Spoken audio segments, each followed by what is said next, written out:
Toasters. Bar.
I say a couple to the flex they represent for Win Global TV. So I say, you know the code in the Win Global TV is what fully blessed on 90 days. So I say, yeah man, to the fullest. Yeah man, make sure them log in to Win Global TV. So I say, check it out. So I say, one cup of flex. So I say, Win Global. When you watch you know, film a plan up and try to put them on it and we head. But man, I live too long, them want Win Global fitted. So him juggle so smooth that them want him life for dread. I throw the bank I like the break, but we ain't all about the bread. Open up on the ears and no listen when we said, cause we lyrics them so smooth like the linen on the bed. Them one with a fall, we living on the edge, I must say true, we make this them. We on Global TV, we are 90, on 90. Who Jaja bless, no man can curse. Give me the Range Rover, uno drive yours. Boom! We on Global TV to the fullest one cup of excellence, see me? Good evening.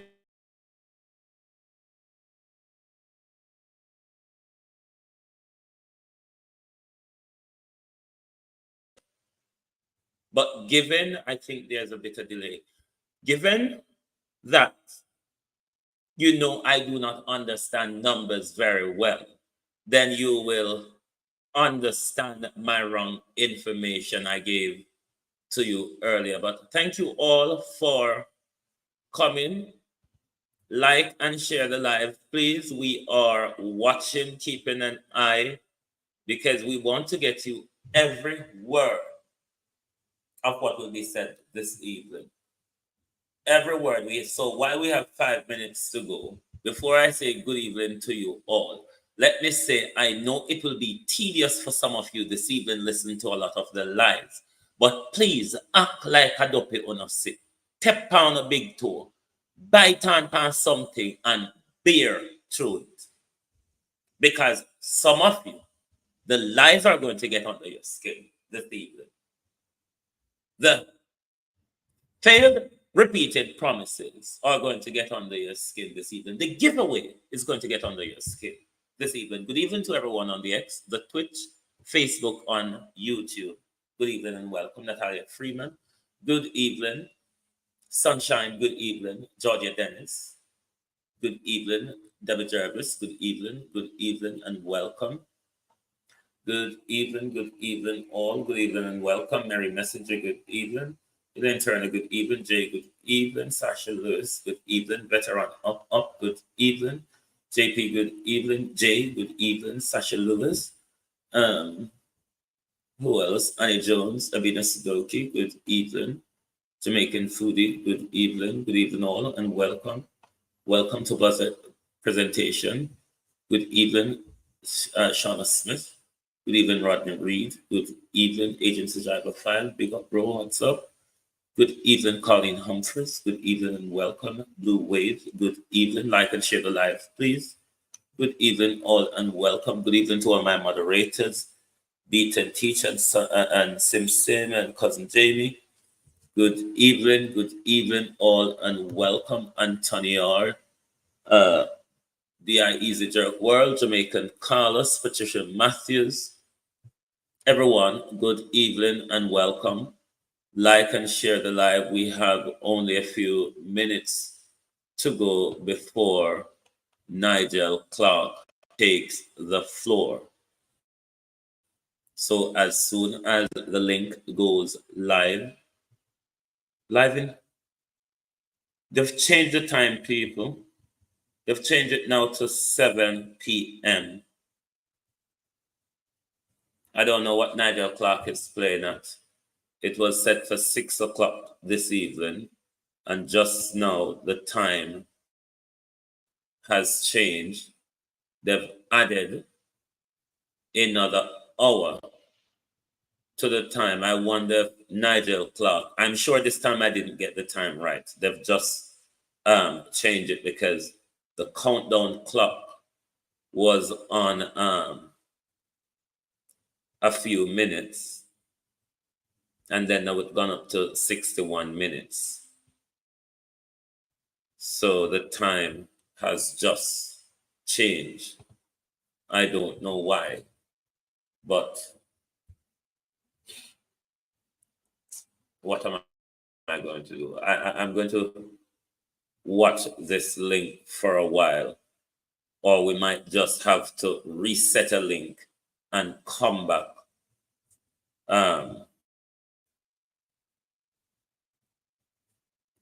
They've extended the time to a whole hour. Hold on. Yes, it's now changed to what time out of Jamaica now? 1 o'clock. So it changed to 2 o'clock. I saw. What time at Jamaica now, please? A drive time London would have been 1 o'clock. Yeah. So them changed it to 2 o'clock Jamaica time. I wonder what kind of roadblock with the dotting of the I and the crossing of the T. 1 p.m. JA. So they've changed it to 2 o'clock. Because this thing was quite out there. Raymond, good evening and welcome. It was quite much out there. All right, while we're waiting for the budget speech, let's listen a bit to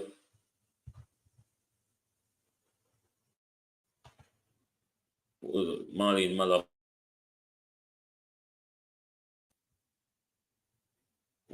Hold on a second. March 6th. No, that's not it.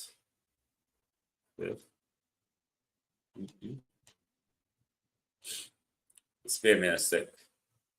Let me find the one that the 7th. I think this is the one, Ministry of Justice now. This would be the one.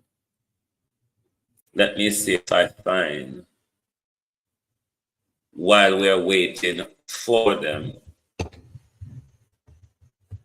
I'll let you listen to Dr. Chang full rambling. Hold on.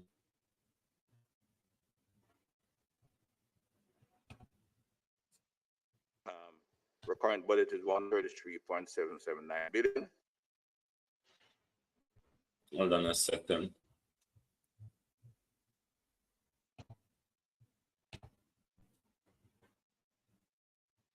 The capital budget of $3.61 billion.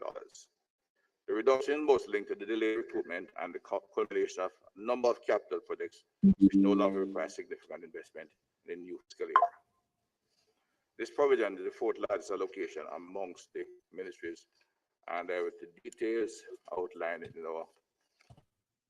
What we do while we're waiting for the budget presentation, we will listen to Dr. Chang's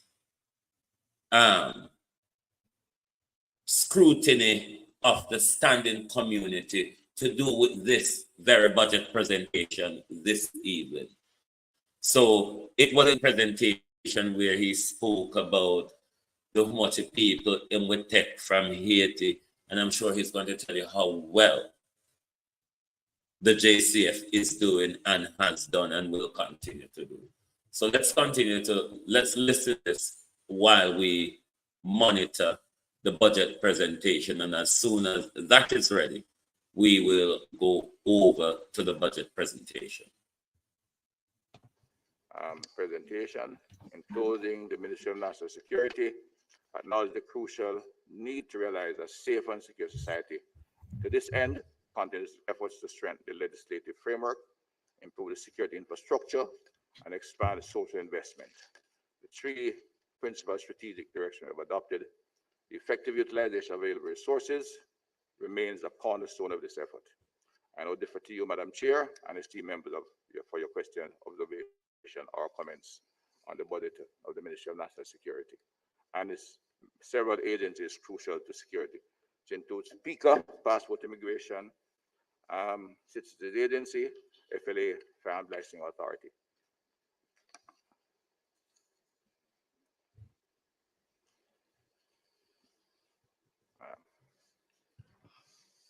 Member Robinson. Thank you, Madam Chair. Minister, I have 4 sets of questions. I'll just tell you what they are, and then we can take them one by one. First, I want to find out what we're doing from the perspective of the social intervention programs that existed in the past, which have been discontinued. I'm familiar with the Peace Management Initiative, and I know the administrative problems that ran into. But I'm convinced that it was a good program and needed some reform, but a program that needs to continue. So I want to find out what we're doing from the perspective of social intervention, violence interruption. The second set of questions relate to what we're doing in preparation or now for the instability which exists in Haiti and the impact that it may have on Jamaica. In particular, the management of our coastal areas. We know there are already links between gangs there and gangs here, and how we plan to manage that process, which seems to be deteriorating in Haiti by the day. Third, related to Jamaica, I have gotten complaints from persons who want to connect, private individuals, but for some reason there seems to be a difficulty. So I'd like you to provide an update on that and whether we have been able to implement the system in most of the country. And then finally, on cybersecurity, when I was at the Ministry of Technology, there was shared responsibility for the management of cybersecurity between the Ministry of Technology and your ministry. It is, I would say, every single criminal activity involves some level of cyber, because somebody using the phone to make a call, send a thing, and I just want to know where we are in terms of upgrading our capacity in that area. And if you could also comment as much as you can, and I understand the sensitivities, on our arrangement with the Israeli company that was brought in to manage our cyber affairs. Thank you.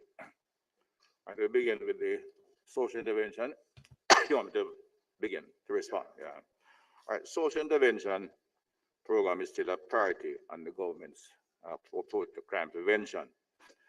We have moved to a different approach to financing it. So personal still use the different one. We want the government's funding to go through the agencies of government.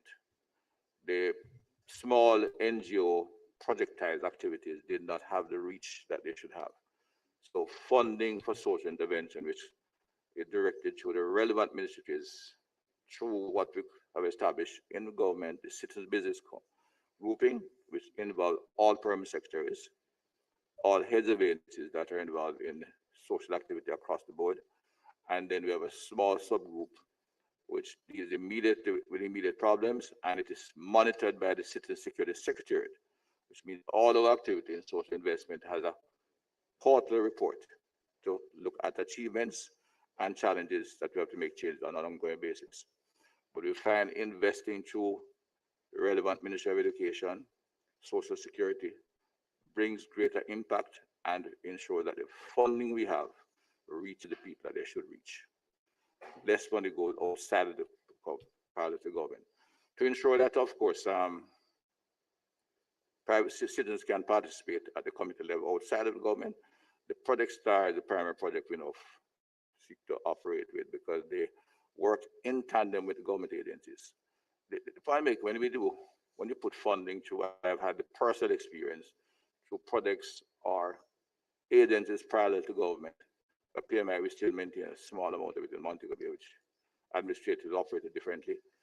But a project like CSJP, which was a government flagship program, 68% of the money went into staffing, which was operated parallel to government. It's a huge amount of money. It could have made a big impact on the social services. It didn't. And I got a lot out of it in terms of what they did. It was very active in Montego Bay.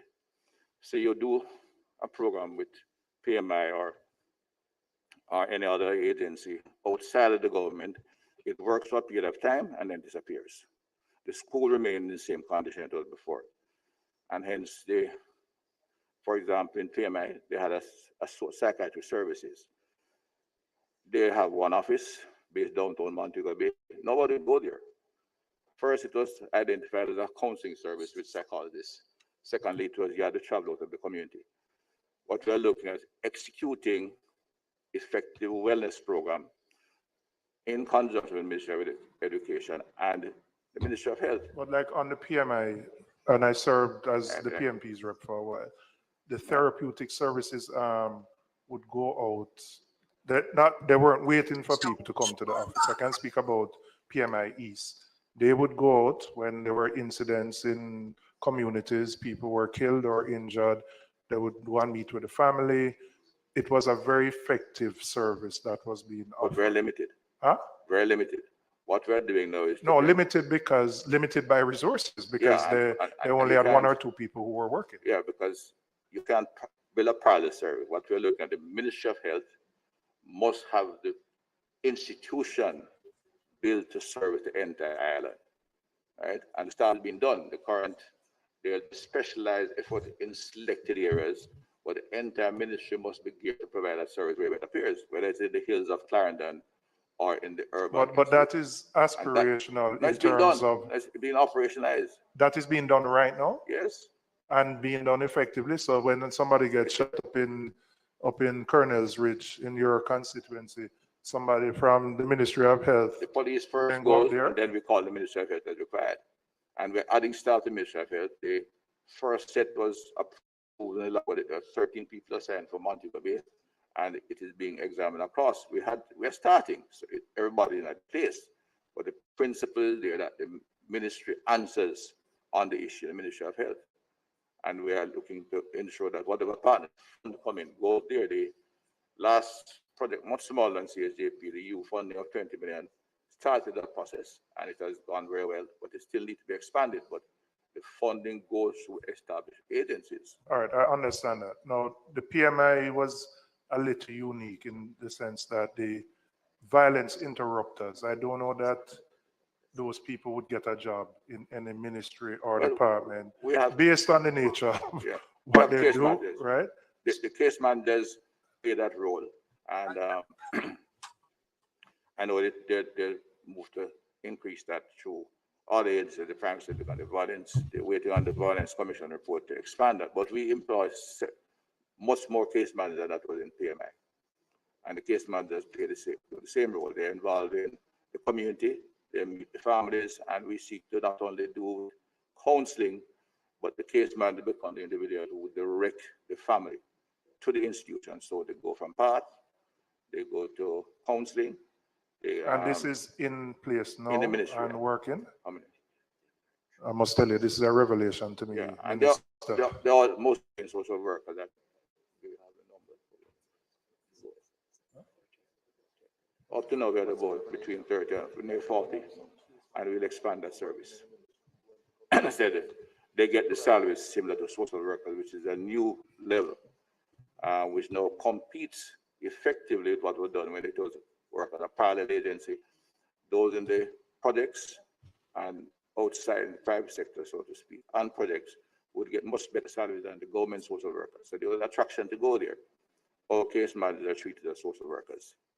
And the government new compensation package gives much better credit, reflects the demand and the work of the social worker. Do we support financially Project Star now as a government? We are in discussion for the new financial year. I mean, I support what Project Star is doing, but it feels as if we have outsourced that responsibility to the private sector. And the private sector, through the former PSOJ president, has taken the baton. But I would say ultimately that responsibility must reside within government. And while they're doing an admirable job and raising money to do it, the principal responsibility for the execution and funding of that program must be central government, not the benevolence or the, I don't want to use charity, might be the wrong term to use, but we can't depend on the private sector solely. No, yeah. Let's go back to what I said before. Yeah, what you have said is the exact opposite of what we're doing. The social intervention must go to a whole of government operation. That's why we said that the business council involves all agencies of government, and we then monitor it on an empirical basis. The Secretariat gives me targeted amounts in different sectors, from training, parental engagement, counseling across the island, but also some focus on the most challenged areas. That's what we do, and that makes it a primary government responsibility.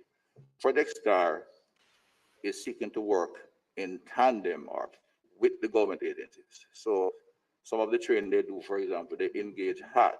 They provide the connection and some source of some funding, but much of it comes from HART. They don't do the training. They don't adopt training. HART does the training. What they do is get into a community, work with the community, engage them, and then identify the challenges, and we provide the support as required. The government's program is much more extensive. It's national, where the STAR looks at a number of communities that they seek to intensify the activity. Maybe they have less programs than zones for special operations in another area of government activity, which focuses on critical areas. And essentially, Project Star is seeking to do maybe something similar to that with governments, but much of the activity they do is to engage the community and link it to the government services. Right. That's what let me ask. That's useful. So rather than having 10 different bodies do it, we seek to allow STAR to focus on the community they're in. They're currently in 2 communities, Roadstone and in Central Kingston area, where we do have we have a zone of special operation. All right, let me ask you, let me give you a real practical example for me. I've had some problems in Nannyville a couple of weeks ago. Still tense, but no violent activity in the last couple of weeks. Who would I call to, as a social worker or case manager, to say, come and talk to the families that have been affected, where their sons or nephews have been killed, have somebody talk to the men of influence? Who would I call? I would be in the past be able to speak to somebody from a PMI, but who right now in the current dispensation as an MP I could reach out to in a case like that?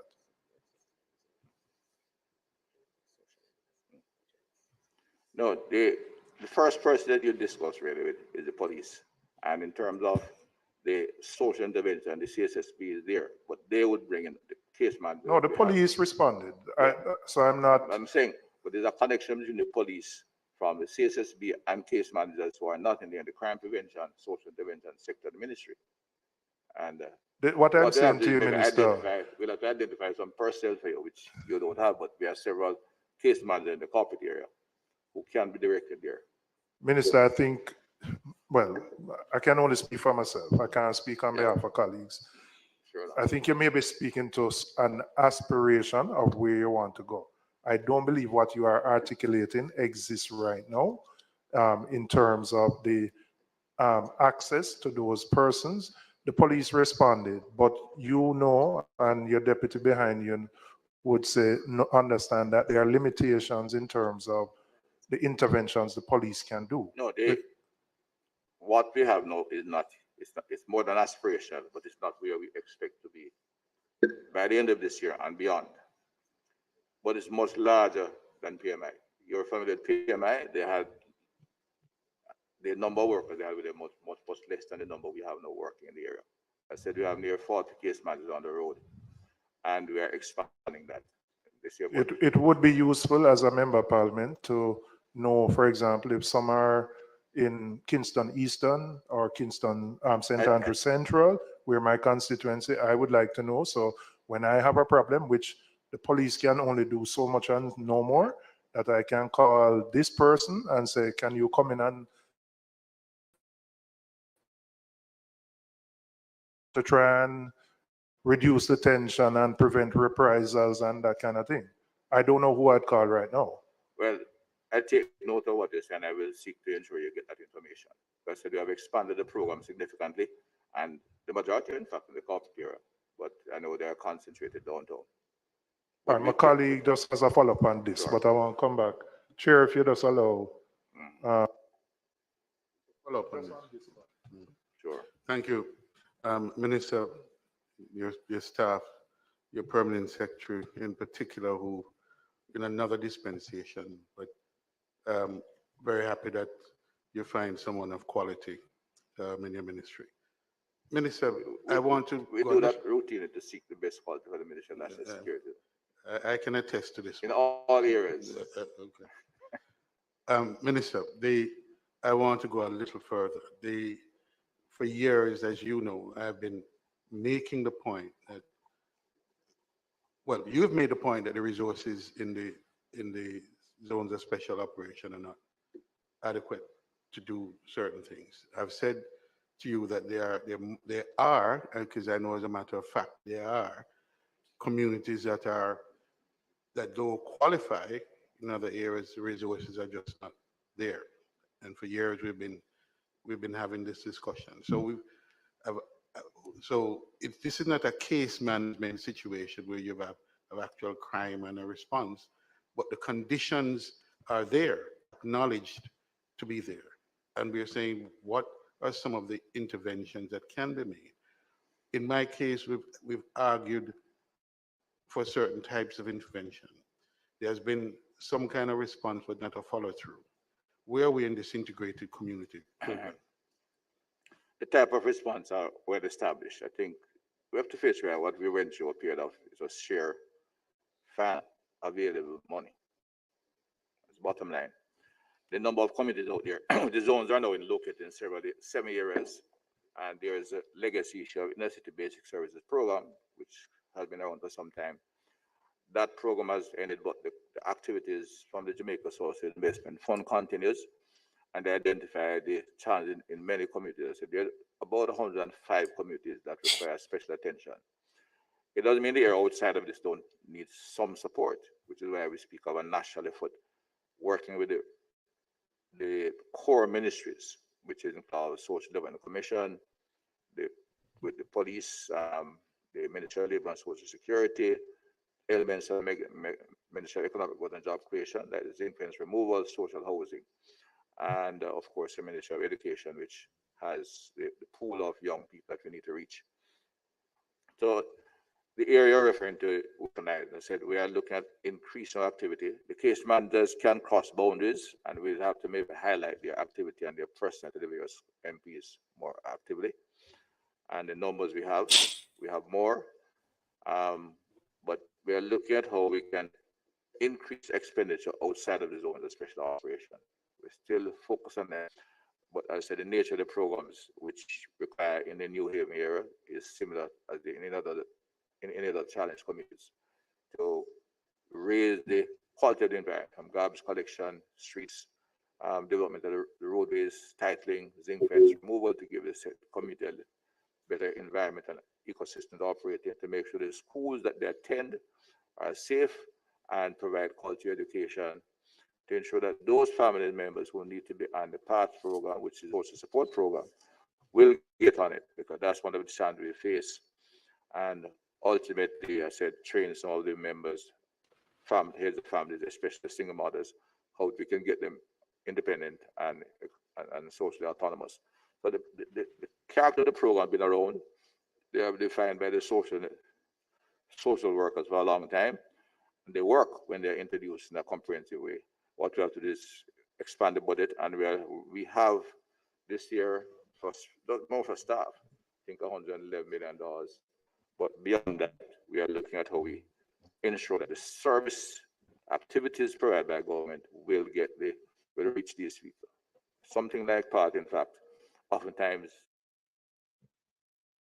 don't reach the people needed, because one of the challenges of running multiplicity of social intervention program without proper coordination is that the very poor people who need it don't end up getting it, because they don't have the autonomy to go out and seek it. The people who can still have some energy will go out and intervene, go to meetings, etc. A lot of them are at the MP's office. So I'm quite happy to give you information, because that's where they see their first call on government. Despite all of it, not a partisan issue, it's a political issue. And elected MP is seen by the very poor as their first port of call for government. So I'm quite the recommendation made by the member from part of St. Andrew to ensure you get information on our case managers and how they operate within the context of our the families who are in need will get the required support from government. It's not complete, but it makes a difference. And the objective is to ensure we reach them. In that small program we're doing last year, we're looking at training an additional 90,000 through HEART and certifying people. They reached their target, but we need some more intense activity in a number of the areas, in the challenge areas. HEART did that fairly well. The family outreach did not reach the targets required, but we have revised the approach. We work again collaboratively with the Ministry of Education. We've also made some physical change. And in fact, when the targets are examined, it could have been said there was, I would use the term failure. It reflected that our approach was not comprehensive enough. We had a commission with limited size, and this is back to like a PMI or a family commission, which is a small central body. So we have learned by it to extend our reach by using the existing agencies, because we need to engage the families for a challenge. And other aspect of it, we also improve from police stations to ensure that the character of the station, was physically not only better for the professionals working there, but when you change for example, the reception area of a police station, and you add to a police station a community room, there's a greater interaction in a positive way between police and community. So those are a number of things we're looking at, and we're just increasing that. The police side of it is moving smoothly, but we need much more funding, which we have gotten some, and we have some to come in during the course of we put the programs together to ensure things like zinc fence removal and the social housing program reach in these difficult areas. But I know the member in Western Central in particular has some challenges which we have recognized that we have to look at. It's a bit smaller than the member from Southeast, but we recognize there are significant challenges here. And when they flare up, we have to move in. And Nanaville is a little bit different. It's an organized community, and what you need is the social services to assist those people. The softer side, the counseling, the ensuring that those who are not economically autonomous can get some help to increase their economic level. You can address the Haiti issue Yeah. in terms of what we're Right. doing right now and Right. what we plan to do to Haiti too safeguard our is shores. multifaceted. The Prime Minister and the Minister of Foreign Affairs lead on the international cooperation and collaboration. We're looking at to try and bring some stability to Haiti and interest there. But at the security level, we primarily have to manage our borders. We have to ensure we don't get a flood coming this way. Still, whether for whatever reason, while we have had a couple of boats coming in, their interest more is going to North America, and they tend to go north to the Bahamas, and they sometimes go east and go all the way down to South America and come back up on the Pacific coast of the United States. That's how challenged they are. But while we are deeply concerned, and I said the government is taking an active and leading role in trying to get CARICOM to bring some stability to work with partners internationally and international agencies to bring some stability to Haiti and to move us back to hopefully a more sustainable governance structure. Security-wise, we just seek to protect our borders, which means increasing the level of activity in our East Coast, South and North, and also increasing our collaboration with both our security forces contacts in Haiti as well as the other international bodies in Haiti involving security to monitor the situation there, which continues to be of distress and a challenge to the Haitian community, in particular Southern Haiti, Port-au-Prince and surrounding areas. Given the breakdown in law and order, which seems to be getting worse day by day, we're going to have more people who are fleeing maybe just out of fear for their lives. And I've been concerned about the approach we have taken in addressing those who come here as refugees. I accept that some of them may be motivated by, there may be some level of human trafficking in it, but our policy thus far has been to return them back to their shores, and we may be returning people to certain death. Given that deterioration, are we going to continue the policy of this automatic repatriation of persons who come from Haiti, which will probably increase in the days and weeks, given the situation there? Well, I hope it does increase, but no, the policy we pursued up to now was to return them. We didn't see any major reason because the area they're going back to in the far south, LUNCTIME and the peninsula, German Peninsula, and back to Cap Haitian and north are areas which are relatively calm. There are no reports of any significant challenges in these areas at the time we're doing it.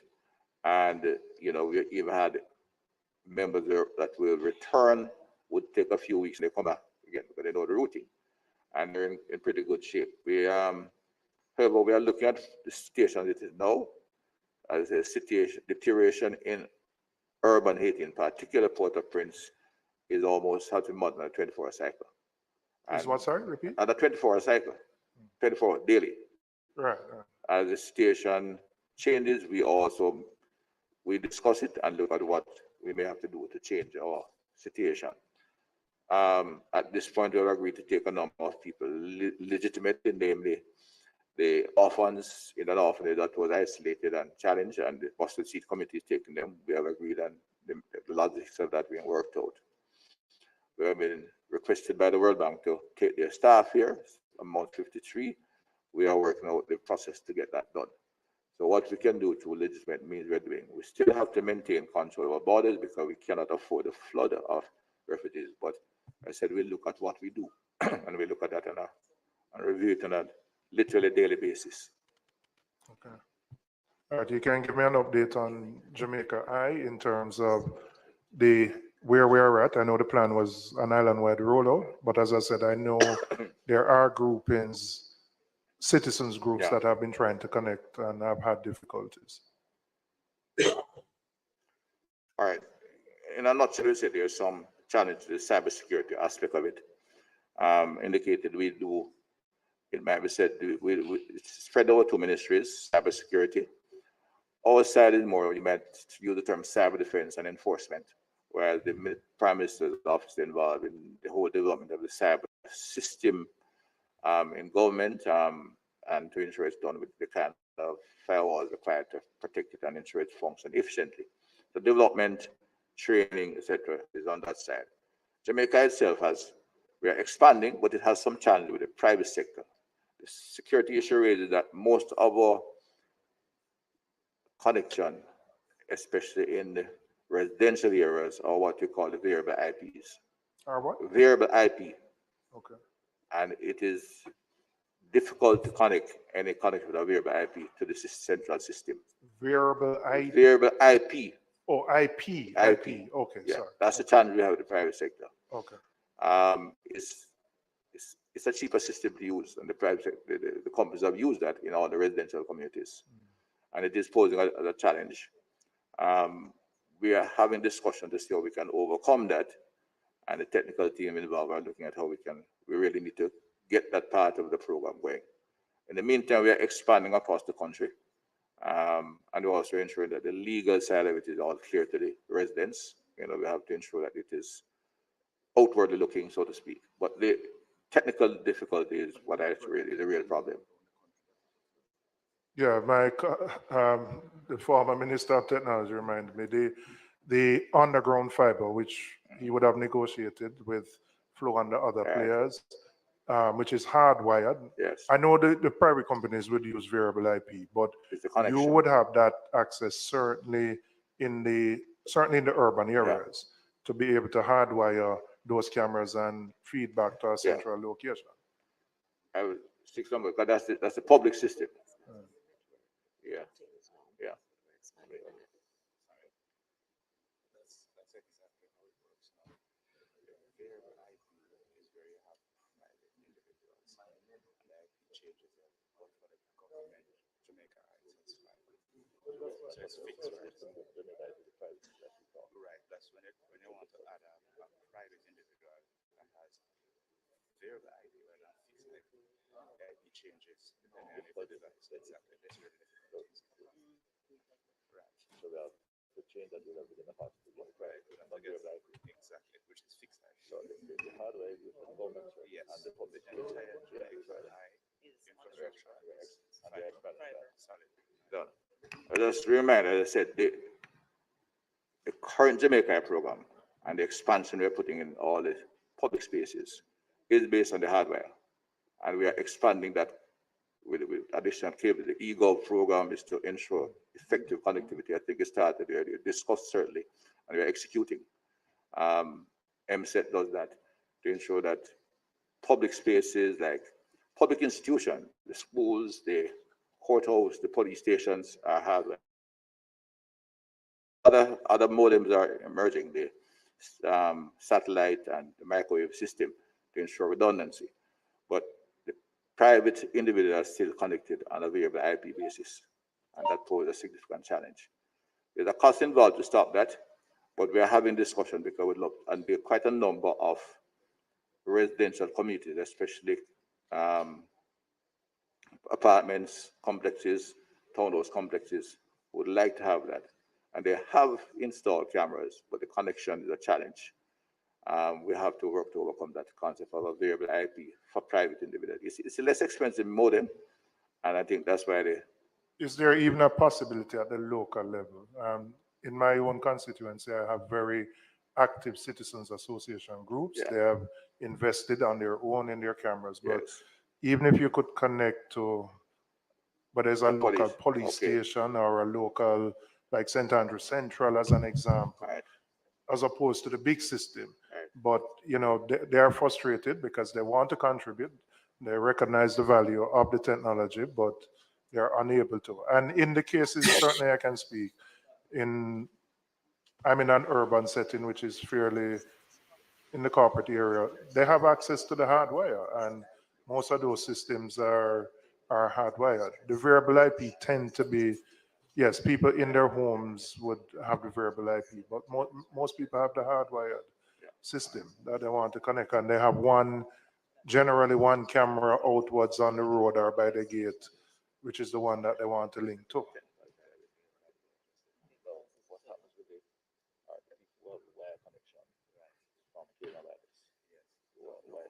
even if it's wired, the IP address is variable. For private individual to get fixed IP, they have to pay for it, and it's expensive.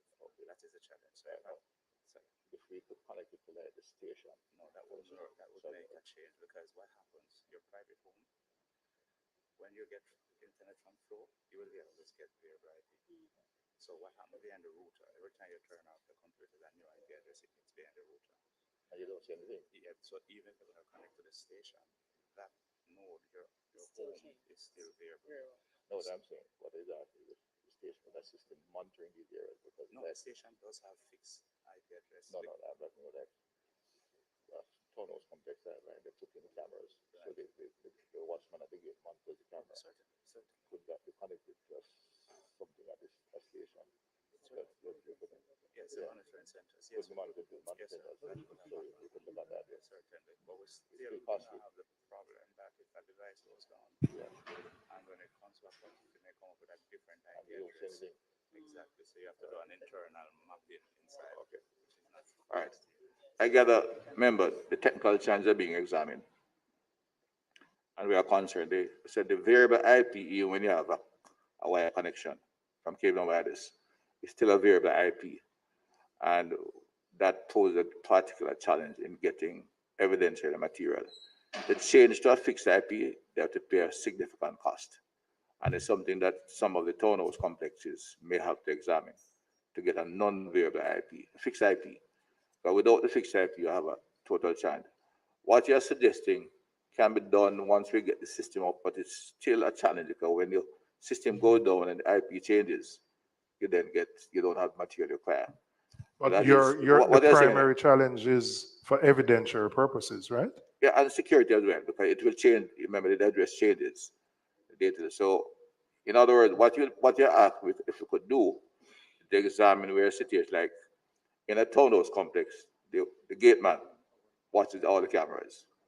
If there could be a subsidiary support, it will create a challenge in terms, and it's inefficient, but in terms of the functioning security operation, we need to get the fixed IP, and we may have to look at some of the townhouse complex just look at the cost. It's expensive, but it's the way to go if you want our efficient system in place. All right, my final question, and I know the Chief of Defense Staff is not here. The Jamaica National Service Corps program within the JDF, I want to find out what is the success rate between those who enter the program and who transition into the Army, and then how do we treat with those who are not successful, but who would have been trained, and where do they go once they have completed their training and they're not into the Army? Because they would have had the benefit of Good training. good training. And we don't want them to become better criminals and to go back on the road and use that training for those purposes. All right. The JNC program is still at the level we'd like it to be, which is to increase the numbers significantly. But in the first round, many of them end up in the Army, and a small number outside it. Now, remember, in the part of the training is giving them a skill set in the last 3 months of it.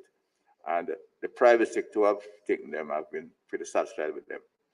It's one of the areas in terms of placement that we are looking at working more closely with a STAR project, because when a private sector person recommends an employee, irrespective of how credible the government agency is, even JDF, it gets a better reception than when they get into the government. But the program was also expanded in the more recent intakes, that after the first 3 months, there's an evaluation by the Army in their normal way. They have specific evaluating recruits to see whose personality lends itself to become a part of a military operation, as opposed to just being trained to become a productive, responsible individual. So they spend the latter part of most of their time in specific training, construction. The driving program is going very well. A number of other vocational activity. We'd like to expand that, and there's a move to do that this year, and it's funded through HEART, where those who are not seen fit to be part of a military operation will still be provided with training, and they would be directed in, and they tend to get picked up pretty easily. But we are looking at how we can strengthen that link with the private sector, that they get the jobs on time. There is a demand for the vocational skills. In fact, I've seen some established professionals, not too hard, but recently I had to visit a vocational center in Montego Bay, and I saw 2 firemen 2 taxi operators, and 3 salesmen, all doing electrical installation. And they said, no, we're going to get involved in the construction industry. And I said it was a small level of firemen who were quite keen on spreading their skills. They would inspect once they were going to establish a construction firm, electrical installation firm. So the skill sets are in demand. We have been having shortages in some areas, and the army is expanding it. So I know the fear and the concern is genuine, that if we train a lot of our militarily and then let them loose on the street, you're actually feeding. If they don't get jobs, it's difficult. They are frustrated and could get caught on the wrong side of the road, which is the opposite of what. Just to keep you up to date, the countdown clock for Nigel Clark's presentation is on 17 minutes. So hopefully we haven't got a long pain of Dr. Chang left to go, important though it is to listen, and you will have to bear to Nigel's pain. But as I said, tap on your big toe and bite your teeth, because this will be a budget where Nigel Clark will be giving away 1.3 trillion. So let's listen in until they are ready. I'm keeping an eye on them. What we want with JNSC is to take them and direct them productively. So they have 2 programs now. They're still recruiting. We took a batch into the police some time back, and the fire brigade and the custom service, once they have the matriculation level in education, absorb them. The level we are at now, we have not had a major challenge. I said even some who have gone private. I've had a few who have gone to the hotel food services, and their reception is very high in terms of welcoming them to the service. So we're looking at how we can broaden that program as we go forward to have a better flow from JNSC to the private sector. And that's an area I said we are discussing with STAR how we can increase their own activity, because the several business committees involved with the project, and that's one of their advantages, just the credibility with the private sector and getting the data required to place people. My final relates to the issue of police overtime pay. And I'm going to tell you what I've been told is the issue. So you are to project with your supervisor what you anticipate you will do in overtime. So we are in March, you are supposed to say for April, I expect to do 20 hours. The policeman does 40 hours legitimately in April. When he's to be compensated for the 40 hours, he's told him can only get 20. And the other 20... 40 hours overtime? Well, I use in figures. I'm just making up figures, right? But it's just the principle. And I'm told that when there's a variance between the actual and the projected, that is the problem. As a DCP player shaking the head and saying no. I'm just telling you what I have been told by not just the Federation, but other officers as to the issue. Not that they're getting no pay. That's not what they're saying. But what they're saying is that because it varies from what they have projected, they don't get it, and then they don't get it at all, and it is not done even later on down the road.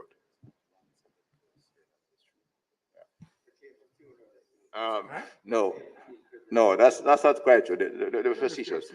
Look, we're coming from a system where we had a very untidy, if I might be fine, compensation system. Remember, in order to provide some income to our police officers, and I use the word quite, clearly, to provide some additional income to police officers who are working long and hard hours. Every policeman was paid for this, in brackets, 10 hours extra per week. It was, 40, 50 hours, right? Whether they did work or not, whether it was part of the way of treating the police differently. What tell the lie? And that system left some confusion.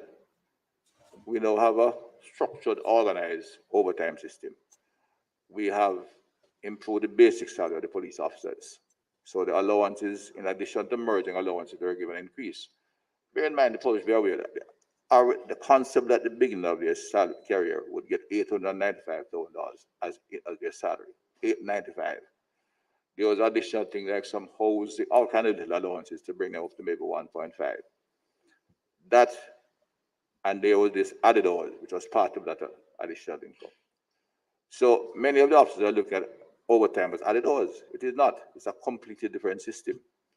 Their salary moved up, their allowance were absorbed, and they are now nearer at start, nearer to, as of the 1st of April, they are near $3,000. Not a high income, but a much more reasonable allowance there, the police officers, and it's structured through the system.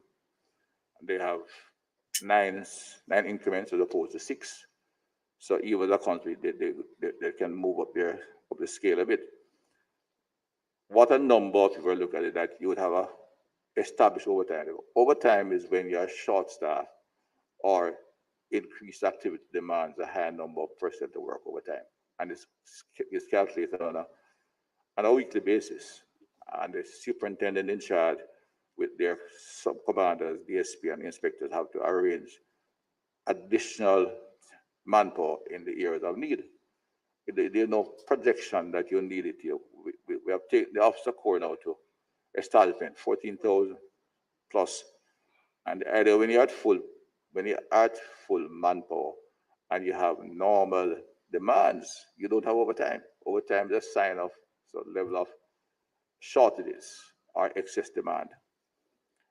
There was some confusion. For example, there are officers who felt that overtime, I was told by one officer that he was told, and the police federation not trained, they're not trained police officers are not trained industrial relation managers.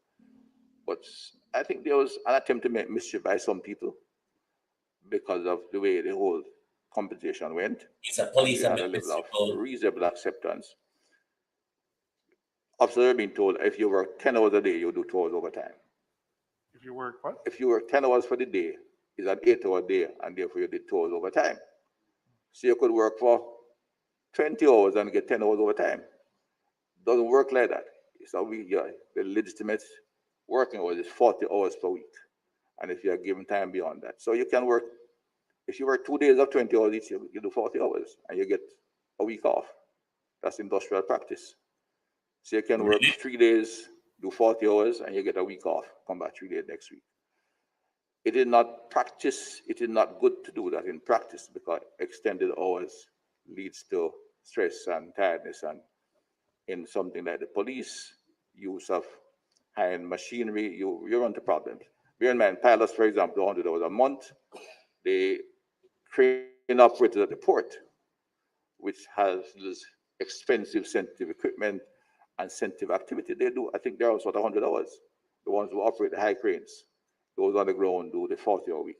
But there was a confusion being spread in terms of that, and I said the basis for it was because you had this plethora of allowances, which everyone looking, what did it mean? You know, I think the police had 172 allowances, right? So the total number of allowances, different allowances, was over 100. Yes, right. So you had it's a very inefficient and inappropriate system which has left some confusion. I think there's a need for clarity in the communication because up to now, there are people who still represent that as the issue. They say there's no routine number for overtime. There's no single routine overtime. Overtime is when the demand requires it. So if for this weekend you need somebody to work because there's illness, there is a riot breaks out in a particular area, a gang war starts somewhere, so we have to put more special ops team out. He's going to work longer hours. You can't take him off put him on duty at 6. Men are firing at each other, burning on people's houses, so you take them off after 8 hours. So he may stay all day, you organize and they go out, and he may have to go back up before the 40 hours is finished. That's where overtime comes in. It's not, there's no such thing as normal overtime. Overtime is required of the need and shortages, and it's working. The majority of officers are aware, but there is still some misunderstanding, and I think we have to do more in educating the officers how it operates and the commanding officers who organize the time so that they fully understand what it means. Nothing seeking to, the entire compensation practices are designed to restructure and put on a better basis, which I think the general leadership at both the Federation and the officer level understand and appreciate what I said there. Hangover of a plethora of little things done to give some additional money is still there. Once explained, they're all satisfied with it. the big spin-off of it is not only increase a better income for policemen. You know, when you had all this plethora of allowances, a retiring police officer retired into poverty. No, man, no, So, listen, we are and on I know you board understand. with, I'm just no, dealing with it. no, man, I understand the So- overall compensation restructure and So the that's right. value of that, but it was just specific No. to this issue. The overtime was raised with me, and I said we have had to be discussing it. And I appreciate the question because it really involves continuous education because of the number of things. And one of them was this,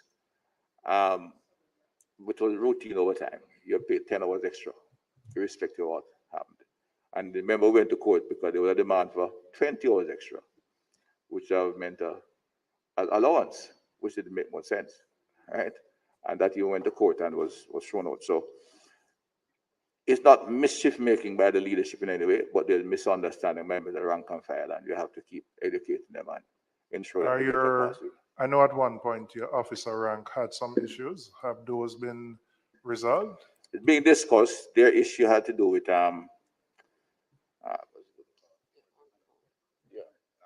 It's the overlap between inspectors and deputy superintendents because inspectors are working part-time. Right. Officers don't get paid, so there are times when inspectors' salary is more than Officers don't get overtime. No, Right.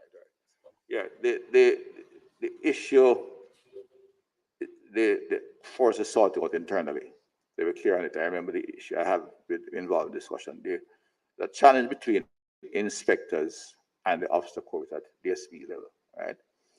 The officer corps is not paid overtime. They get an on-call allowance, which is being looked at because they also get service pay. And we're trying to get out of pay every officer the value. The service pay will continue, they're special for police, but all the other allowances want to merge into the salary. But what happened though, the inspector do overtime. The inspector are considered part of the rank and file rather than the first level officer corps. And if they get long overtime, then their salary above the officer they're in charge of. And there was a dispute over that.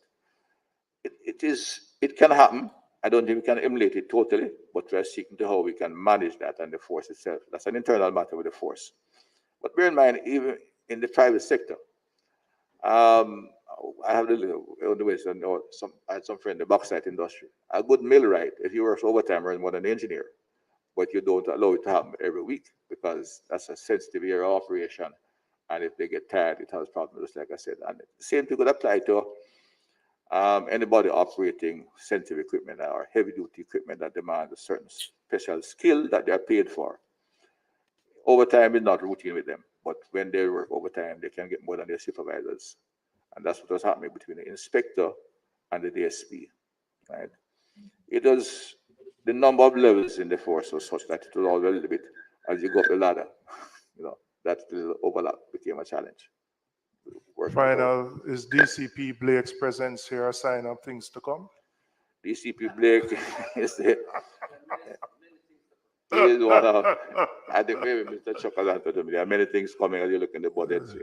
You must learn to leave some balls outside the house. Right. But Minister, DCP Blake, one of the DCPs have been interviewed. We agreed this year that we would interview our DCPs and that the structure of the force now allows their leadership to emerge internally.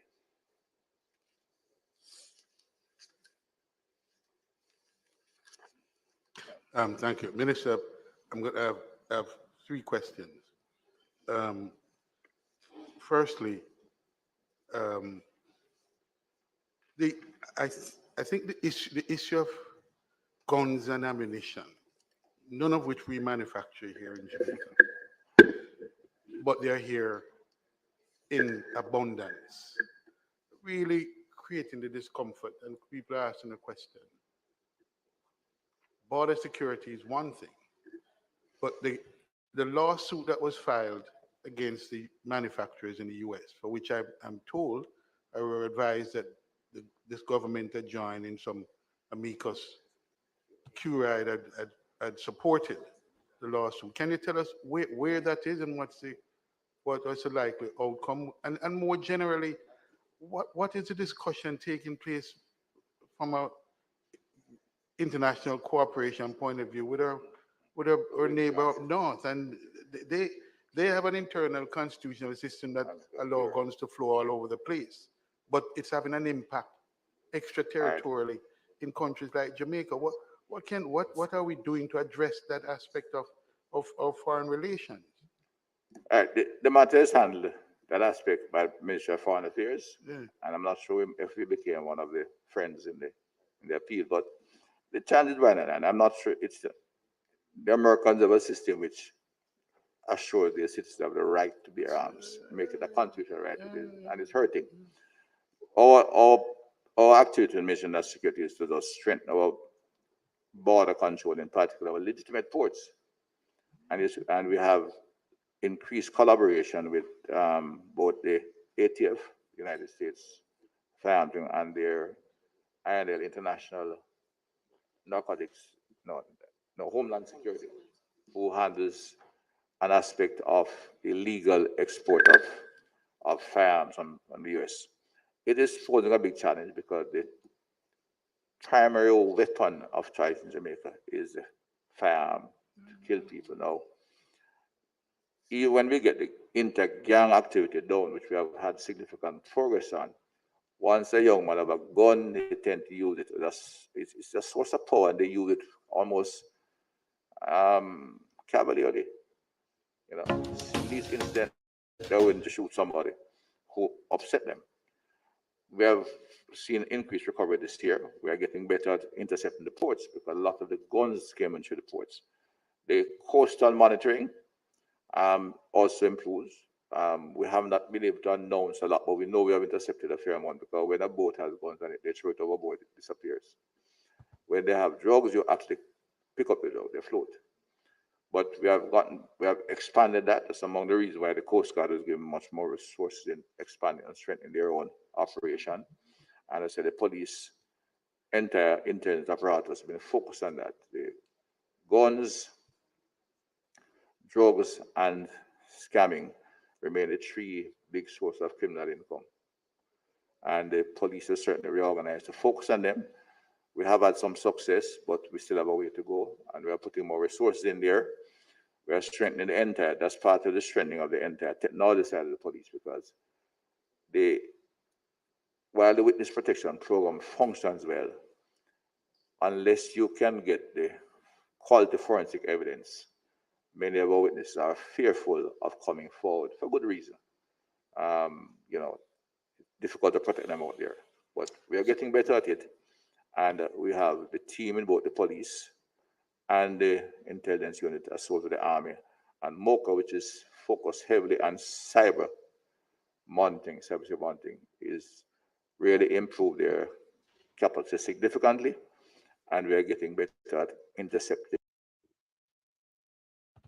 We'll take a break from Dr. Chang, and we go over to budget, which we expect them to come in quite shortly.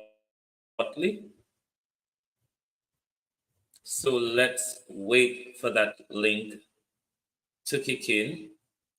I don't know what is taking them so long, because they've extended it to an hour, and still the link does the countdown. Nothing is happening yet.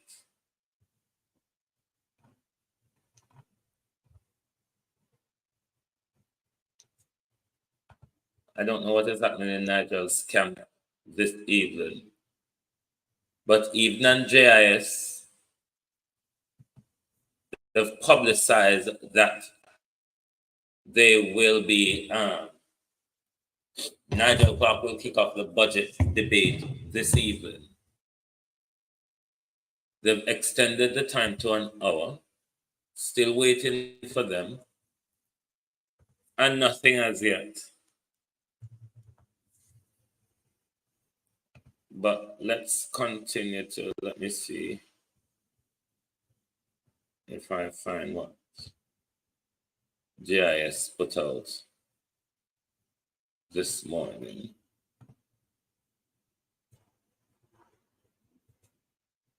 I'm gone.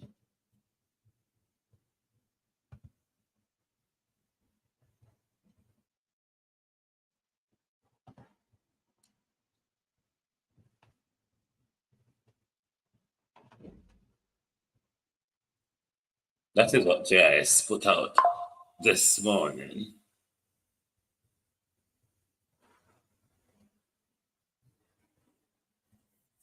They've had a link out there and everything.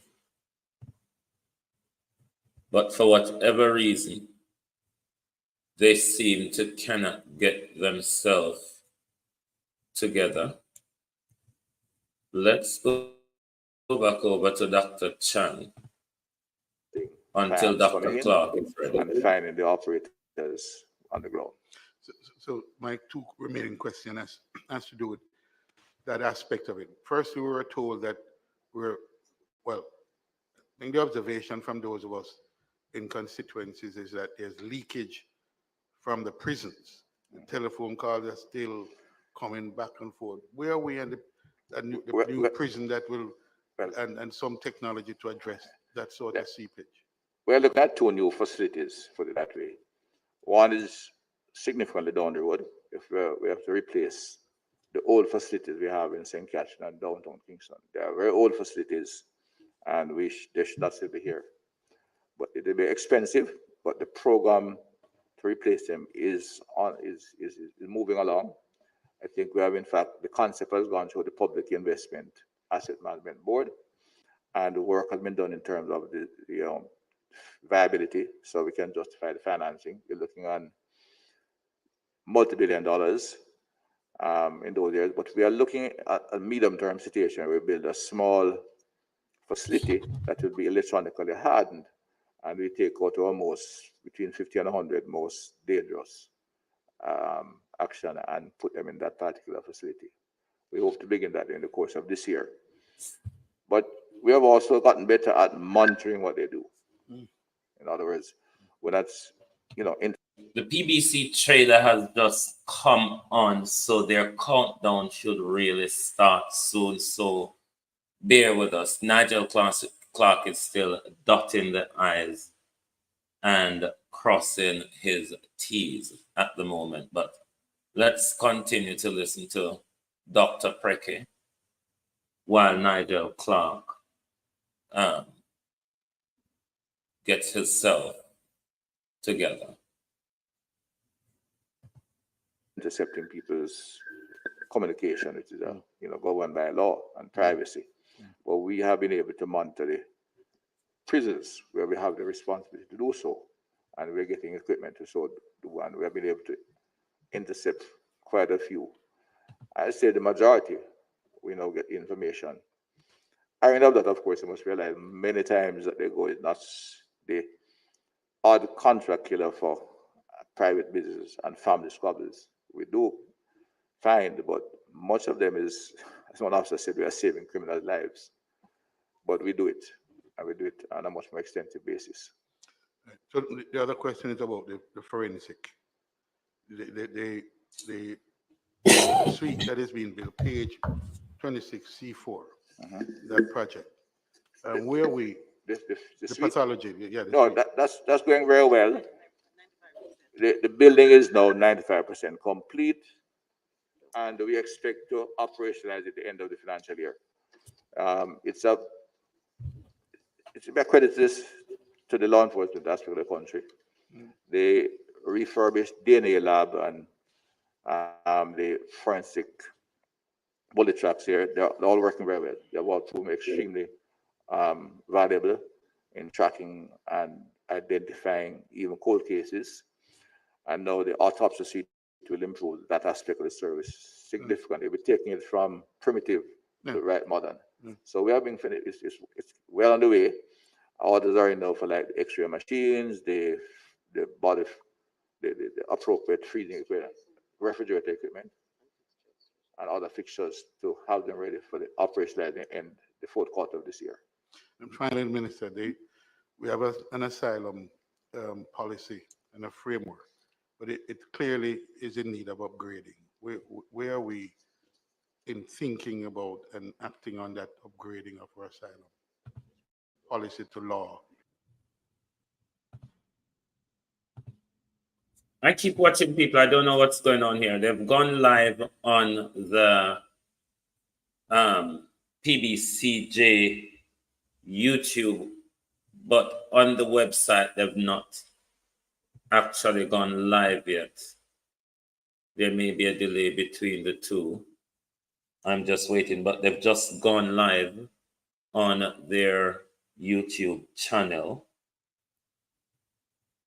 I'm waiting for the link to go live in the PBS website. I don't know what kind of chaka is going on this evening.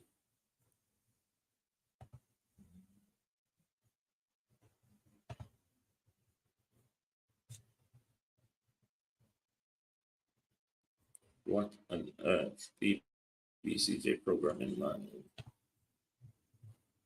Oh God, are they disappointing us? Let me listen what's going on here.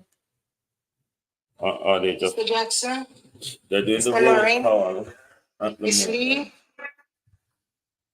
Mr. Miller, Mr. Montague, Ms. Morrison, Mrs. Nita Garvey, Mr. Powell, Mr. Phillips, Dr. Phillips, Mr. Robertson, Mr. Robinson,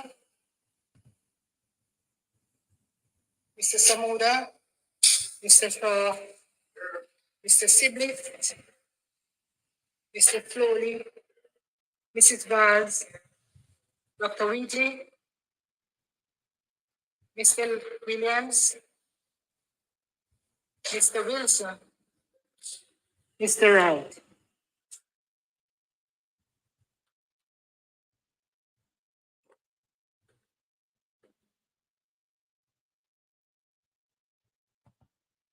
House Leader. Madam Speaker, I certainly would like to use the opportunity to welcome members to the first formal sitting in this new fiscal year 24-25. And this year promises to be a very exciting year. The agenda for the Parliament seemed to be all set already, Madam Speaker, with a lot of matters which came over from the last session. And certainly we have seen through the vigor and energy of the discussions in the Standing Finance Committee, the energy that has been displayed by members with regards to this budget. We're excited about the budget for this year.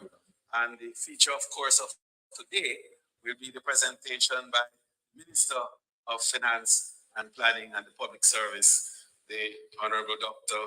Nigel Clark. We are all committed, Madam Speaker, to making this year a very powerful year for democracy in Jamaica.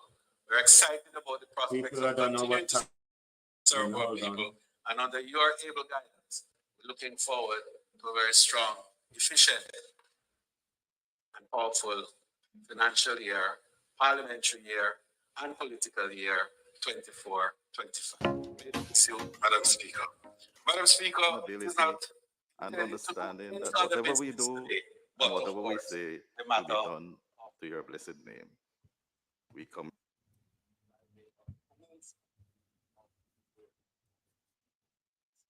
This is just, hold on. I invite you to follow the agenda as stated. May it please you, Madam Speaker. Thank you, House Leader. Statement by ministers.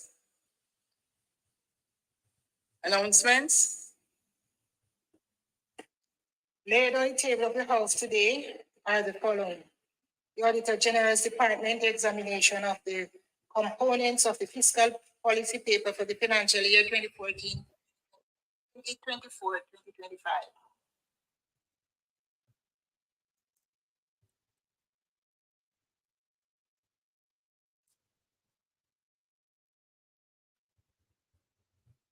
This is so not right today, what they're doing to us. Because they have the link advertised. Spare me a second while I still probe around this thing to see. Videos of it unavailable. This video, hold on. This video has been removed by the uploader. Let me try them via their YouTube. Why have they decided not to broadcast the budget? This is strange.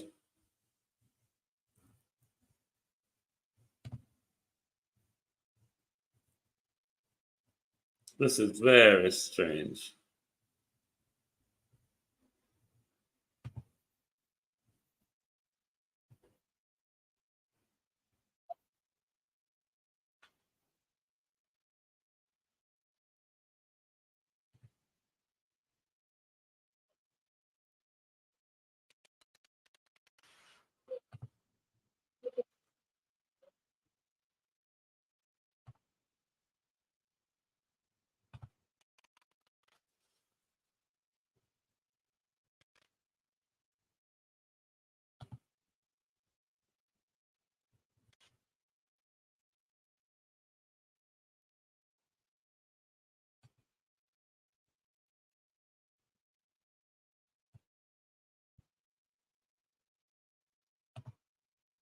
The Jamaica Promotions Corporation for the financial year 2020. Hold on, people. Let me try it this way. Annual report and statement of accounts of the Bank of Jamaica for the year ended December 31, 2023.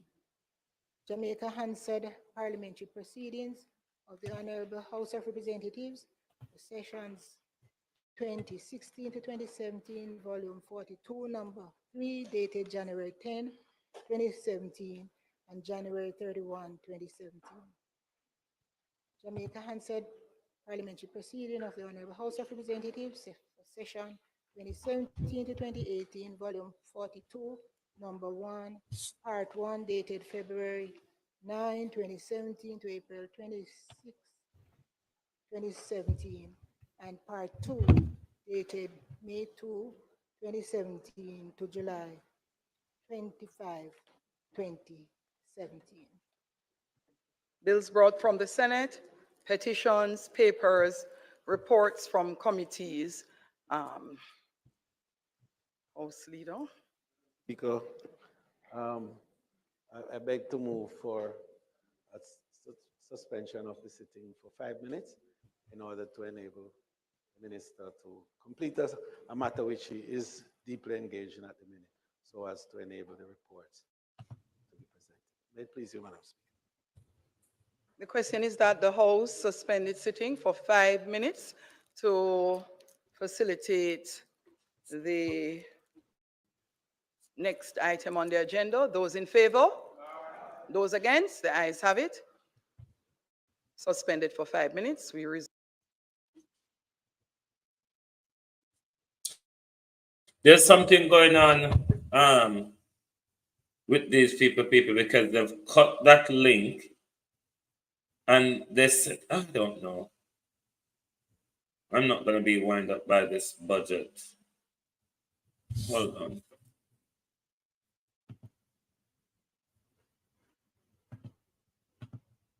Did they say them come back? Too something. What kind of dolly hosting them? A real dolly host are going today. I have no idea what on earth is happening to them. See them at work on the minister work on a question. Hold on.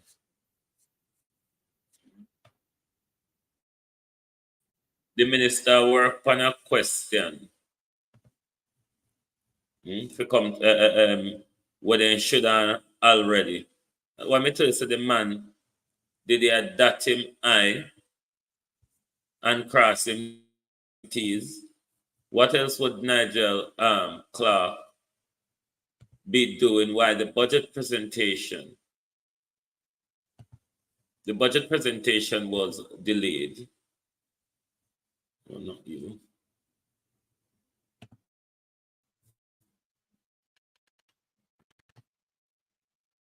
The budget presentation was delayed. And now they're still not ready. Their budget presentation is delayed. They're still not ready. Humming and ooming and ahhing all over the place. Nigel tells some lie where him have to I go correct or something. But like and share the live, please, while we still wait for these liars to come and tell us a lot of nothing today, because that's what it will be, really. An awful lot of nothing.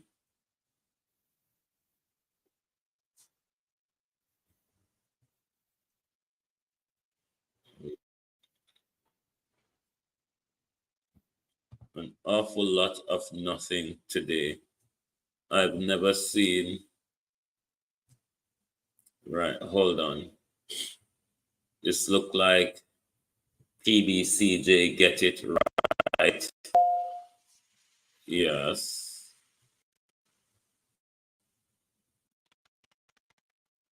Yes, PBCJ seem to have gotten it right.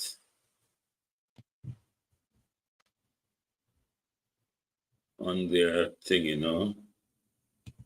No, it's not. It's still in the YouTube galangin. But we're waiting for them to come back. Nigel Gando in dilly dallying. Let Nigel does his dilly dallying. And we will wait.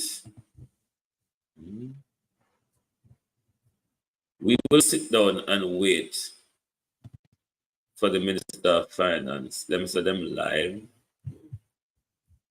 and all sorts. Hold on, we'll go back to this Dolly House. Sorry, people.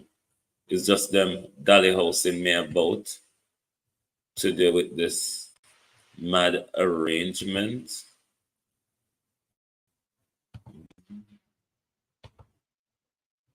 Dolly housing everyone about with a mad arrangement where public broadcasting hosts Jamaica cannot stream the budget.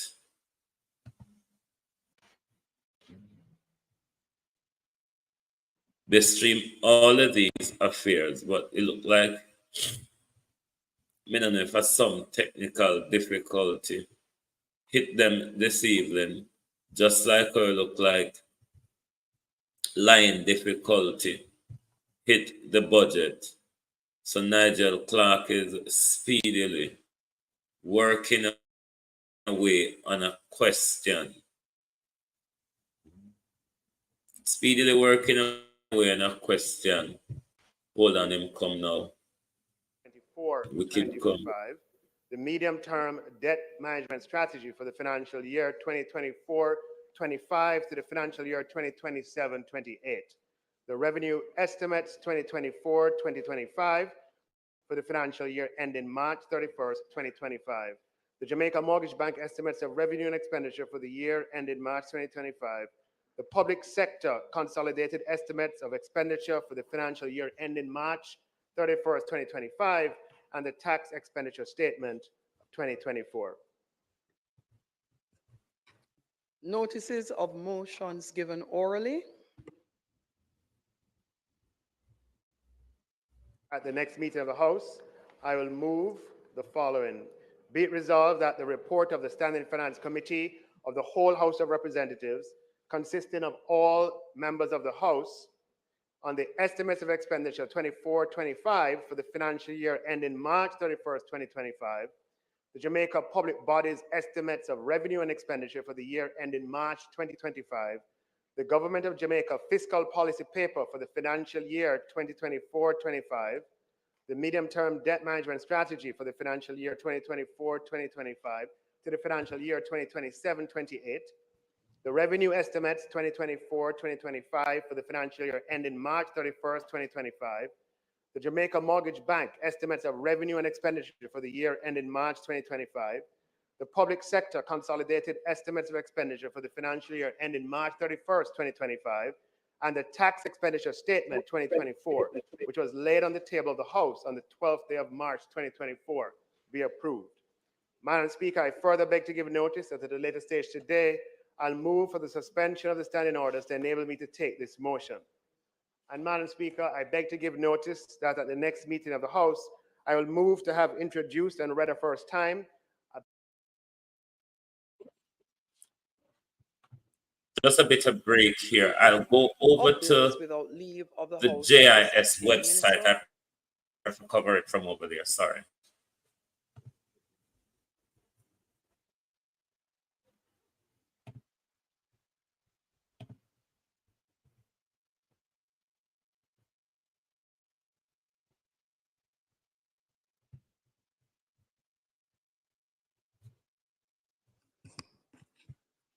House Leader. House Leader, let me. Madam Speaker, on the matter of public business, the sole business for today, of course, is the debate initially on the report from the Standing Finance Committee, and then subsequently the bill, the Appropriations Act, which will be taken at a later point. Madam Speaker, just before the Minister presents the report, permit me to join you in welcoming the members of the gallery. And I see a number of diplomatic partners, as well as trade and industry and financial partners, and a number of other individuals who have joined us today. And we welcome you, and may you enjoy today's sitting of the House. May it please you, Madam Speaker. Minister at Public Business. Madam Speaker, I now beg or move for the suspension of the standing orders to enable me to take the motion, notice of which, regarding the report of the Standing Finance Committee, notice of which I gave earlier. Thanks, Minister. The question is that the standing orders be suspended to enable the Minister of Finance and the Public Service to take the motion regarding the report of the Standing Finance Committee, notice of which he gave earlier. Those in favor? Those against? The ayes have it. Minister? Speaker, as we all know, the subject of the budget debate is the appropriation bill. But before the debate commences, the report of the Standing Finance Committee tabled today must be adopted. Therefore, Madam Speaker, I now move for the motion for the adoption of the report of the Standing Finance Committee, notice of which I gave earlier. The question is that the motion for the adoption of the report of the Standing Finance Committee be approved. Those in favor? Those against? The ayes have it. House Leader? Madam Speaker, I now beg to move for the recommittal of the item at presentation of bills without leave of the House first obtained in order for the appropriation bill to be tabled. May it please you, Madam Speaker. Thanks, House Leader. Those in favor? Those against? The ayes have it. Recommittal, presentation of bills without leave of the House first obtained. Minister? Move to introduce and have read a first time a bill shortly entitled the Appropriations Act of 2023. 24.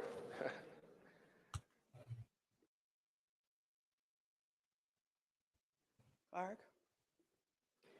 Bill shortly entitled. Hold a moment, please, Clark. Those in favor? Those against? The ayes have it. And that is the Appropriations Act 2024. Clark? Bill shortly entitled the Appropriation Act 2024, read the first time. Thank you. Minister? I beg to give notice of the second reading of the bill. And I further beg to give notice that at a later stage today, I'll move for the suspension of the standing orders to enable me to take reading of the bill and to commence the budget debate. Thank you, Minister. Public business. Members, let me reiterate, I'm asking today and for the remainder of the budget presentations, the sectoral presentations and constituency debate, that we be mindful, as exuberant as we are, to manage the beating of the desk, as it is impacting the usefulness of the mic system. So members, please remember on both sides of the house,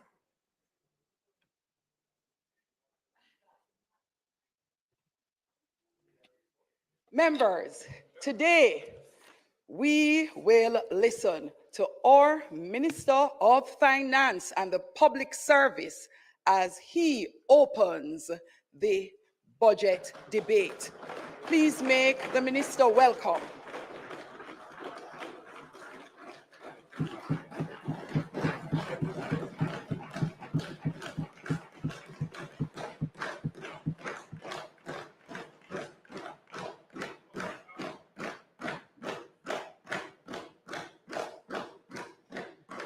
Thank you. Thank you, Madam Speaker. I am thankful and humbled once again for the opportunity to address this most honorable House in the opening of the budget debate. I'd like to congratulate you, Madam Speaker, and to thank you for your strong and effective leadership of the House. I start my remarks by thanking Almighty God, from whom all blessings flow. Great are his mercies, his faithfulness, and his kindness. The Lord is my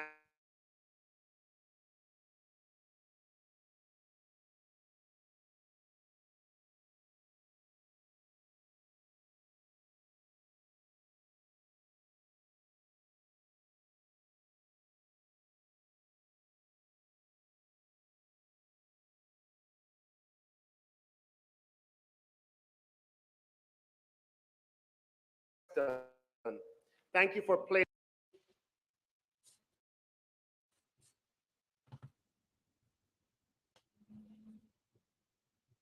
confidence in me and my team. It's a privilege to serve you.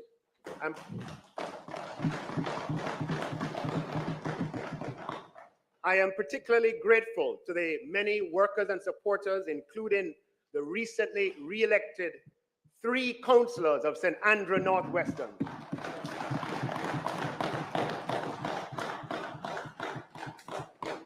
The indomitable 5-star general, senior councillor, Vernon McLeod. The suave family man, as he is now, Councillor Dwayne Smith. And man with his ears to the ground, Councillor Andrew Harris, and other members of the constituency executive, several of whom are present in the gallery today. Thank you for your sacrifice, your enthusiasm, faithfulness, and support. Madam Speaker, I consider it a privilege to serve in the cabinet of the Most Honorable Prime Minister Andrew Holness, the builder.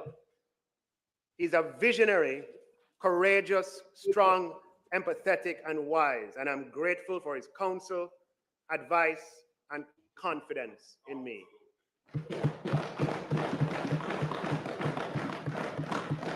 To the fellow members of my cabinet, I'm honored to serve with you in a spirit of teamwork, collaboration, and a shared vision. To my parliamentary colleagues on both sides of the aisle, thank you for your dedication and contribution to helping make Jamaica a better place. I'd like to thank my colleague, Minister and the Minister of Finance, the Honorable Xavier Main, for his efforts, commitment, and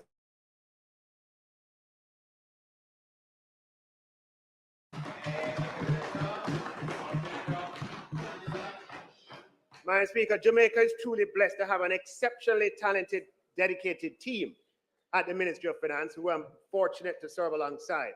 I thank them for their efforts, their contribution, their sacrifices. I thank the Financial Secretary, Darlene Morrison and her team at the ministry, as well as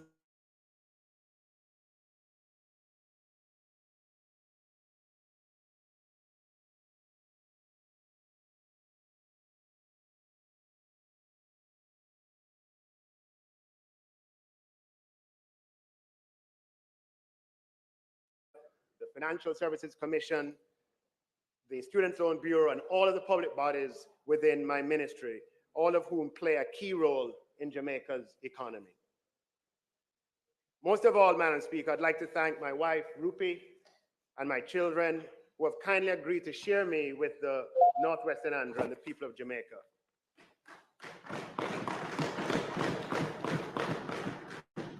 I'll always be grateful for your love, understanding, and support. I'm also grateful for the steady and kind support of my siblings. And I remain indebted to my parents, the late Justice Nigel Clark and Mrs. Mary Clark, for instilling in me a commitment to service of others and pursuit of excellence.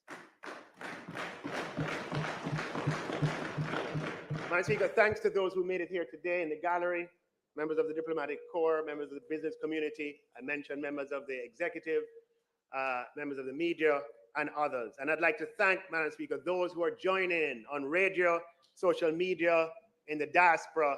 Thank you for participating in these debates. And to all the people of Jamaica, we work for you. You inspire us every day. And we're humbled and grateful for the opportunity to serve you.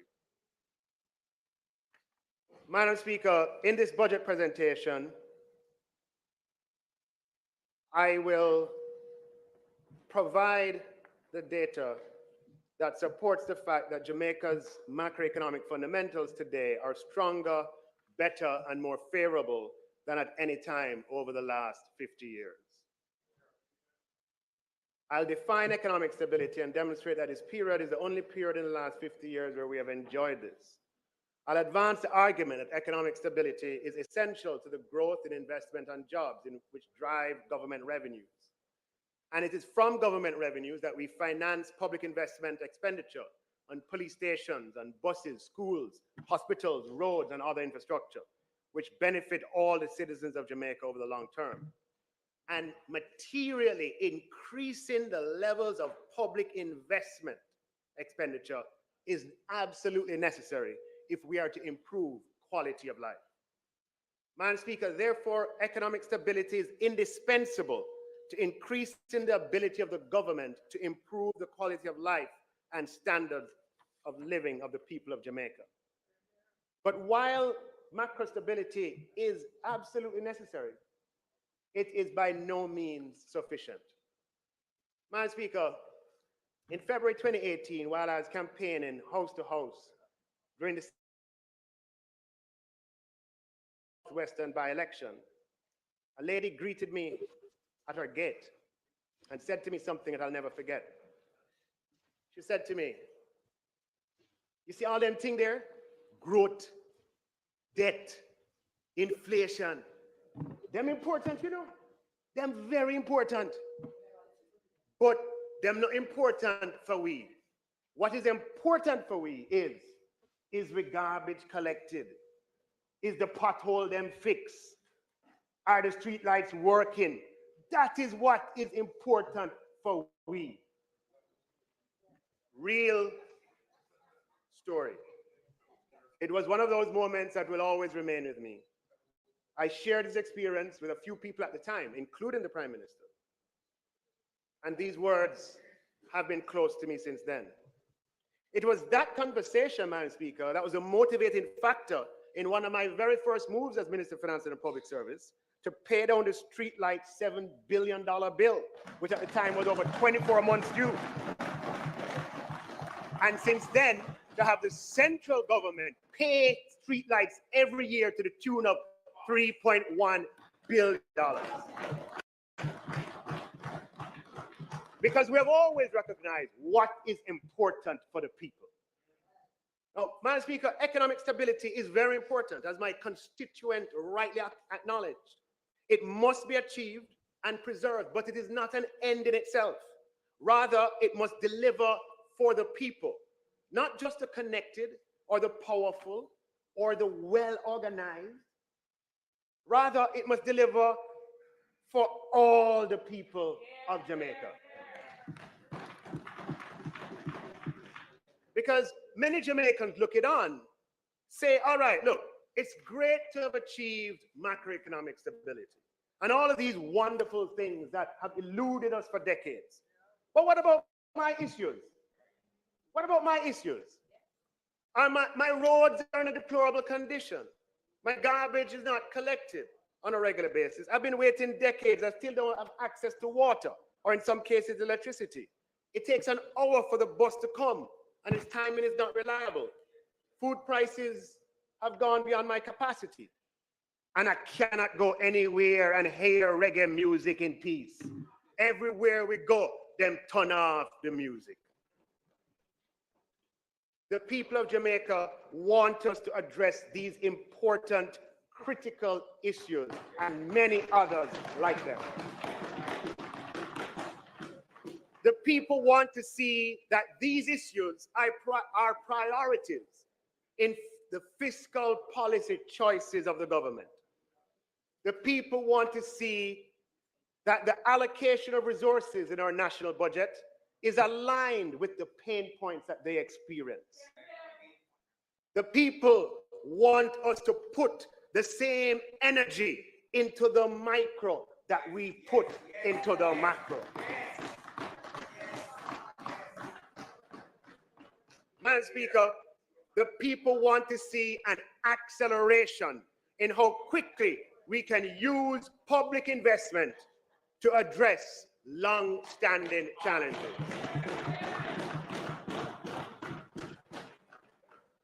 Madam Speaker, I'd like to use this opportunity to speak directly to my constituent who gave me such good advice, as well as to all Jamaicans. We hear you loud and clear.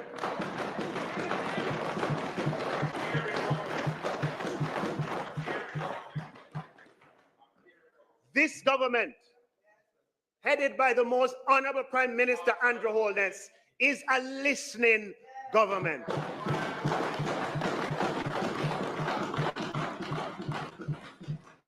Madam Speaker, we listen to the people. And let me say very clearly that what is important to you is also very important to us. Not only have we listened and heard you, Madam Speaker, let me make it abundantly clear that we're also a government that responds.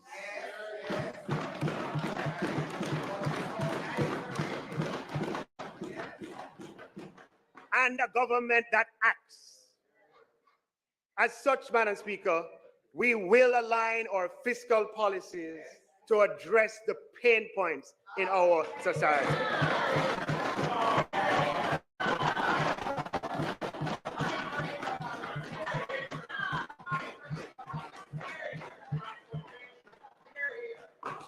Madam Speaker, we will preserve economic stability. We're best placed to do that. Madam Speaker, we will improve economic stability. We're best placed to do that. And Madam Speaker, we will also leverage economic stability in the people's interest. We are best placed to do that. This government, Madam Speaker, has always listened and always responded in a manner that protects and preserves economic stability while also acting in the people's interest. We have endeavors to do so every year since we were first elected in 2016, and we will also do so. We'll always do so. It is abundantly clear, however, Madam Speaker, the people of Jamaica want even more from us as a government. The people of Jamaica want to know and feel that they're benefiting and participating more directly from the macroeconomic advances that we have made in a manner that improves their lives. Madam Speaker, this has always been our commitment, and we have a strong track record of record quality of life improving achievements that support this.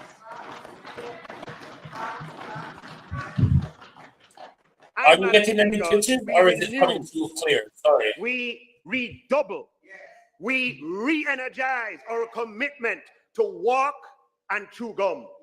That is to continue improving the macro fundamentals of the country, thereby creating an environment that's conducive to jobs and growth, and at the same time, leveraging economic stability that in the people's interest.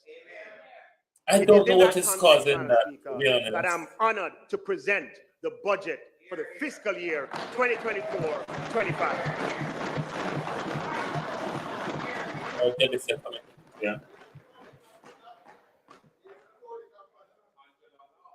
So, Madam Speaker, we have spent a little time on the macro achievements and then move on from there. We need economic stability to sustainably improve standards of living. And, Madam Speaker, we can also be proud of Jamaica's strong democratic tradition. This year marks 80 continuous years of electoral democracy in Jamaica. Jamaica stands among a handful of countries in the world with such a long record of free and fair elections. Indeed, we just completed the 2024 Parish Council elections. And I want to thank all the citizens of Jamaica who and to congratulate them. Madam Speaker, I'm also pleased to report that despite the local government elections, our fiscal, monetary, and economic processes were uninterrupted, and we remain steadfast in continuing to address the important business of the people of Jamaica during elections, before elections, and after elections. Madam Speaker, as I said when the budget was tabled, we are tabling the national budget on time, within schedule, and this debate is being opened on time and within schedule, which was not always the case.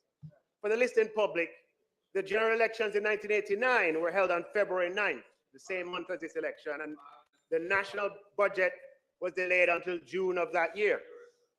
The general elections of 2016 were held on February 25th, and this delayed the national budget until May of that year. Madam Speaker, some persons, I won't call any names, might be quick to point out that these are general elections, while February 26th was a local government elections. To those persons, I would point to the local government elections of February 1981, which resulted in a delay of the budget until May of 1981. Madam Speaker, election or no election, the national budget must be passed in the House by March 31st each year, and that is now law. And it's a sign of progress for our country.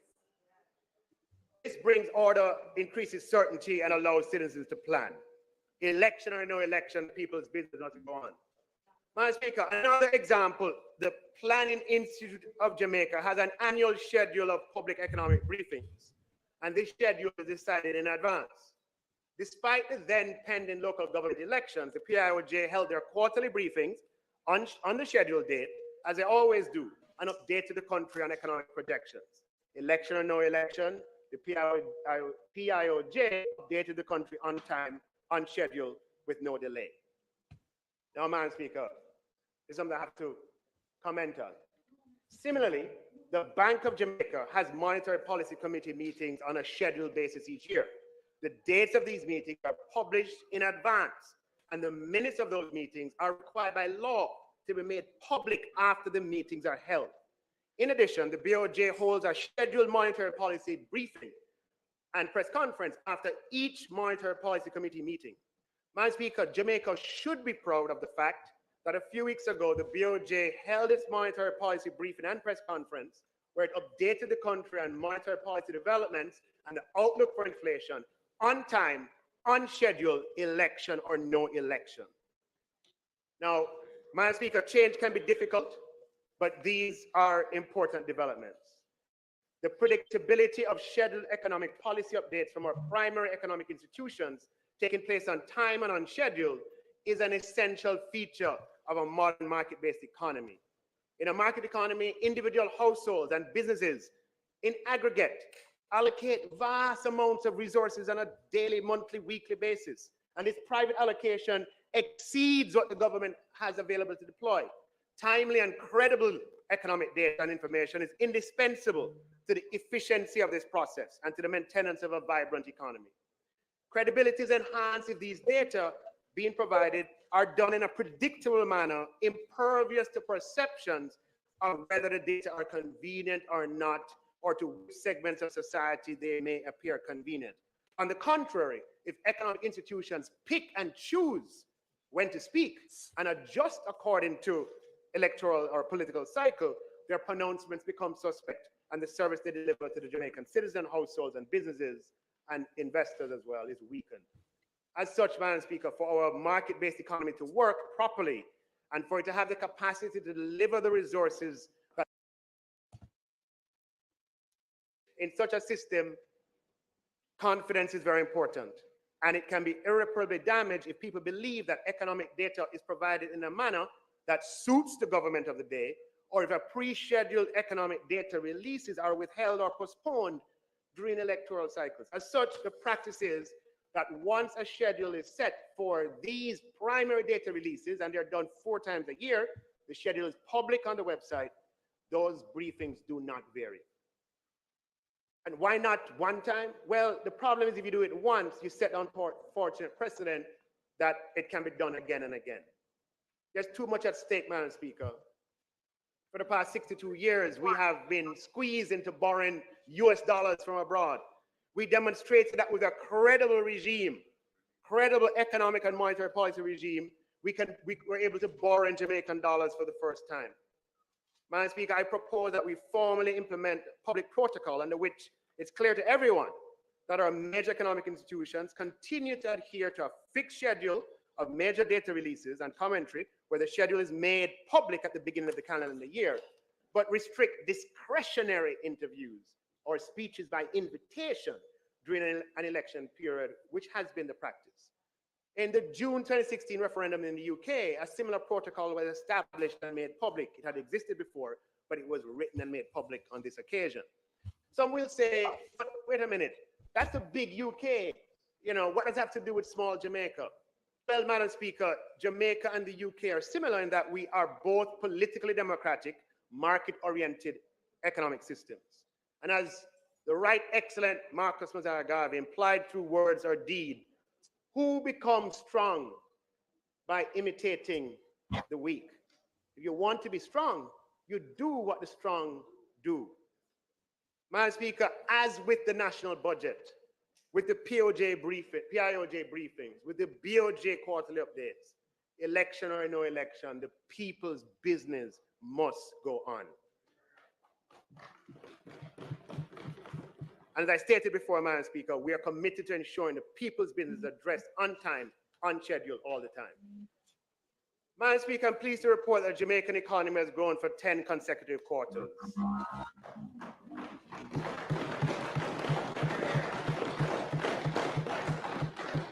It is the second longest period of quarterly growth since we started measuring growth quarterly in 1997. The longest, Madam Speaker, was December 2015 to October 2019, when Jamaica experienced 19 consecutive quarters of growth. So, you know, we grow 7 quarters, then we have a couple quarters of decline. Grow 3 quarters, then decline. Grow 9 quarters, then decline. 9 quarters, decline. 1 quarter, decline. So our history has been punctuated, certainly prior to since we measured growth 1997 until 2015, before that 19 periods of growth, we had as many periods of quarterly growth as we had decline. And some observers cite the fact that for 40 years, between the 1970s and the 2010s, our average economic growth was 1%. That is true. But, Madam Speaker, that masks a deeper truth. It is the variation of growth around that average where the problem has really been. Jamaica's economy, and here we have the 10 quarters of growth on the screen. Jamaica's economy has been characterized by profound volatility, massive ups and downs in quick succession and wild swings. And that has not been good for jobs, Madam Speaker, which is why the unemployment rate was so high for so long. It is that start and stop of the economy and high unemployment that we aim to address. We want to have longer periods of economic expansion and quick recoveries from economic shocks. We want to dampen economic volatility. It's for that reason, Madam Speaker, that we celebrate the 10 quarters, because it has not been the norm. Madam Speaker, Jamaica's per capita GDP is a measure of economic output divided by the number of Jamaicans. Using Jamaica's nominal per capita GDP at the end of fiscal year 2023-24, Madam Speaker, and our GDP per capita, at the end of fiscal year 23-24 is projected to be roughly $7,000 US, using the GDP figures from Stockton and the population data that we have and the closing exchange rate. It has gone up. Anybody notice? It's now $7,000. But, Madam Speaker, we have a lot of catching up to do, because Trinidad and Barbados, for example, are moving at the same time, and they are now at $20,000. But you're seeing, Madam Speaker, we're stuck at the breaking level for a long time, and nobody has been noticing. But today, the per capita GDP is $7,000 US.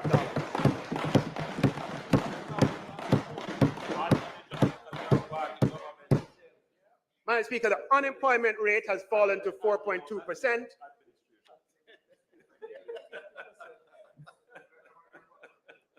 4.2%, Madam Speaker. More Jamaicans employed today than ever before, 1.3 million. 4.2% is a record low.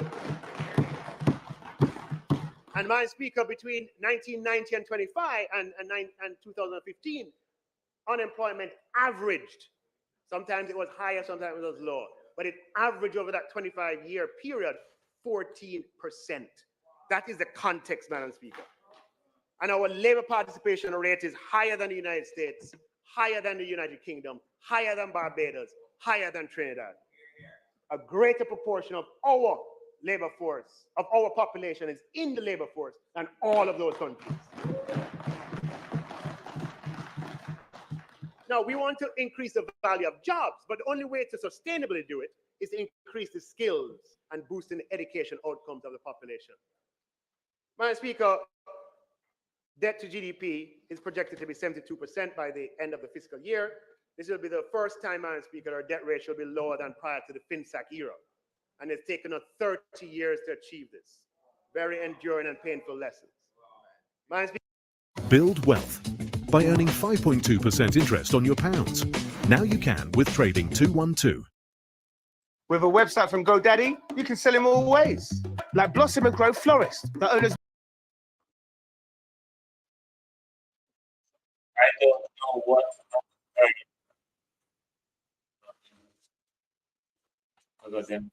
Now what's it? Percent. By the end, by 1978-79, it was just under 90% at 88%. And, Madam Speaker, the history we know from there. By 89-90, by 1989-90, it was 138%. In 1980, Madam Speaker, the central bank had negative reserves. The only way to replace goods in Jamaica is the government had to go out and borrow US dollars so that we could import goods. We had what we call negative reserves. Our Jamaicans, you know, we have to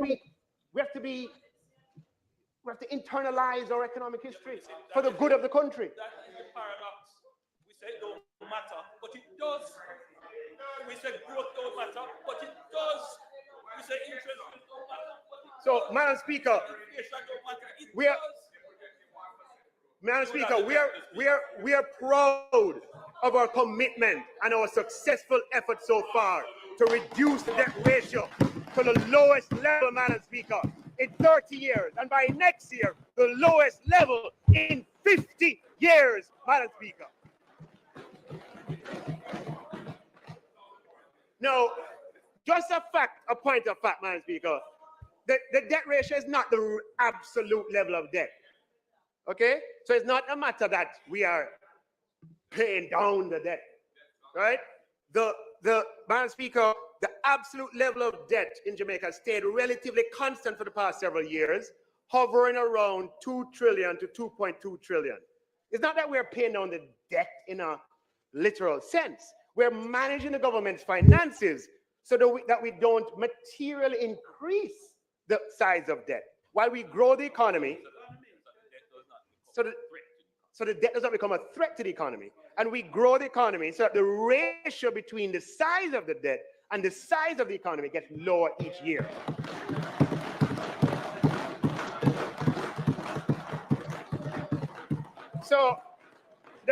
estimate the debt was 2.1 trillion in 22-23. In 23-24, it will be 2.2 trillion. Not that we're paying it down. It's actually going up, but we're doing it in a way that is sustainable. Right? Now, Madam Speaker, over the past 10 years, beginning fiscal year 2013-14, Jamaica has achieved all of its fiscal targets in the budgetary process. That's 10 years. 3 years under the prior administration and 7 years under this administration. 2013-14, the fiscal target was not met in 2012-13. Okay? 2013-14, 2014-15, and 2015-16. Then you take under Prime Minister Holness's time, 16-17, 17-18, 18-19, 19-20. 2021 was COVID, so we used the revised, when we revised the budget, we met that target. 21-22, 22-23. And if we meet it this year, there's still a couple of days to go, it would be the 8th under this administration and the 11th consecutive year overall. Madam Speaker, fiscal credibility has improved dramatically as a result, and the trust in Jamaica's economic policy-making environment has multiplied several-fold. This, in turn, has made Jamaica a much more attractive destination for investment and explains, in part, the robust growth in jobs. The more fiscally credible you are, is the better our terms in trading with the rest of the world, Madam Speaker. Now, all countries need to borrow to finance their operations. However, when countries like Germany or Japan borrow, or any one of a number of developed countries, they don't need to borrow in US dollars or in any currency other than their own. Germany borrows in euros. Japan borrows in yen. This means that Germany and Japan have little or no foreign exchange exposure on their international obligations, debt.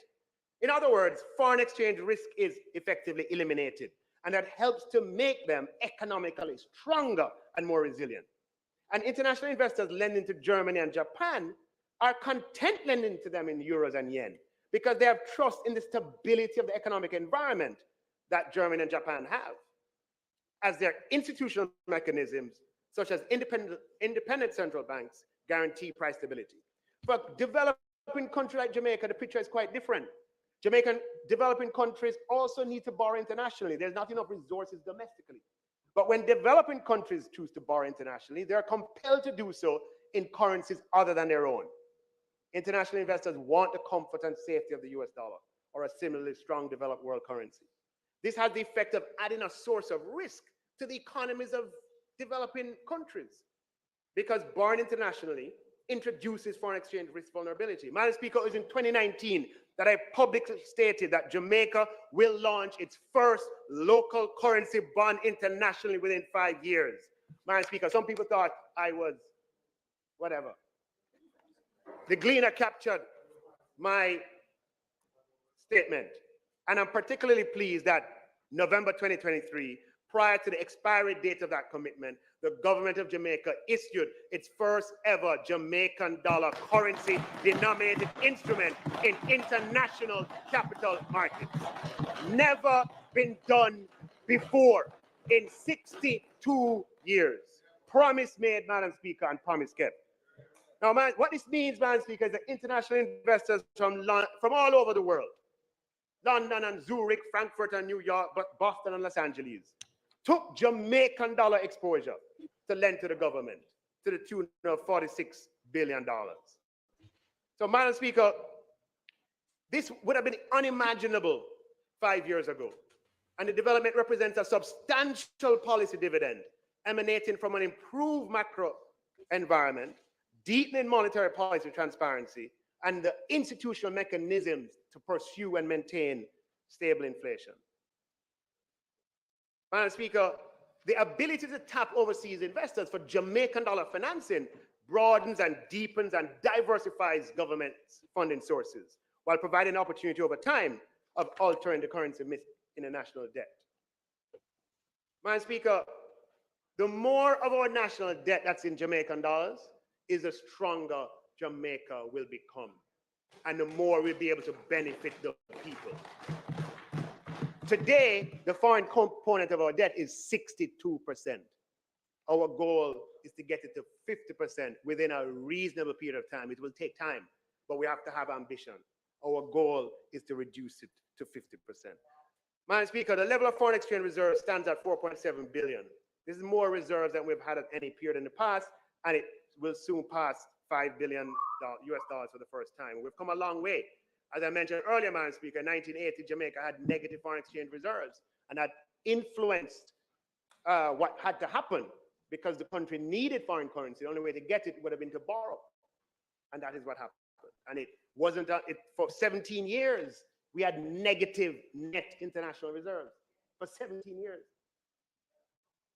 17 years. Jamaica is a small island in a big world, and we have to import much of what we need, and we need foreign exchange to do it. An adequate supply of foreign reserves is a signal to suppliers at Jamaica that they will get paid. And Madam Speaker, that came in useful in the COVID pandemic when we lost $4 billion US of foreign exchange inflows like that. Tourism brings in $3 to $4 billion a year. We went down to zero like that. And Madam Speaker, we are able to endure that foreign exchange supply shock, still import goods and services from overseas, and pay those bills as they came due, all because we had high levels of foreign exchange reserves, Madam Speaker. And we're proud of our commitment and successful efforts to build Jamaica's foreign reserve. Now, Madam Speaker, some people say, you know, quite innocently, hey, we have all those reserves, why we can't just tap into it and use it and spend? I understand the question. But Madam Speaker, it is those reserves that underpin the Jamaican currency. You notice how Jamaican currency start behave all of a sudden, right? Because we have reserves backing it. If we were to do something like that, what would happen is that our currency would become very, very unstable, as it has been in the past. We'd have high inflation and the people would not benefit. You would think you're benefiting the people, but ultimately they would not benefit because it would make life more difficult. We have been there. That's the good thing about our history. We have been there. We know what it is like.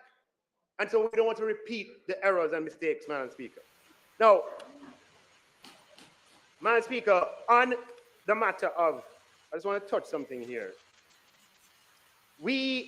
Every country has tax revenues that vary throughout the year. And so governments have to borrow to finance. And the way the world works is that the more a country needs money, is the more that money will cost. You hear what I said? The more a country needs money, is the more that money will cost. That's a reality that existed long before our time, and it will exist long after our time. As such, since money costs more, the more a country is seen to need it. The key for a country is to not be in need of any other people's money. The key is for a country not to be dependent on other countries' money. The better that you're able to take care of yourself by yourself, the bigger the ratings that you get in the credit world. That's just how it goes. The better able you are to pay back your loans, the bigger rating you get in the credit world. And Madam Speaker, I'm happy to report that just last week, following two other rating agencies, Jamaica got the highest rating in 18 years from that rating agency, Fitch. And last year, highest in 20 years. Now, Madam Speaker, what that means is what Jamaica borrowed for loan is 3 points to 5 times lower than some of our peers in the Caribbean. Of $500 US, peer country in the region of $500 US, we pay between $50 and $25 million US per year, less than they do. The lower cost country, Madam Speaker, we can do more with the in people.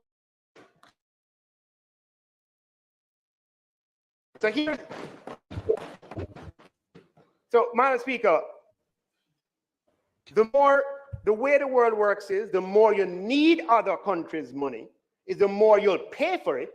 And because the more you pay for it, is the less you can do with it. The lower your credit rating is the more you will pay for money, which is the less that you can do. Now, Madam Speaker, as I said, what we want to do is to be able to do more with money. So we have to put the country in a position that we lower our dependence on the outside world for money. Not that we don't need it or we can't access it, but we lower our dependence on it. We have multiple options. That is how you become economically independent, Madam Speaker. That's a route. And we are a small country in a big, wide world.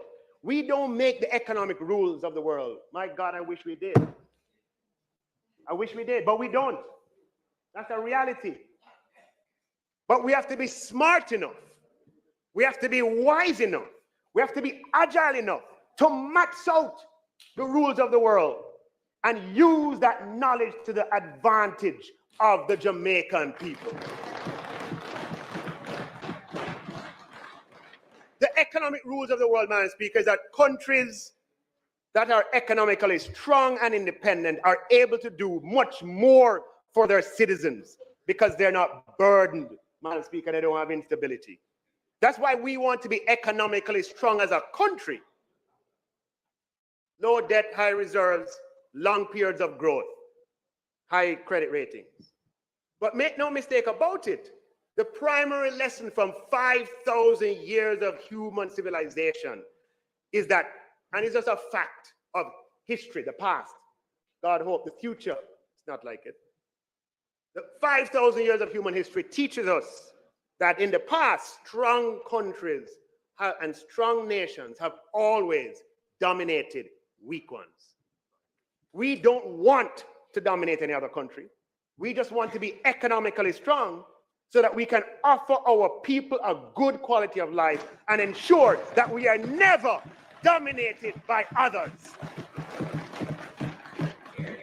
Madam Speaker, as children of Her Excellency the Warrior Nanny of the Maroons, and as sons and daughters of Excellency Sam Sharp, Paul Bogle, George William Gordon, and Marcus Garvey, who paid for their lives and their freedoms, we have a duty to the present and the future generations. We have an obligation to fulfill the manifest destiny that is ours as a nation.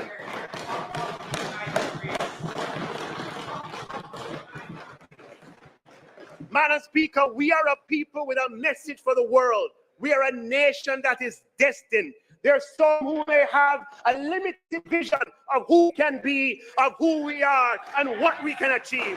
Madam Speaker, my vision, Madam Speaker, the vision of this government is that we can achieve what any other country in the world has achieved.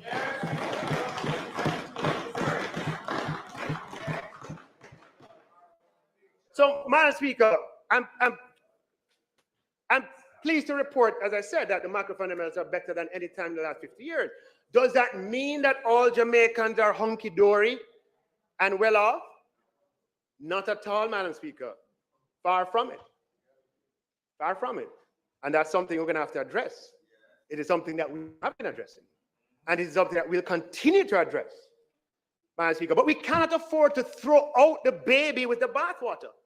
In other words, let us be careful not to make the tragic mistake of acting in a way that we lose the good parts of what we possess because we reject it as a whole instead of just fixing what needs to be fixed and keeping what is good.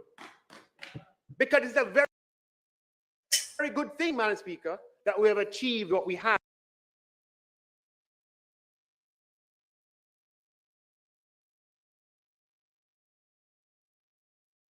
On the macro levels. And it's important that we keep that strength, build on it, and get even stronger. So, Madam Speaker, when we talk about history, let me first say that I have nothing but respect and deep veneration for all of Jamaica's former leaders, Their Excellencies Alexander Bustamante and Norman Manley, the most honorable Michael Manley, Edward Siaga, P.J. Patterson, Portia Simpson Miller, and Bruce Golding, and the administrations that they led. Each of those administrations made huge contributions to Jamaica, and we truly stand on the shoulders of giants. The purpose of historical references and comparisons is not to take anything away from their achievements or contributions. They were products of their time in much the same way. Come home in the morning light, my mind. This is when you're gonna live your life right. I wanna be the one to walk in the sun.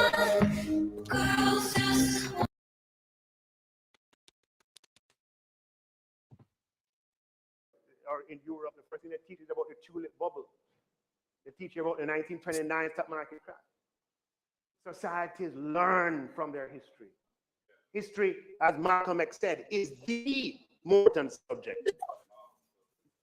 Malcolm X said that, the most important subject. And as we know, the adage that people without knowledge of its roots is like, people without history, knowledge of their history is like a tree without roots. So, Madam Speaker,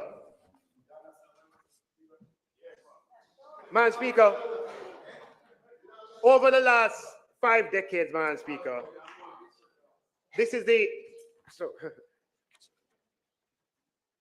Madam Speaker,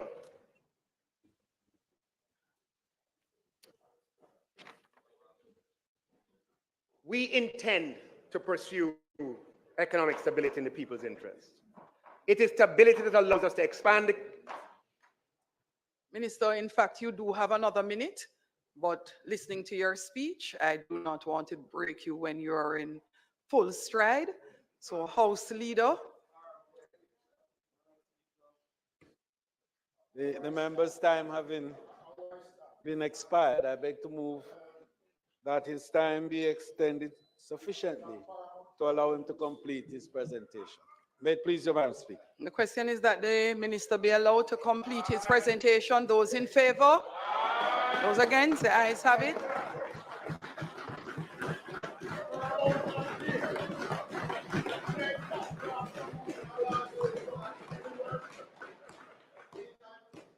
So, Madam Speaker, I want to make it clear that we pursue economic stability in the people's interest. And it is that stability that allows us to expand the capital budget even beyond the capacity of the pure public bureaucracy to implement something that we need to address, and I will get to that. It is stability that allows the government to plan years in advance and to share those plans, which allows for steady, even development. You'll recall, Madam Speaker, that last year we informed this Honorable House about the Spark Infrastructure Program last year. I'm proud to announce that we're entering a period, Madam Speaker, where we will leverage our economic stability to usher in the largest period of public investment designed to address the problems experienced by Jamaicans every day. Madam Speaker, when through public investment, the government of Jamaica brings water to a community, the people benefit. When through public investment, the government brings access to sewer lines to a community, the people benefit. Madam Speaker, when the government is able to bring JUTC buses so people can plan their businesses and ride in comfort, the people benefit.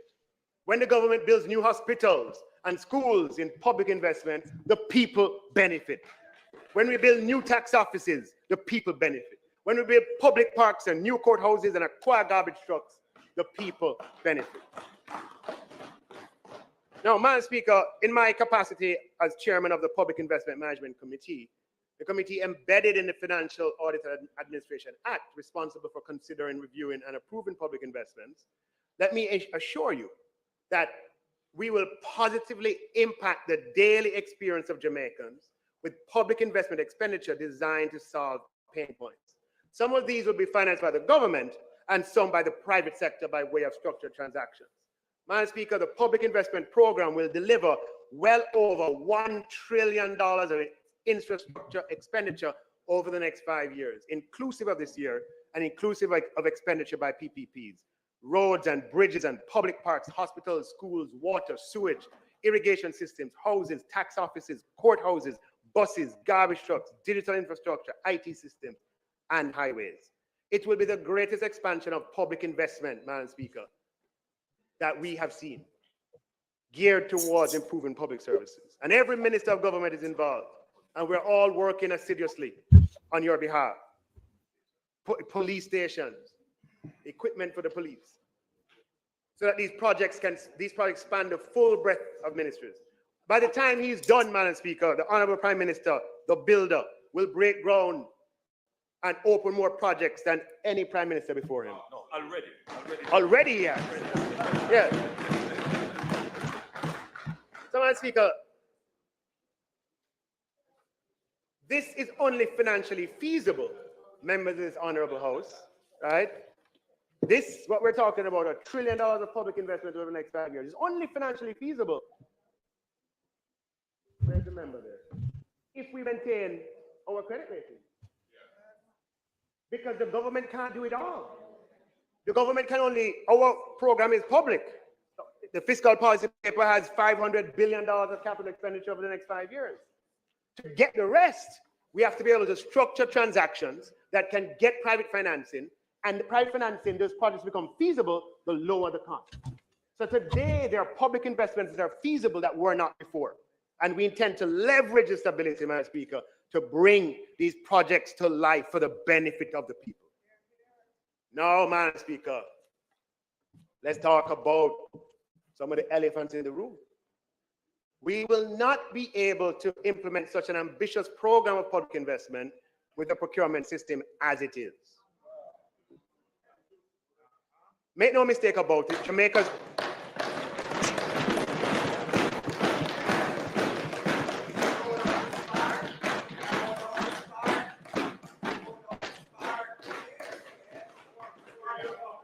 And Madam Speaker, I want you to permit me to spend a little time on this.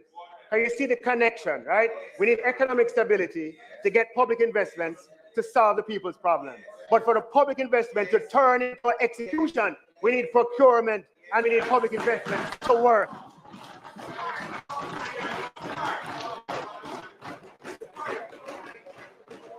So, Madam Speaker, procurement is integral to the functioning of government, and an efficient procurement system is vital to the efficiency of government. Now, procurement policy rests with the Ministry of Finance through the Office of Public Procurement, while the implementation is distributed across 200 ministries, departments, and agencies. And the time will soon come that them can't hide, because everything is digital. So we'll be able to see everything. You can't hide and say, what? The procurement system. No, we can see every step, how much time you took. Now, to improve the productivity of government requires us to take a good look at procurement processes and implementation and to see how we can optimize. But we're not at liberty to simply optimize one variable, which is time. Procurement undertaken with the public money, right, is such that we're obligated to optimize other variables as well. It has to be designed to make sure there's value for money. And given the sheer size of aggregate procurement, it needs to be optimized to have economic benefits for society. Sometimes these latter two objectives conflict with the first. And in a society bedeviled by low trust, this conflict can be even more intense. However, with analysis based on data, we can make tweaks to the system that allows us to better optimize all three objectives. Madam Speaker, I'm pleased to update this House that Jamaica now has a fully functional electronic procurement system, the Government of Jamaica Electronic Procurement System, GOJEP. We must recognize and express appreciation for the technical cooperation of the Inter-American Development Bank and the European Union in this regard. Through its several modules, GOJEP manages tender calls and bid submissions, aids in bill evaluation. It basically is indispensable throughout all the stages of the procurement process. I promised in my 2021 budget presentation to unlock the power of electronic procurement through increased adoption, and we have been following up on that. If we want to have an efficient system, Madam Speaker, we have to go digital. And we had a 3-year transition period. Effective August 2023, whenever you make the switch over, it's always a little uncomfortable. But there's a 3-year transition period.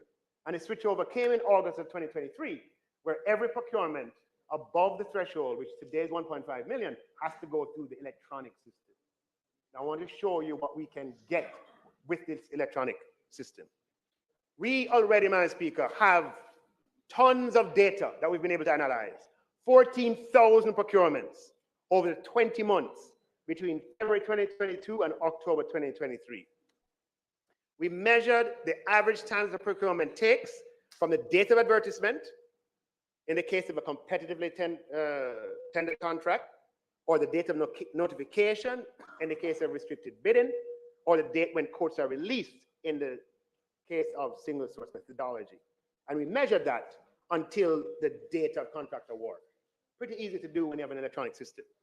Madam Speaker, I don't know if you can only see the outlines of the chart, but the first chart shows beginning in February 2022, right? The blue line shows the average kind of procurement time, going up and down, but death decidedly a downward path.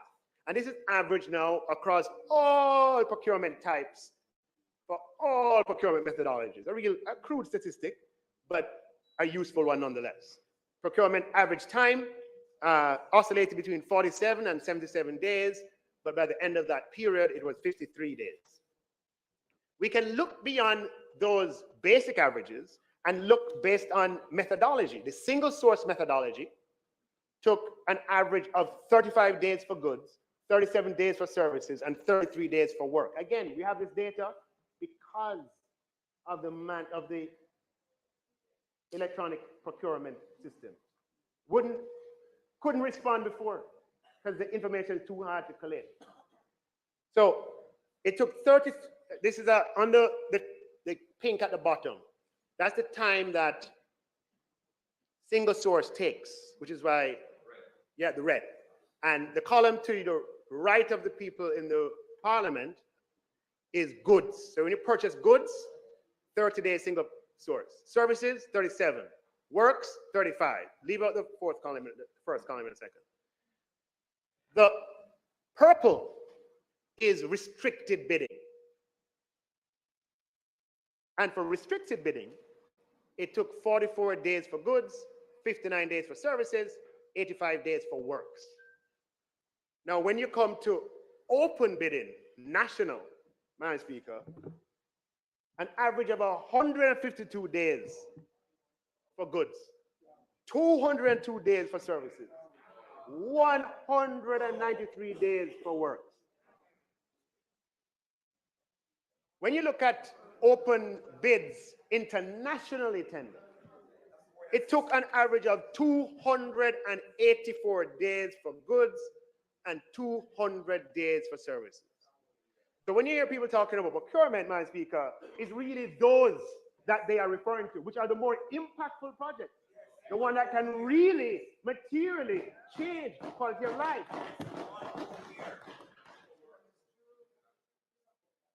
Well, we haven't had one in that period. So, Madam Speaker, clearly the data shows and it confirms the experience, right? That it just takes too long for the things that really matter to people. So we have had a good think about it, Madam Speaker, and discussed it at many levels. And we've dug deep, and I'm going to talk about some of the soft issues first and the soft changes. Then I will talk about the harder issues. And I know that some of the people in the room want to hear the hard changes, but the soft changes are just as important. Madam Speaker, one of the things that we have found is that procurement failures occur too often on big procurements. And that's when a process fails to deliver, even after bids have come in. I had one in my ministry on something that was very, very, very important. Has to be done again. I know the Prime Minister had a big one. And I'm sure it has been experienced. That you go through the procurement is one of the, show the color graph again, is one of the big ones that take 200 and odd days.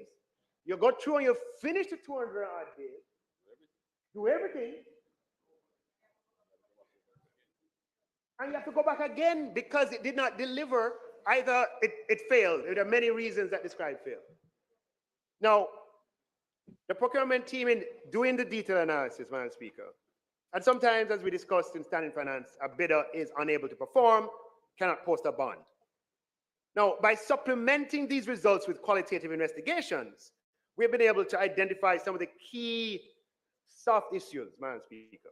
One of the things that we have done, the Office of Public Procurement, that is we have developed a pre-engagement checklist for procurement officers to correct for the experience where procurements have to be done because of officer error or oversight. We have found that in large procurements, if we properly think through the evaluation criteria, in many instances, we would prevent procurement failure. So what we've done is provided a checklist to go to all procurement officers throughout the system. When you're doing all these major things, have you thought about this? Have you thought about that? Have you thought about this? So you can put the evaluation matrix together in a way that you're going to be successful. In addition, Madam Speaker, we've provided guidance notes, given the Procurement Committee's guidance notes to optimize the decision they make. One of the observations is that procurement committees get lost in questions that have no bearing on the decision that they're called upon to make. Human nature. You have a decision to make. It's a business, hard-nosed business decision. And you end up talking about things that have no bearing or relevance. So we're providing guidance notes that procurement committees, look, this is serious business. These are the things you ought to consider, right?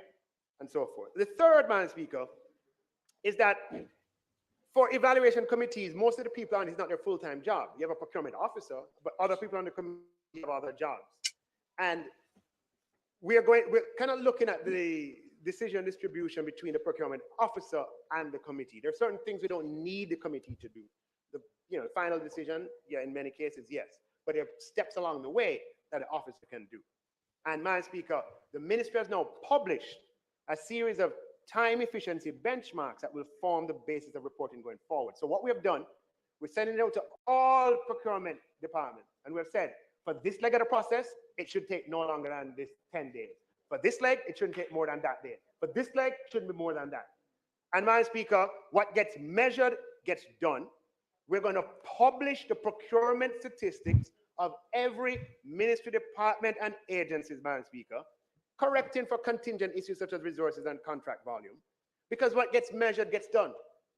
And Madam Speaker, we're going to introduce the Government of Jamaica Procurement Awards that celebrates excellence in procurement.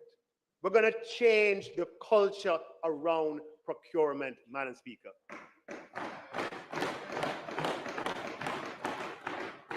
Procurement for many was a bad word, people afraid and scared. No, the country can't move ahead like that. We're going to say that we are going to honor and reward procurement leadership and procurement efficiency and procurement innovation across the 200 MDAs. The Corporate Governance Awards, introduced before my time, have played a key role in improving corporate governance over time. And I believe the Government of Jamaica Procurement Awards will have a same cultural impact. So, Madam Speaker, for the hard issues, we have reviewed the Procurement Act, and we're going to be proposing some amendments to the legal and institutional framework, and we need to get it through the system quickly.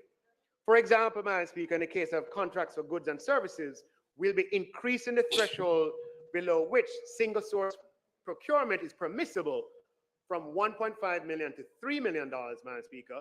The 1.5 million threshold has been in place for almost a decade. And for works, it will go from $2 million to $5 million.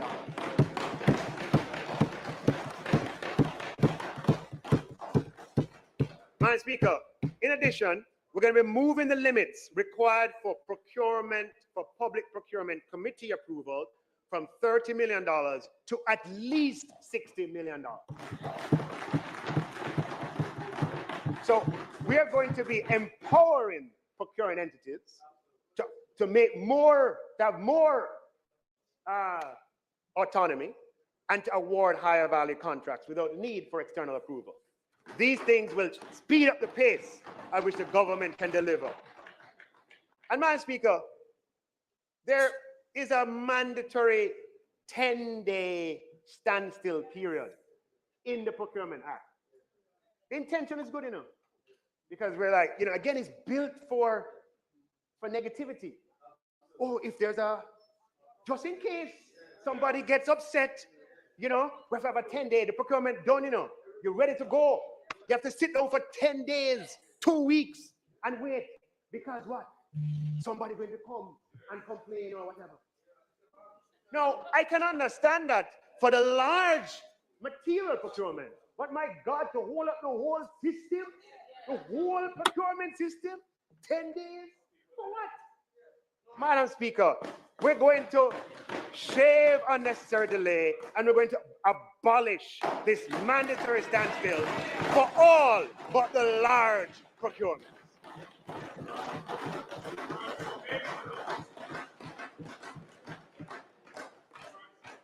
Now, Madam Speaker, the greatest improvement in efficiency can come from moving some of the layers that exist.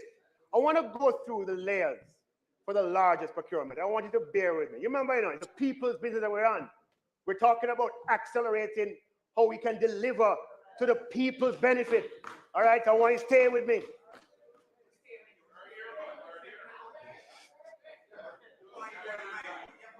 So, Madam Speaker, the layers. You have the procurement officer. Let's see if I have enough fingers here. No. All right. You have the procurement officer. You have the procurement committee.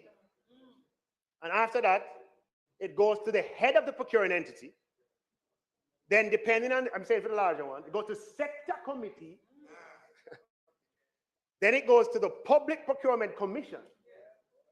And hear me now. It goes from the Public Procurement Commission back to the Procurement Ministry.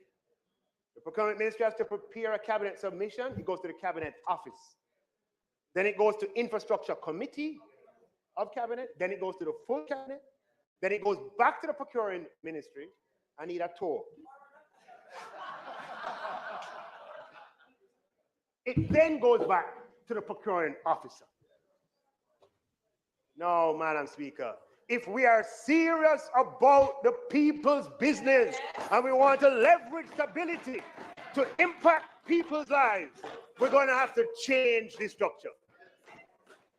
Madam Speaker, we will abolish the sector committee, removing an unnecessary layer from the public procurement process.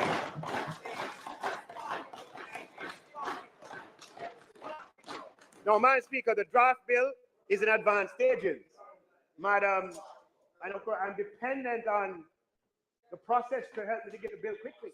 And I know that my colleague minister, Malahu Fort, will make sure that this bill comes forth 2 weeks' time. 2 weeks' time.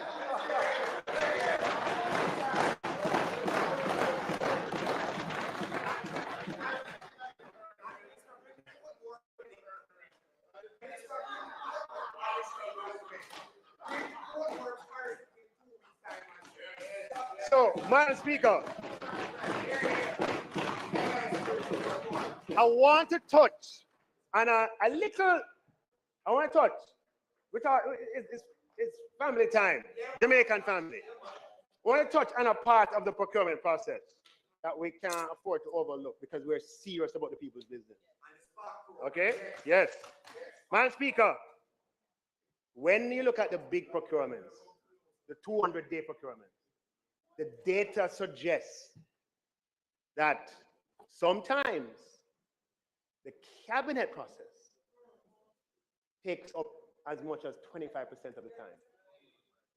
This is because of the many micro steps involved, right? After Public Procurement Commission has approved it, it's not approved by some independent people. It's not approved. It go back to the ministry. The ministry have to write a cabinet. You ever see those cabinet submissions? Some of them are 40 pages long. Background, context, issues, right? Sometimes you have to prepare the cabinet session. Go to the minister, you don't like this, change that. Go to this person, don't like it, change it. Some commentary. Yes, before it gets to cabinet office. It gets to cabinet office, they may have changes, they send it back. I'm talking just the honest to God truth. Then after that, it has to go to Infrastructure Committee. And sometimes we lose time. And then it goes to Cabinet. But when it goes to Cabinet, after Cabinet makes the decision, it's not done enough. It's only done when it is minuted by the Cabinet, which is 1 week after the Cabinet meeting. So when you add it all up, Madam Speaker, that we are defeating ourselves.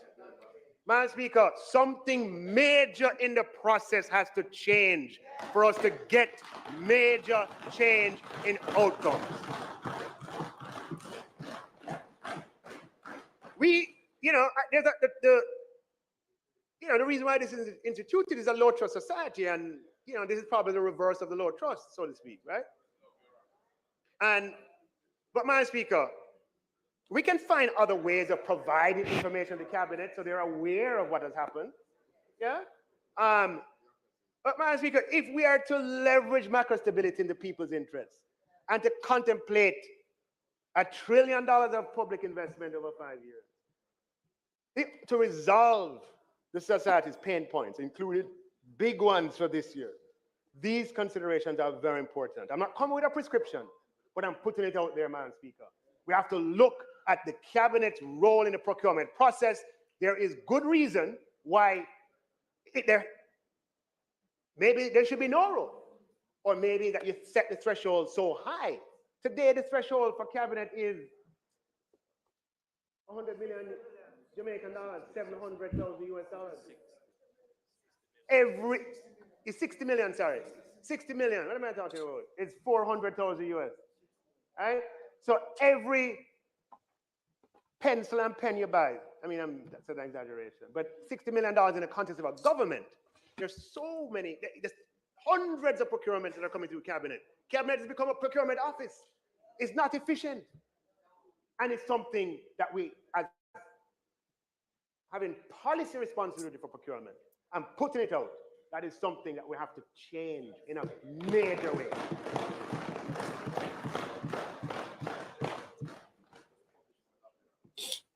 So, Madam Speaker, public investment and management exception, and then I'm going to come back to something on procurement. Madam Speaker, public investment process is important, right? Because public investments, represents spending in assets. Some of them are major, some of them are multi-year commitments. And the government has been reforming and refining its public investment system to ensure adequate planning and consideration, Madam Speaker. And to make sure that citizens receive value for money and procurement is on time and on budget. Madam Speaker, a robust public investment process is in the people's interest. But Madam Speaker, while we revise and improve the process, the people deserve and need efficiency.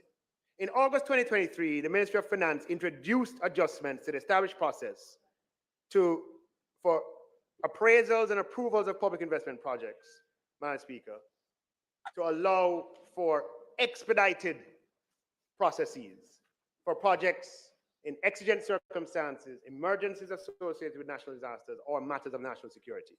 And when projects have met these conditions, along with criteria that establishes lack of complexity, the PIAB will conduct a rapid screening of the concept and expedite as necessary.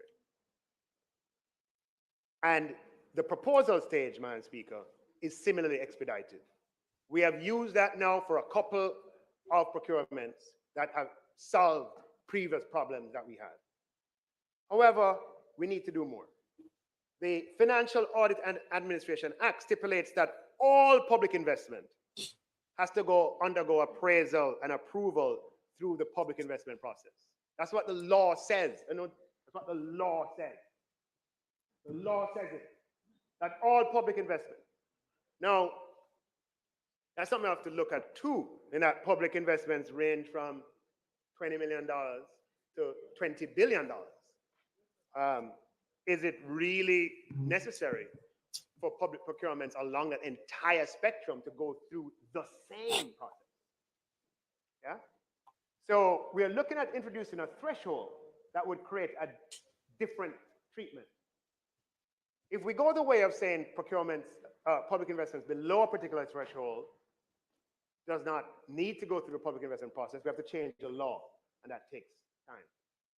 Another way is to say that below a particular threshold, the ministry does the appraisal. You understand? So we still comply with the law that the appraisal is being done, but below a particular threshold, it doesn't have to be done at PIB, it's done at the ministry. So, Madam Speaker, we are moving to make material changes in procurement and public investment to ensure that the people benefit from economic stability in a timely manner. And we also, Madam Speaker, we have a performance evaluation program for contractors, where contracts above a particular threshold, the procuring entity is required to score the contractors and to keep it in a database. A number of that they can share, public departments can share. And beyond a certain negative score, contractors can be debarred from participation in public investment. At a later stage, I'll spell this out in more detail. But that is a part of our reform. Yes. Now, Madam Speaker, moving on. When someone, I just want to talk about the topic of unemployment insurance. When someone on a lower income loses their job, it can have a devastating consequence on their livelihood. And it can unravel their lives with profound, long-lasting consequences. During COVID, 150,000 Jamaicans lost their jobs and were suddenly without income. And many affected households would not have had the resources to draw on to tide them over, and hence the government responded with the CARE program. 55,000 Jamaicans who lost their job got payments over 13 months. Madam Speaker, it revealed a glaring gap in the social security arrangements, and in April 2020, the most honorable Prime Minister appointed a COVID economic recovery task force, and he appointed me to chair it in my capacity of Minister of Finance. The task force was broad in composition, spanning every facet of society, and the final report was produced in June of 2020 and tabled in this House. And one of the recommendations was that the government funds and completes a feasibility study on an unemployment insurance scheme for specific categories of workers within the context of social security reform. It wasn't the first time this recommendation was being made. It was made under the Labour Market Commission chaired by Dr. Marshall Hall a few years earlier. Madam Speaker, the government wasted no time, and as Cabinet approved, the Ministry of Finance undertook the responsibility of getting the feasibility done through the PIOJ, and with technical support and financial support from the International Labour Organization and the guidance of a technical oversight committee, with the intention that if it was to be implemented, meaning it was feasible, the Ministry of Labour and Social Security would implement it. And I must thank, Madam Speaker, Dr. Wayne Henry of the PIOJ and his staff and the Technical Oversight Committee chaired by Dr. Henry for enthusiastically pursuing the feasibility study and coordinating the consultations required. I thank the Ministry of Labour and Social Security who ably assisted the effort. Madam Speaker, I'm grateful to the International Labour Organization, which conducted the feasibility study, and the entities that participated in the consultations, the Confederation of Trade Unions, the private sector organization, and other groups. I'm happy to report, Madam Speaker, that macro stability makes it feasible for Jamaica to have an unemployment insurance scheme that benefits Jamaican workers. So, Madam Speaker, an insurance scheme can play a critical role in a stabilization role in providing income security of the unemployed, particularly during periods of economic shock, and therefore compensating partially for lost earnings. And it breaks the negative cycle of unemployment leading to reduced consumption, leading to further reduction in economic activity. So it can stabilize, Madam Speaker, and improve macro stability. And the social impact of unemployment insurance is huge. Right? Jamaica's average income is such that many persons live, paycheck to paycheck. Long been a reality. And having a job is better than not having one. But if you lose that job, it plunges the family into disarray. Several observers and commentators have often pointed to the relative social stability of Barbados. One of the big differences, many differences, but one key economic institutional difference is that Barbados has long had unemployment, a solid social security system with unemployment as a major pillar. Bahamas also has unemployment insurance. And the COVID-19 experience, Madam Speaker, my understanding.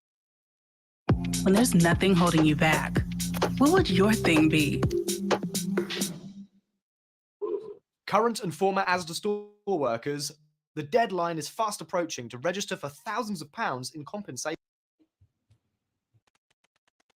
Employment insurance scheme, and for Jamaica, it's likely that those who contribute to the national insurance scheme would be automatically included. On the loss of a job confirmed by employee and employer, the newly unemployed would become eligible to receive an unemployment benefit representing a particular percentage of their previous weekly income, up to a maximum threshold for a period of time. In Barbados, the unemployment benefit is 60% of previous average weekly earnings. In Bahamas, the benefit is 50% of previous average weekly earnings. In Barbados, the benefit is paid for 26 weeks. In Bahamas, it's paid for 13 weeks. Jamaica will have to work out unemployment benefit parameters that work for us. And Madam Speaker, unemployment insurance schemes are not free, they cost money. Usually these costs are funded by employer and employer deductions, with the government sometimes making an upfront fiscal contribution on inception to capitalize the scheme, and treat with the possibility of major unemployment materializing before the scheme has amassed sufficient funds. The feasibility study indicates that it could cost as little as 0.8% of salary and as high as 1.5% of salary for all employed persons, with capital contribution for the government of a few billion dollars for this benefit to be provided, depending on the parameters selected. However, Madam Speaker, Jamaica has a plethora of separate statutory deductions. We have NHT, we have NIS, we have HART, we have EdTax, and adding a fifth, replicating the collection, processing, and enforcement administration, and adding further complexity for small business is not optimal for employees.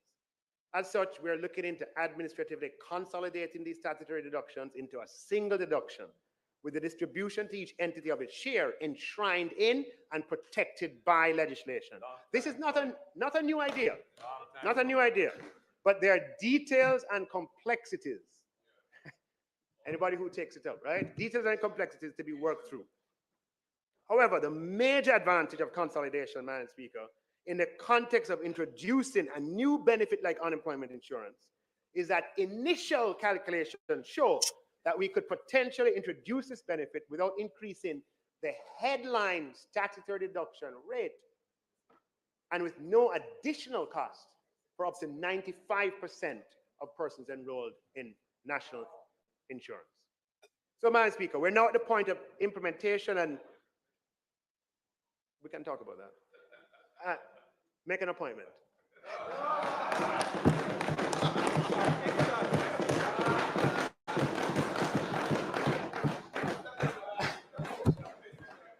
Yes, this appointment. Yes, yes, yes. So, yeah.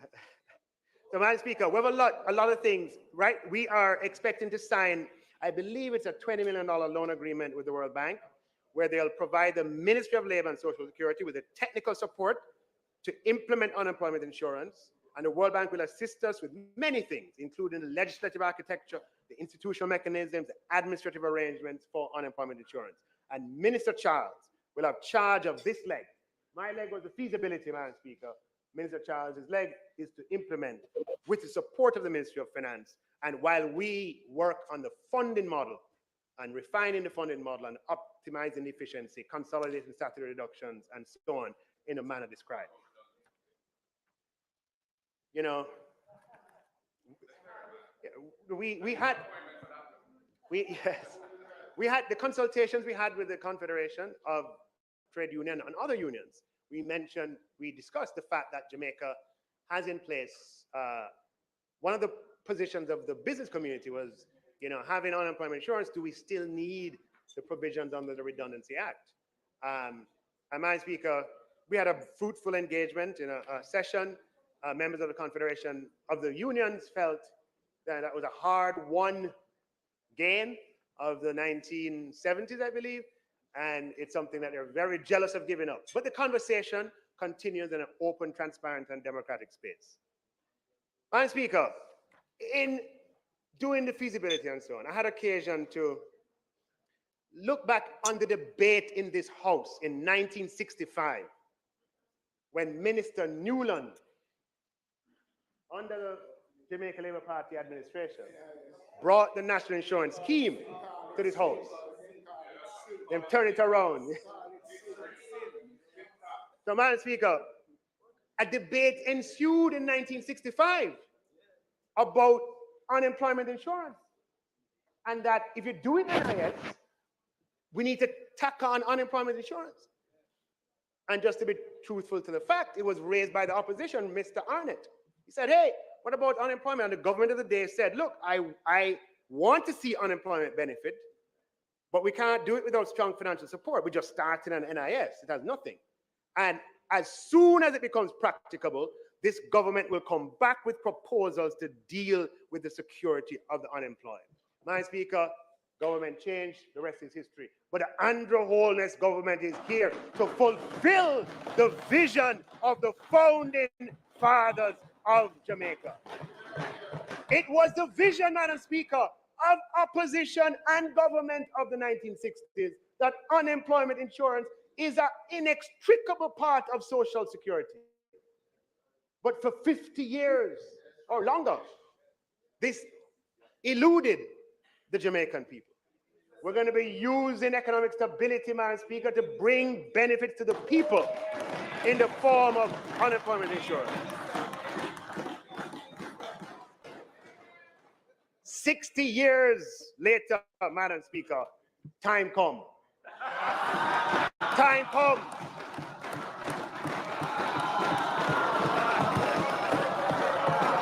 For unemployment insurance.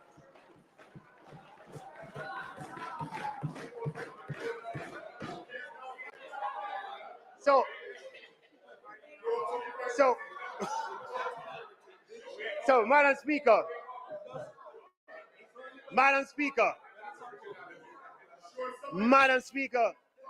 on a lighter note, I want to share a little exchange in that debate from 1965, and if I can put it up.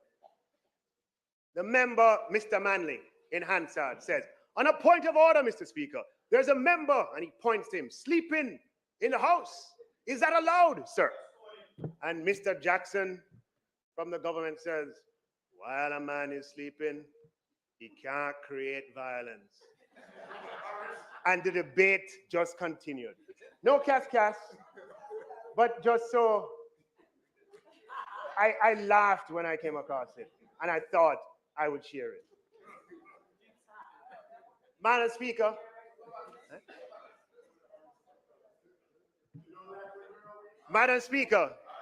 so the next time, Madam Speaker, so the Social Security form has been an indelible feature of the Holness administration. We introduced the social pension, which benefits 12,000 elderly Jamaicans, soon to be 15,000, Madam Speaker. And Minister Carl Samuda, former minister, was instrumental in that implementation being carried on by Minister Charles. We introduced the tourism workers pension scheme, Madam Speaker. And Minister Bartlett has been instrumental. And I'm proud to announce that we're working to introduce unemployment insurance to Jamaica. Madam Speaker, we live in a climatic zone that makes us vulnerable to rainfall and earthquake. And Madam Speaker, we have to take responsibility for our vulnerability. As I often observe, the Canadians, in response to their vulnerability of freezing winters, they have created huge underground cities under Montreal, for example, 12 square kilometers. Shopping malls, apartment buildings, hotels, banks, offices, museums, universities, underground, connected by tunnels. And this infrastructure is used by hundreds of thousands of Quebecois, every day during the winter. Madam Speaker, the Toronto Path is one of the largest underground shopping malls in the world. 16 miles of concourse is underground, retail space, etc. The Canadians have taken responsibility for their vulnerability. They're not alone. When the United States experienced the oil embargo in the early 1970s, it was then that they started the Strategic Petroleum Reserve, which became the largest physical supply of oil in the world. Madam Speaker, countries that achieve for their citizens take responsibility for their vulnerabilities. They don't leave themselves exposed or wait for other countries to come to their assistance. Madam Speaker, we became the first small country to launch a catastrophe bond. Hurricane season, we got support from the World Bank, Madam Speaker, and from the governments of the UK, the US, and Germany, who paid 100% of the premiums for the first 3 years. And we'll always be grateful to them for that. And what we said to them in our pitch, when we went to pitch it to them, was that when it matures, we will, out of our own resources, continue to provide that protection for Jamaica. As night follows day, at some point, it's going to be necessary to have it. Just make sure that when that day comes, whoever is at the helm at the time has renewed this degree of protection. Madam Speaker, we're also creating a national disaster fund. We've already tabled the legislation in Parliament, and the idea is to capitalize that fund every year until it gets to about $10 billion. Madam Speaker, inheriting a legacy of debt, just a fact, our generation broadly defined, Madam Speaker, we intend to leave a legacy of national wealth, right? Where we have buffers put away for rainy days, like natural disasters and so on. And so in this budget, Madam Speaker, we are putting funds into that national disaster fund. Madam Speaker, I want to just turn my attention very quickly to public sector transformation. We embarked on the construct of the public sector transformation program in 2017, following the Prime Minister's announcement of the government's policy position on modernizing the state. The Transformation Implementation Unit in the Ministry of Finance developed a 6-year program with funding from the international development partners, the IDB and the World Bank. 6 years, 2027 to 2023. As part of the loan program, loan agreements, Madam Speaker, with our development partners, we agree certain measures that are to be achieved, and these measures are used by the development partner to assess the performance of the project. And it's with a deep sense of pride, Madam Speaker, that I stand here today to report that the public sector transformation program, meaning that loan funded by the IDB, is the first IDB program to achieve all measures agreed with the IDB within the agreed timelines and loan amount. I know me says so, the IDB says so. Now, the transformation unit headed by Mrs. Maria Thompson Walters and the financial secretary, Mrs. Darlene Morrison, are deserving, Madam Speaker, of your recognition of this House. The audit and final evaluation of the program will be conducted between April and June of this year. What did we do differently? Given Jamaica's long history with reform, we had to do things differently to get a different outcome. We knew that we had to have realistic targets. Madam Speaker, the transformation program was built on 5 pillars, even though our minds probably just go to one. The 5 pillars were the improving the use of information and communication technology in the public sector. And you can see this as a precursor, really, to the Prime Minister's innovation of putting a digital ministry in place. The digital ministry was not in place at the time. So we had a public sector transformation, and one of the pillars under the Ministry of Finance was to go and digitize certain areas of government. And we picked 4 or 5 areas. The second was a shared service operation. The third was transforming human resources practices, compensation management, and rationalization of public bodies. On the ICT transformation, Madam Speaker, Mrs. Thompson Walters and her team, Madam Speaker, under this government, has made significant strides in the program that was outlined. A big part of that, Madam Speaker, of that progress is that we now have a dedicated broadband infrastructure. And Madam Speaker, many people would have heard about GovNet for quite some time and may have wondered whether it ever become a reality. As we speak, the TIU informs that over 200 entities in the Kingston area have been connected to the system, and over 500 entities, including police stations, schools, and courts, also have connectivity. Madam Speaker, this program also funded the data center at eGov to expand storage by 260%, and I had the pleasure of touring it recently. The Public Sector Transformation Unit partners with 4 government agencies. So now we have a ministry who is going to, this was the precursor, as I said. So in the program, we just did 4. We did PICA to put in a new relationship management system, national fisheries authorities to put a web-based fisheries licensing system, and the work permit system at the Ministry of Local Government, as well as a system at the Child Protection Family Services, Madam Speaker. And for those 4 entities, dramatically improve productivity.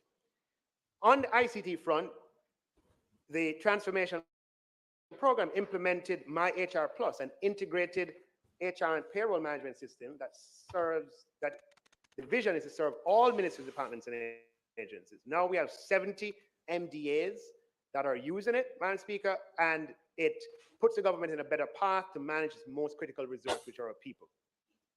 Madam Speaker, HR and payroll teams have better access to employee information, more efficient management of employee data, better people decisions, better reporting, and most importantly, Madam Speaker, for the employee, rather than waiting 3 weeks to get a response from HR, you know, to say, how much leave I have left? So go look up some files and come back 2 weeks later and say you have 10 days left. Or I need a job letter because I want to get a mortgage. I have to wait for the person to come back. Under My HR Plus, the employee is empowered to do that themselves by pressing a button. Madam Speaker, on the restructuring of compensation, Madam Speaker, we set out to, this was a process to be implemented across 3 years. In the first year, Madam Speaker,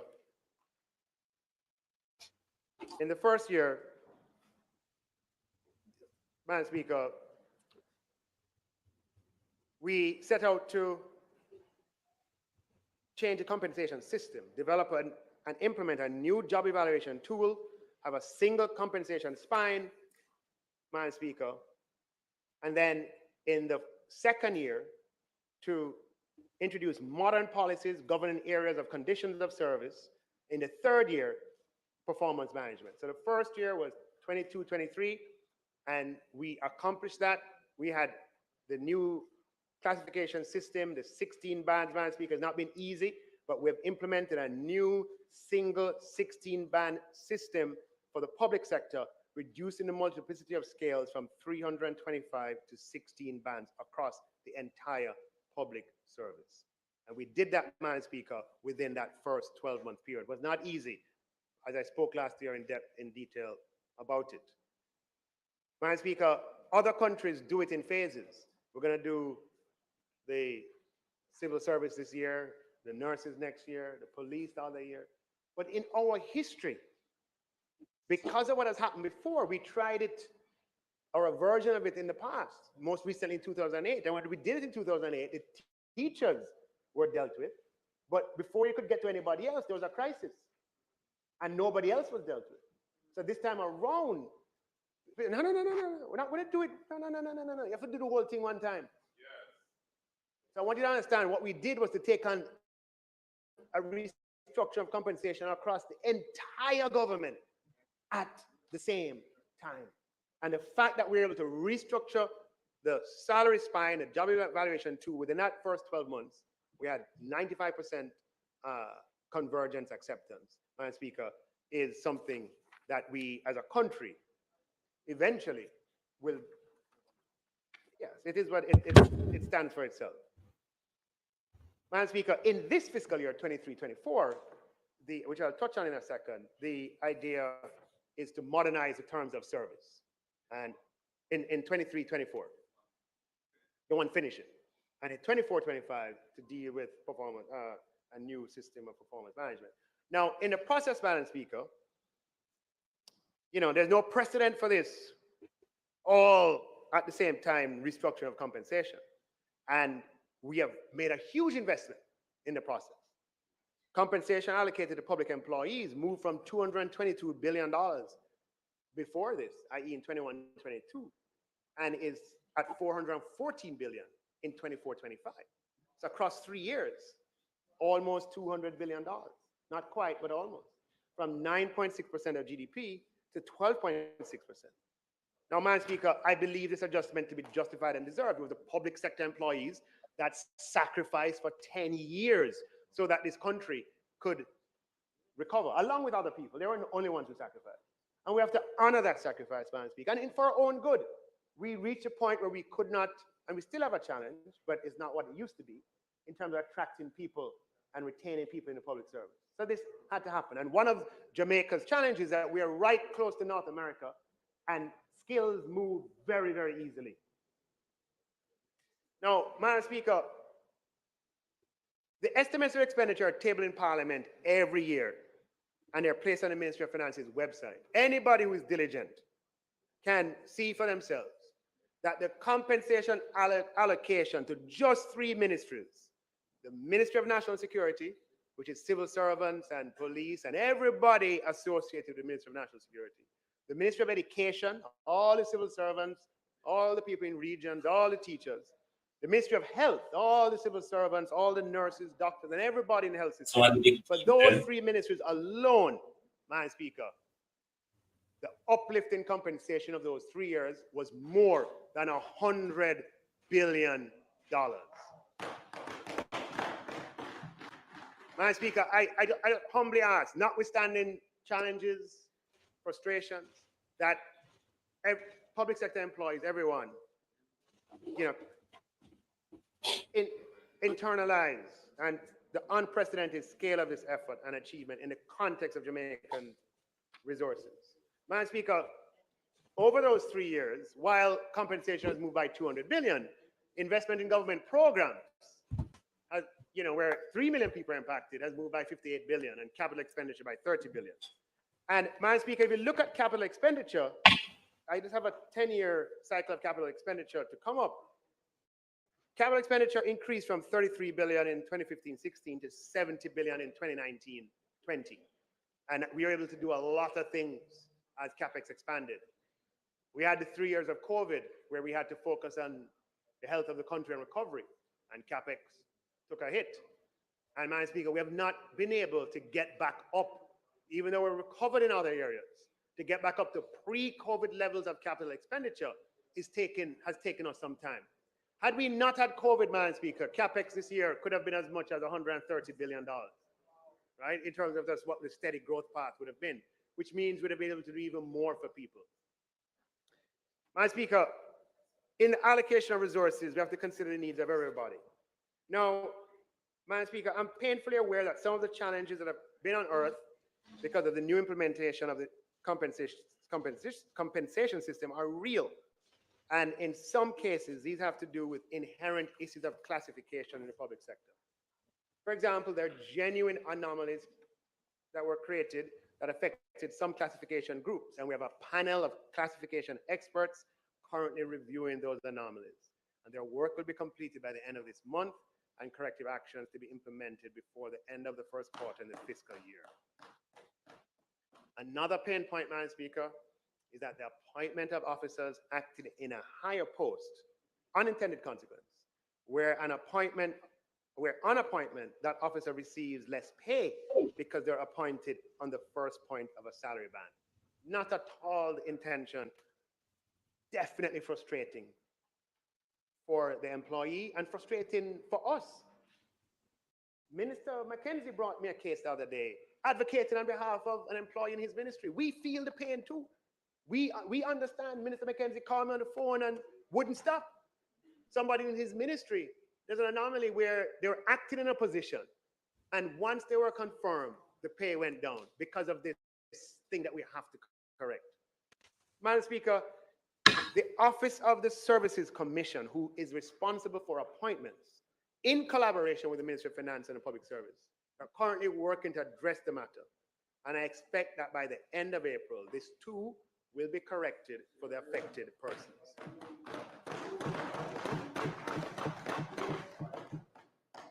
There's some public bodies, Madam Speaker, that we're still working through issues. Remember, there are 140, but we have a few that we're still working with issues, Madam Speaker. And of course, people have appeals and so forth. Now, for the second year, which is the 23-24 year, which is completing, what the work plan was, Madam Speaker, was to put in policies that focused on streamlining benefits, Madam Speaker.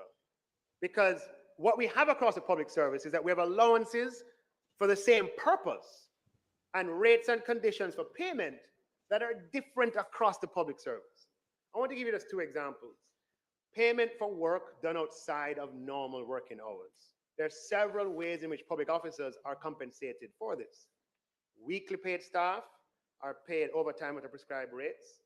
Other categories of staff get something they call a duty allowance, or an honorarium, or a special allowance. And in some cases, the only compensation done for work outside of normal hours is a supper and taxi allowance or refreshment allowance. Now, what this means, Madam Speaker, is that in some cases, there are two groups of employees, both required to work overtime. One group works overtime routinely, and therefore they got a duty allowance. One group works overtime every now and again. I haven't learned anything, you know. People tell me to comment if you want me to stop it The new because system I is don't set understand what's to going correct on. that by doing away with these special allowances and categories and just having one overtime regime for everybody, whether it is something you do regularly or every now and again. Now, Madam Speaker, even though we've had this duty allowance regime for a long time, people who are on it want the regime to be updated. And we set this year to do it, and they want to see it done, and they are right. You know, every time I go to OPM and the Cabinet Office, there are some people who work in the protocol staff there. These are the people who put on functions for the Prime Minister and for the government. Have to work long hours into the evening, right? Yes, have to work like some of your people too, long hours into the evening. And these are some of the people who are on duty allowance. Every time they see me, Minister, when are we going to transition to the new regime? And what I have to say to them is that what we have to do is reach a point of agreement with all the unions so that we can implement it. We have another one, uniform allowance, Madam Speaker, where public officers who are required to wear uniforms for their duties and to dress in a particular code, there are different rates and different modalities and different ways of doing it across the public service. And in this second year, the idea is to harmonize. So when you see stuff, it's not the same thing that is recurring. This year is about a different set of things than last year. And people, especially with the new salary scale, when these things are reformed, the benefits come in at a higher level. So people want to see it happen. Now, Madam Speaker, there are several of these, I may be wrong, but let's say 7 of them, 8 of them or so, or some number. And we presented proposals on these and other benefits and conditions to the Confederation, which is the umbrella organization, in June of 2023. Now, the reality of Jamaica is that each of those unions has to consult with their members. And they have to go out and consult. They can't just make a decision. They could just make a decision, Madam Speaker, and the decision was affirmative. June 23, done. But they had to go and consult. I can't do anything until they come back. They came back in November of 2023, Madam Speaker, wrote to me in November of 2023, giving me feedback on what I had presented in June. We met with them promptly in December. And my recollection is 8 out of 9, it could be 7 out of 9 or 8 of somewhere in that region that we have agreed on. And the next stage is to meet again and see if we can get over that hump. Okay, what I hear, Madam Speaker, public employees saying that it's nice that you have agreed all of these from December, but where is the implementation? I.e., they're saying to us, you agree 8 out of 9. Why not implement the 8? And Madam Speaker, in planning the fiscal affairs of the country, being accountable and responsible to all the people of Jamaica, I've been simply seeking to get full sight of all the costs before moving forward with implementation. And this is, i.e., from December, i.e., I waited from May to November, right? But since December time, I've been waiting for them to come back because I want to have full sight of all the costs before I go ahead. Because otherwise, what could happen is that the numbers get ahead of us. Now, they rightfully and respectfully can have another point of view.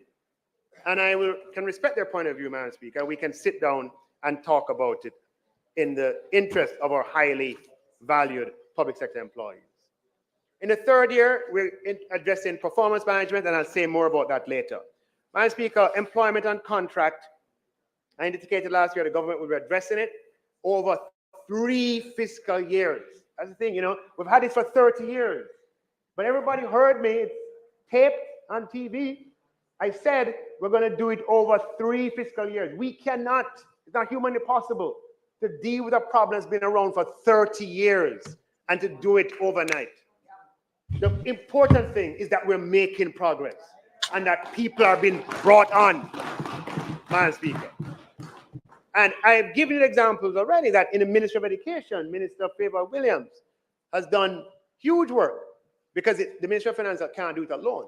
It takes the policies of the Ministry of Finance, the implementations of line ministry, right? So we have to work in collaboration.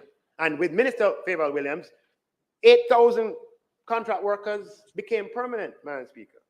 In the Ministry of Health, we've been able to work with Minister Tufton.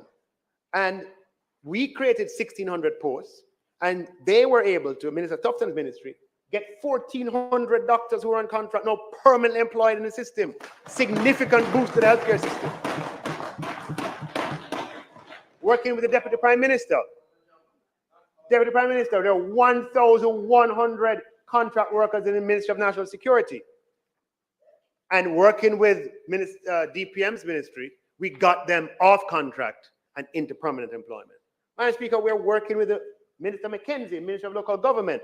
He has a lot of them in his ministry. Nothing to do with his fault. Came in and saw it that way. Been that way for 20 years. But we are committed to resolving it. And we understand the impatience, Madam Speaker. It has existed for 30 years. You see the possibility right before you, but it's not quite there. Not quite there. And other people have become permanent. What about me? Madam Speaker, I'm happy to report that working with the Ministry of Local Government, we're working with the municipal corporations. And we have a timetable agreed with the Ministry of Local Government, Ministry of Finance, and the unions who represent them, that early in the new year, the people who work for municipal corporations, Madam Speaker, and we have to go through a process. Let me not talk before the time. But what we're saying is we're working on it, and in the new year, it is going to be addressed, Madam Speaker. But the municipal corporations have to do their part. We can't do anything if the municipal corporations do not provide the data that is required to the Ministry of Local Government in time. The policy is clear. The government wants to make them permanent, but it needs collaboration across the system to make it happen. Madam Speaker, we had rationalization of public bodies, and we had 180 public bodies. That's the fifth pillar of public sector transformation, down to 140. Now, I just want to just a little emotive issue. I don't want to spend too much time on it, but Madam Speaker, we accept the criticism with respect to salaries of parliamentarians and Madam Speaker, etc. But I just want to, it's important that we dialogue with facts and that facts are available. It's public information. It's in estimates of expenditure, which is on the website of the Ministry of Finance, that the compensation of employees paid by the House of Parliament, which includes not just parliamentarians, but includes senators, it includes all the administrative staff who work at Parliament, all the ancillary staff, the persons who are assigned here, the people who work on the 4 floors or 3 floors? 2 floors. The people who work on the 2 floors upstairs, 3 floors in all. Right? Everybody, the drivers associated with MPs and so on, for all of that group, Madam Speaker, compensation, and it's all moved in 2021-22 to 24-25, including members of the opposition, members of the government, moved, Madam Speaker, by $1 billion between 21-22 and 24-25. In the context of the 200 billion, I'm just throwing it out for full transparency. It's public information. Everybody paid by Houses of Parliament, which we can get updated figures to how many people those are, Madam Speaker. That is how compensation is moved. Now, I just have this schematic. I don't intend to dwell on it for too long, but this is a schematic representation of the establishment of salaries for the political directorate. We're applying existing principles that have been in place for nearly 30 years, that ministers' salaries are $52 more than permanent secretaries. When you look at the first scales, just a schematic representation, and you have the permanent secretary level, the Minister of Finance, not Minister of Finance, the Ministers of Government were put from 1986 at the top of the permanent secretary scale. So if you have a scale, you go all the way to the right of the permanent secretary scale, and that is how ministers of government have been paid for the last 30 years. Except that the Prime Minister, we have to find out where he is. Him is just all, him is all the way in the middle. Don't worry. Yeah. Don't worry. Where are you? Where are you? Where are you? You are above it. You are above it. You're above it. Say anything you want to say. You are above it. Yeah. So, Madam Speaker, when you look at the existing scale and the new scale is higher than the one that existed before. But the relative position of the Minister of Government is at the same. The relative position is the same. The permanent secretary scale and all the way to the right. Now, Madam Speaker, outside of a new commission, it's principle based. We're applying the same principle. Right. No, I'm just saying it. Yes. We're just putting it out there. We understand and we accept the criticism. Moving on, Madam Speaker. The Student Loan Bureau continues in its mission to provide financing to students pursuing tertiary level studies across 34 approved institutions. Madam Speaker, the lifetime economic value of a university education as compared with leaving high school and immediately joining the workforce is immense. Yet, Madam Speaker, I have met too many young people in my constituency alone, and I'm sure that's replicated throughout this House, of people who possess qualifications for university, who opt not to go on account of challenges with finances. Madam Speaker, it pains me every time I encounter one of these cases.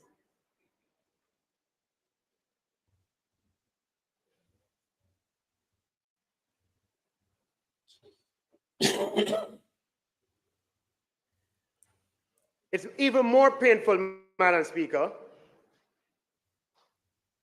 because we have a well-capitalized institution, the Student Loan Bureau, set up to provide financing to students seeking tertiary education. And many Jamaicans in positions of leadership have used the products of the Student Loan Bureau to get ahead in life. The current managing director of the Student Loan Bureau is herself a former customer of the Student Loan Bureau. Prime Minister, pay back Madam to him. Speaker, not everybody was born with the capacity to finance themselves through university.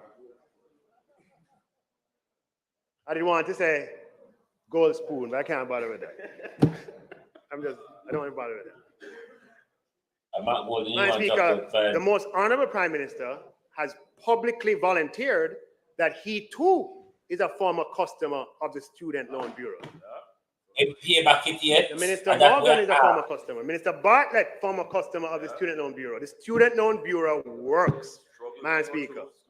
Over the past few years, we have made changes in how the Student Loan Bureau is accessed and the results.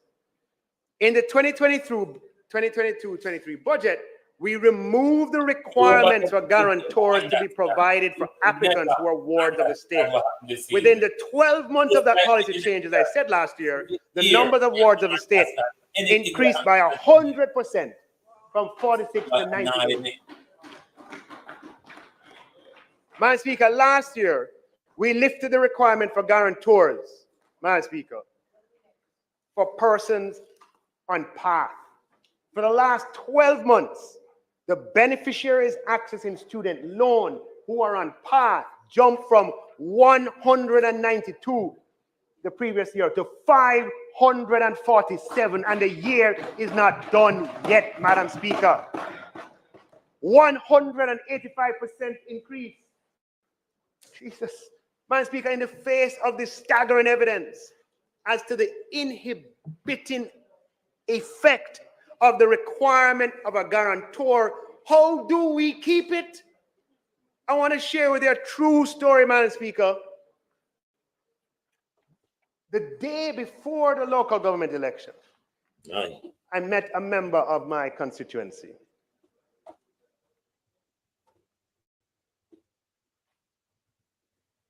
She told me that her son had graduated from Jose Marti in 2019, and she wanted him to go to university.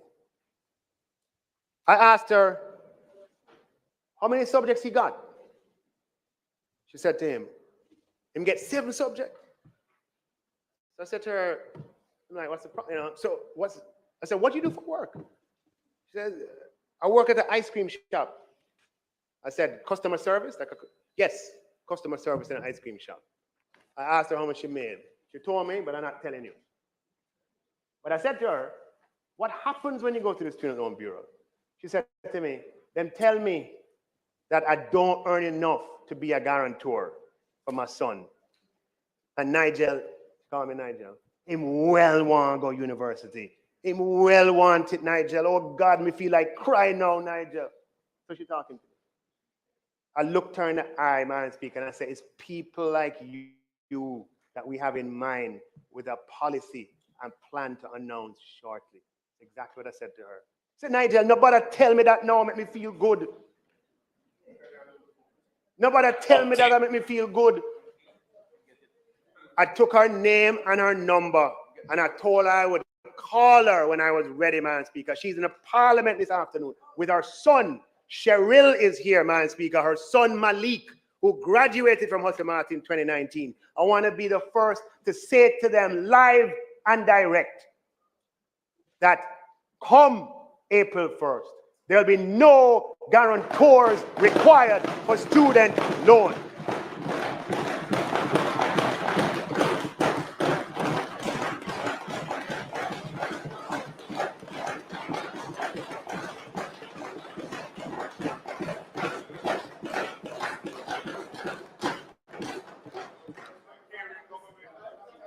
Madam Speaker, under this policy, Malik will be the first in his family, the son of an ice cream shop customer service rep, to go to university because of the policy change that I'm talking about today.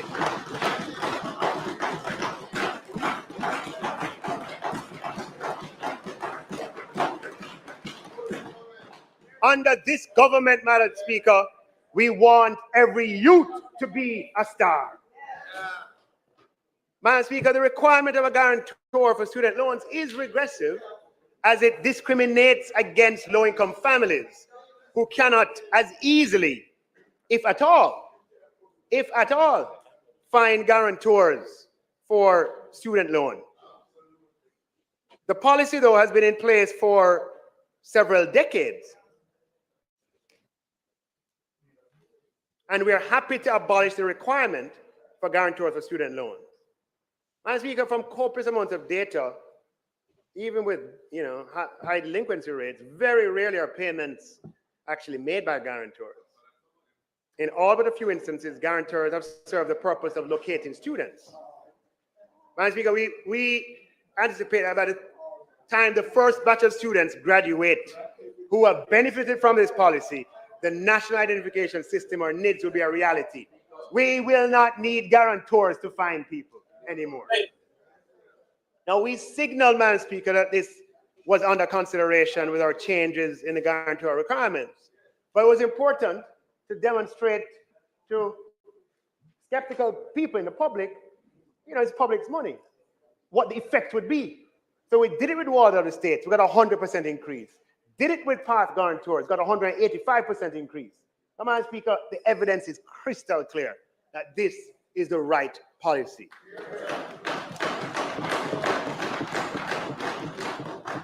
Now, Madam Speaker, we different how we do things. We don't just do stuff just so. We take into consideration lots of details. Since inception, the Student Loan Bureau uses a very tiny fraction of repayments to make provisions for loss of life of the borrower. And this fund was actuarially assessed and found to have more than $1 billion in excess of what it needs to have to ensure the risk that it has.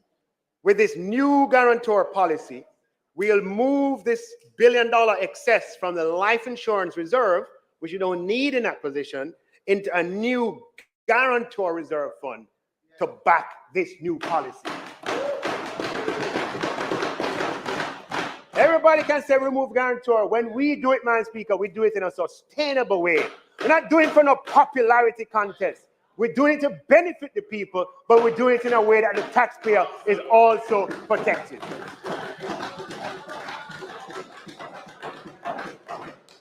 What is more, Madam Speaker, is that Malik, along with 4,000 199 other beneficiaries will qualify for a free grant of $60,000 on loan approval. 4,200 grants of $60,000 each will be available to low-income applicants of the Student Loan Bureau. Oh, Madam Speaker, just a few words on governance before I go to the items in the budget. Jamaica is a small society that is growing in transparency and formality and in the rigor of its governance arrangements. And this is for the benefit of the people as well. We have shown that whatever we focus on, we achieve.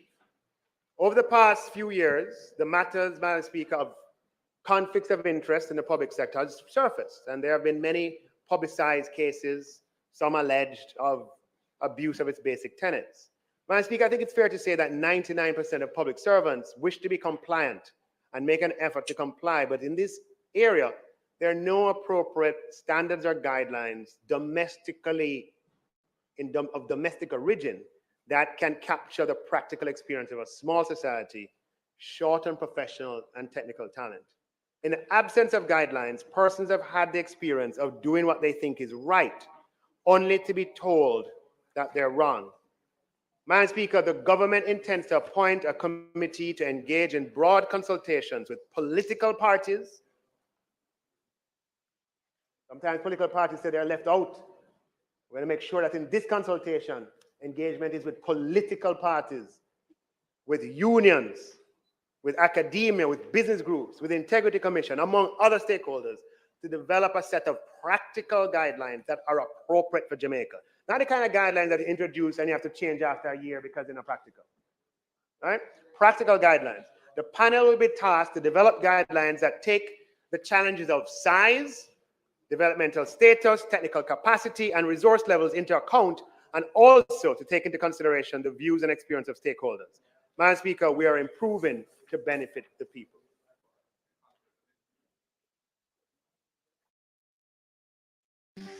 Build wealth every day with the Trading 212 ISA, the only stocks and shares ISA. $1.3 trillion, comprised of non-debt expenditure of approximately $850 billion and debt expenditure of $491 billion.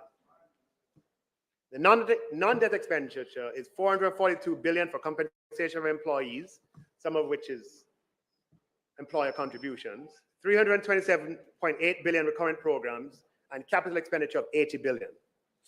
Madam Speaker, captured in the $442 billion are provisions to facilitate implementation of the third and final year of the new 16-band structure.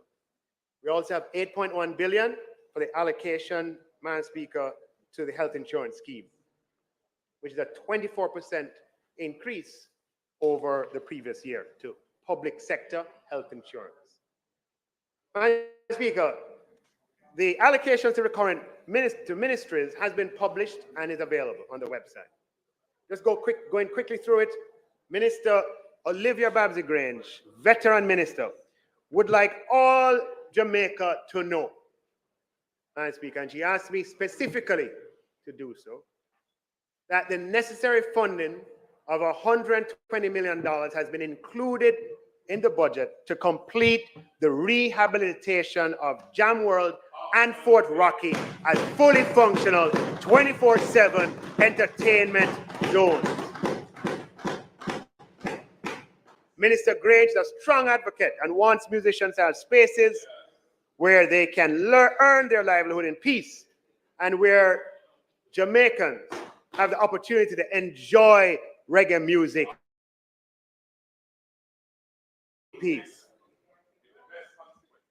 Madam Speaker, Fort Rocky is in Kingston. True?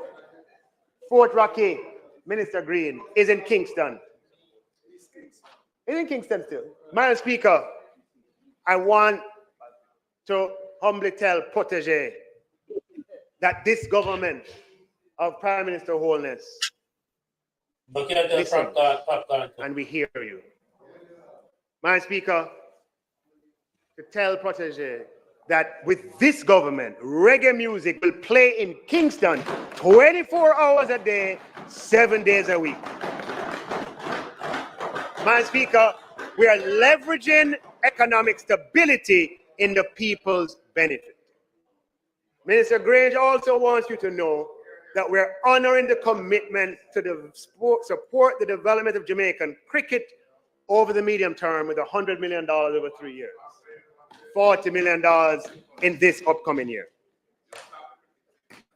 Madam Speaker, approximately $45 billion has been reserved for pensions and retirement, $3.2 billion for street lights, and very importantly, Madam Speaker, in order to accelerate projects through the public investment process, we have $2 billion that is reserved to support pre-investment activities of public investment projects, planning for design and feasibility studies and so forth. Sometimes projects come through the public investment process, goes back to the minister, and the minister says, Lord have mercy, I don't have the money to do the study or to accelerate the pace of public investments, Madam Speaker. We're making this allocation of $2 billion. We have it at the Ministry of Finance, and as on a case-by-case basis, as the projects come up that need this pre-investment planning, we have to share it going on. One ministry can't get the whole of it, right? One ministry can't get the whole thing. We have to share it and to get public investment through the system. Madam Speaker, in the Ministry of Economic Growth and Job Creation, we have $4.3 billion for the maintenance of roads. But that's not the Spark program. That's just the normal annual allocation. Madam Speaker, in the Ministry of Transportation, the government is supporting the JUTC with an additional $1 billion to support the temporary reduction in fares to the public.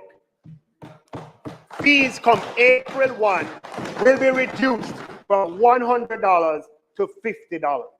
Madam Speaker, for members of the commuting public, for those who are on low income, Madam Speaker, removing or reducing the bus fare half price for the next 24 months from $100 to $50, Madam Speaker, it adds up.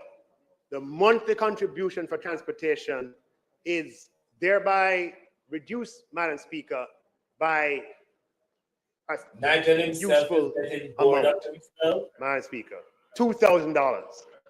$2,000. If you're on minimum wage, that's a significant percentage of your income. Madam Speaker, Ministry of Education continues to get the largest share of the budget, $164 billion, 5.3% of GDP. Of this amount, $13.6 billion goes to the University of the West Indies, the University of Technology, and the Caribbean Maritime Institute. And funding of tertiary education is something, Madam Speaker, that we're committed to, but we're going to have to talk about future, the best way to do it. Now, a topic, Madam Speaker, to make sure the public is aware of, because it's something that in government across the Ministry of Finance and the Ministry of Health is something that we're watching with some degree of concern, right? Meaning we have to do something about it.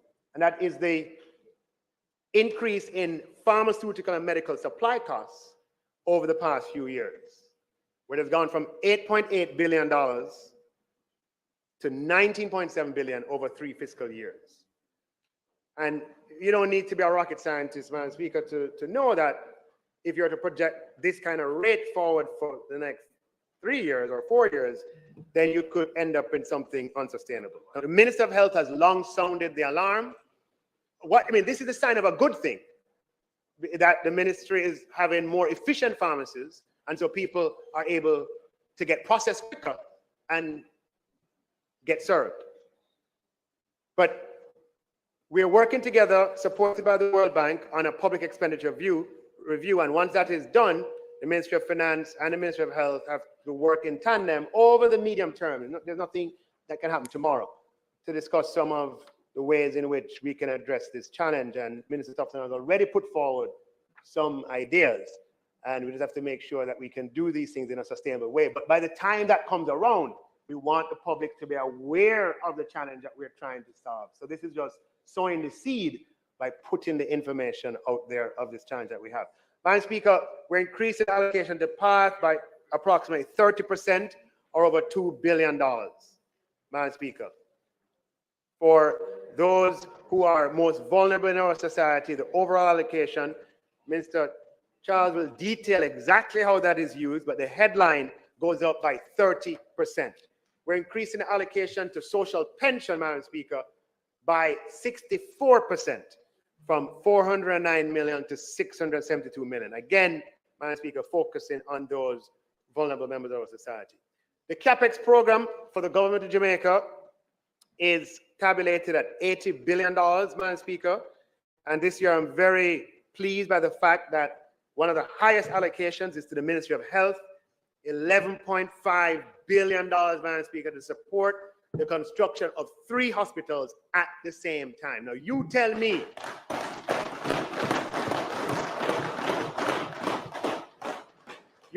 the last time you heard that happening in Jamaica.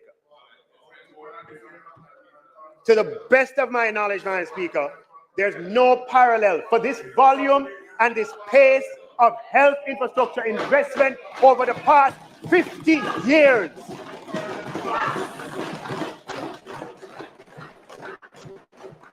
This, Madam Speaker, and it takes work to get that done. Minister Tufton has put a lot of work in. $3.4 billion, Madam Speaker, to construct the Spanish Town Hospital, to commence civil works at Greater Portmore and St. Jago and Old Harbour Health Centres. $5.8 billion for the finishing up Cornwall Regional Hospital, Madam Speaker, and $800 million to facilitate ongoing activities in the construction of the Western Adolescents Hospital, Madam Speaker. And of course, the UWI project, Madam Speaker, for which the Prime Minister and the Minister of Health broke ground, is allocated $481 million. We're going to have a modern, 6-story hospital on the UWI grounds, Madam Speaker, something that we have never thought possible before. And you know, I said 3 hospitals, but it's really 4. Because it's Cornwall Regional Hospital, it is Spanish Town Hospital, it is Western Adolescent Hospital, Madam Speaker, and it is the University Hospital of the West Indies, Madam Speaker. When have you ever seen that happen before? That could not happen without macro stability. Let's be clear about that. But what we are doing is we're leveraging macro stability, Madam Speaker, in the people's benefit, to the people's benefit. Madam Speaker, the physical infrastructure, $6.3 billion, Madam Speaker, allocated to complete the Southern Coastal Highway project, $10.2 billion, Madam Speaker, for the Montego Bay Perimeter Road project, Madam Speaker. And very excitingly, as we move to national security, Madam Speaker, projects that the Deputy Prime Minister has been working on for a long time, supported by the police department, Madam Speaker, we will be allocating $882 million to commence construction works on the Westmoreland Police Divisional Headquarters. Now, when you look at the building, Madam Speaker, you have to ask yourself, which country am I in? This is the Westmoreland Police Divisional Headquarters that will be under construction this year, responding to the situation in Westmoreland. And at the same time, Madam Speaker, $990 million for the St. Catherine North Police Divisional Headquarters. At the same time. Madam Speaker, in the Ministry of Transportation, we're making allocation of $2.6 billion for the delivery of 100 new buses, Madam Speaker, which are on schedule to arrive before back to school. We are leveraging stability to improve people's lives. Madam Speaker, we're allocating $916 million for the procurement of 50 garbage trucks, Madam Speaker, for the people of Jamaica. Madam Speaker, this is a government that is using economic stability, leveraging it to meet the needs of the people. This is a government that listens, responds, and acts. In the last two constituency debates, the condition of our roads dominated the discourse. Over the past several years, Minister Warmington on this side, Member Warmington on this side, Member Phillips on that side, they've been consistent every single year that we need to apply more than $4 billion on the secondary road program. And Madam Speaker, we have heard an earful from constituents, from the citizens of Jamaica. Poll after poll places the conditions of the roads at near the top of the list of priorities. Madam Speaker, we have all experienced some of the discontent out there on the condition of roads. And we've heard all those voices. We've been preparing ourselves to respond.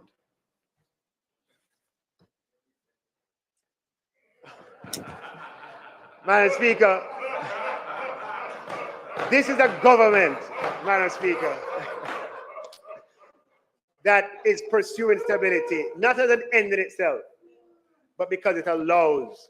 On the screen, I left out the Minister of Agriculture, 1.9 billion for the Essex Valley Irrigation Project and 1.6 billion for the Southern Plain Agriculture Development Project. Madam Speaker, last year, in my budget presentation and the Prime Minister's budget presentation, we shared the shared prosperity through Accelerated Improvement Program, SPARK. And we said from then, a $40 billion allocation across 2 fiscal years. There's never been a larger road rehabilitation program financed with Jamaica's funds. Madam Speaker, we spoke about it last year, and I'm pleased to announce that we have made allocation this year. In the capital budget, we have allocated $20 billion for the implementation of the SPARK program to address the conditions of roads in Jamaica. The Most Honorable Prime Minister will provide further details on the project. Now, Madam Speaker, we are absolutely serious about leveraging the hard-earned stability Jamaica enjoys for the benefit of the Jamaican people. In addition to the above, Madam Speaker, we have an allocation expecting new public investments to be approved for implementation during the year. But to give us the best chance of executing capital expenditure at the budgeted level, as I mentioned, we'll be revising, amending, optimizing our procurement and public investment processes. We won't stop there in attempting to maximize the use of CapEx space. What we'll also do is to develop a portfolio of public investment projects above and beyond the aggregate allocation, Madam Speaker, for the year. This gives us the option of substituting, you hear what I said? Substituting in the event a public investment project execution falls behind. So I want to say, you hear what I'm saying? We have 80 billion for CapEx. All of that is allocated across multiple projects. But to give ourselves it's important to spend that 80 billion on public investment. But to guard or to prepare for the probability, the possibility that some projects will fall behind, what we want to do is to get other projects ready that come September when we do the roll call and we say, all right, where is this project? You're behind, all right, your space is going to be moved to another project. So, Madam Speaker, we said to Minister Vaz, you know, those additional 100 buses above and beyond the 100 for this year and the 70 for last year, we had programmed that for 25-26. Said to Minister Vaz, let's get the project ready from now, just in case. Because if a project slips, Madam Speaker, we're going to use the space. I said to DPM Chang, you know, the 500 to 1,000 police cars, the building out of the infrastructure to the west, and the expansion of Jamaica Eye that you are planning for 25-26. Let's accelerate just in case. We're determined, Madam Speaker, to maintain and leverage the macro stability, Madam Speaker, in the interest of the Jamaican people. I wanted, Madam Speaker, to provide an update on the housing and population census, but I probably, let me just say, Madam Speaker, that the data collection for the 22 population census began in September 2022. It marked a departure from traditional methods by embracing technology and collecting data on tablet computers. Monitoring the census recruitment and human resource management are also digital. However, Staten experienced lots of resignations and retirement of key personnel at their head office and challenges in recruitment as this was happening right before all of the big salary changes. Madam Speaker, we also had, given the tight labor market, recruiting challenges. And this, as I'll explain, was a feature of the post-COVID environment. And many countries that engaged in 2020 censuses were similarly affected. This had a cascading effect on operations of the census, including delays in recruitment and training and payment at the start of data collection. The Statistical Institute was able to make adjustments to cope with and treat most of these issues. However, the negative publicity of the challenges, along with the impact of payment issues, Madam Speaker, merited, but issues nonetheless, had a significant impact on the progress of data collection. The Staten Director General reports that another issue that affected the census, coming out of the COVID environment, Madam Speaker, is just heightened concerns about privacy and security. Right? The post-COVID mindset, very, very different from the pre-COVID mindset. And then the proliferation of gated communities with the massive expansion, no, but there's been a proliferation, yeah? Respondents, some of them is reported cooperation is less than satisfactory. Now, Madam Speaker, is public information quite Googleable and verifiable that globally the 2020 round of censuses have been challenging and several countries across Latin America and the Caribbean region have faced similar challenges. This led to a coordinated response from the global statistical community led by the United Nations.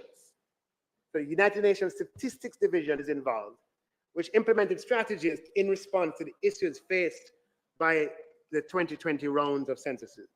And this includes new methodological guidelines for assessing undercoverage, enhanced technical support for small area estimation, and several workshops on assessing data quality.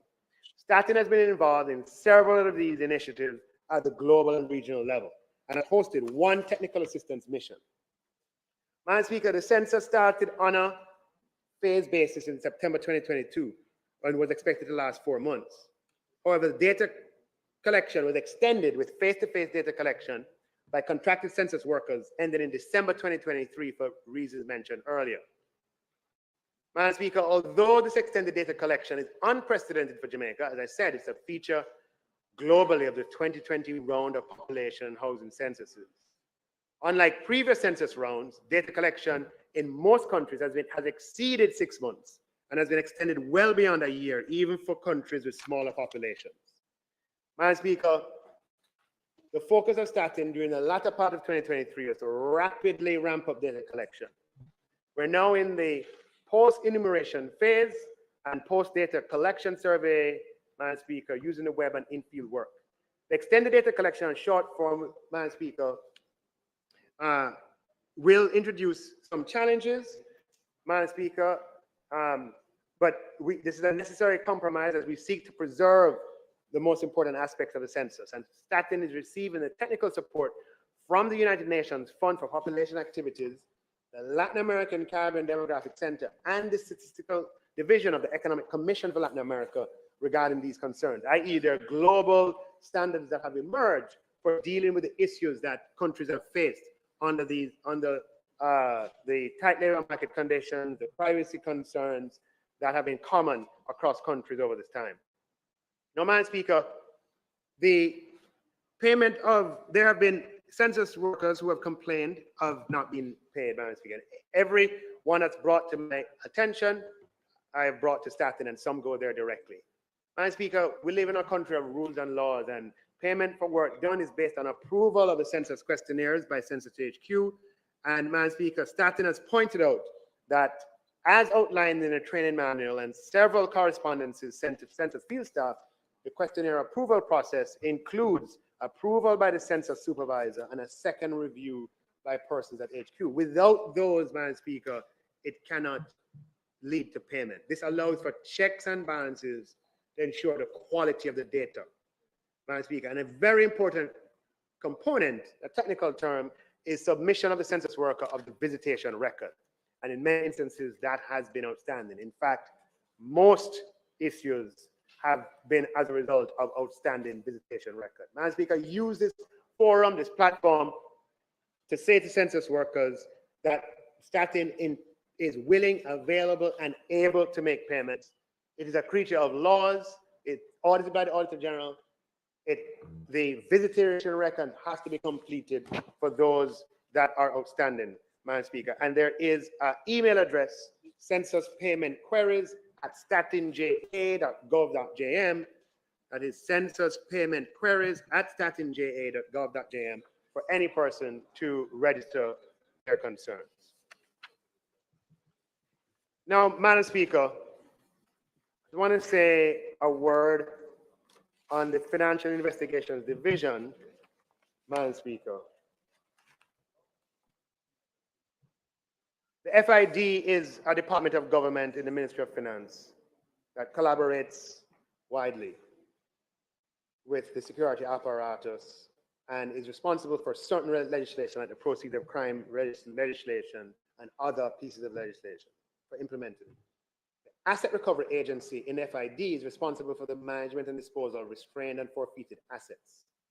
These assets, I want to hear me on this one. This is not information that is regular in the public domain, that we seek to maximize for the people's benefit. We're going to have to find solutions to these issues. Assets that are derived from investigations, Madam Speaker, utilizing civil or criminal procedures pursuant to POCA, are held by FID, and it exercises responsibility under the Sharing of Forfeiture Property Act in managing properties that are restrained and forfeited in keeping with a foreign forfeiture order registered in Jamaica pursuant to the Mutual Assistance Treaty. Upon the completion of disposal of foreign forfeited properties, the net proceeds are shared between Jamaica and the foreign country 50-50 after the department recoups its expenditure. Currently, Madam Speaker, the department manages a portfolio of 118 real properties with a combined market value of $2.6 billion.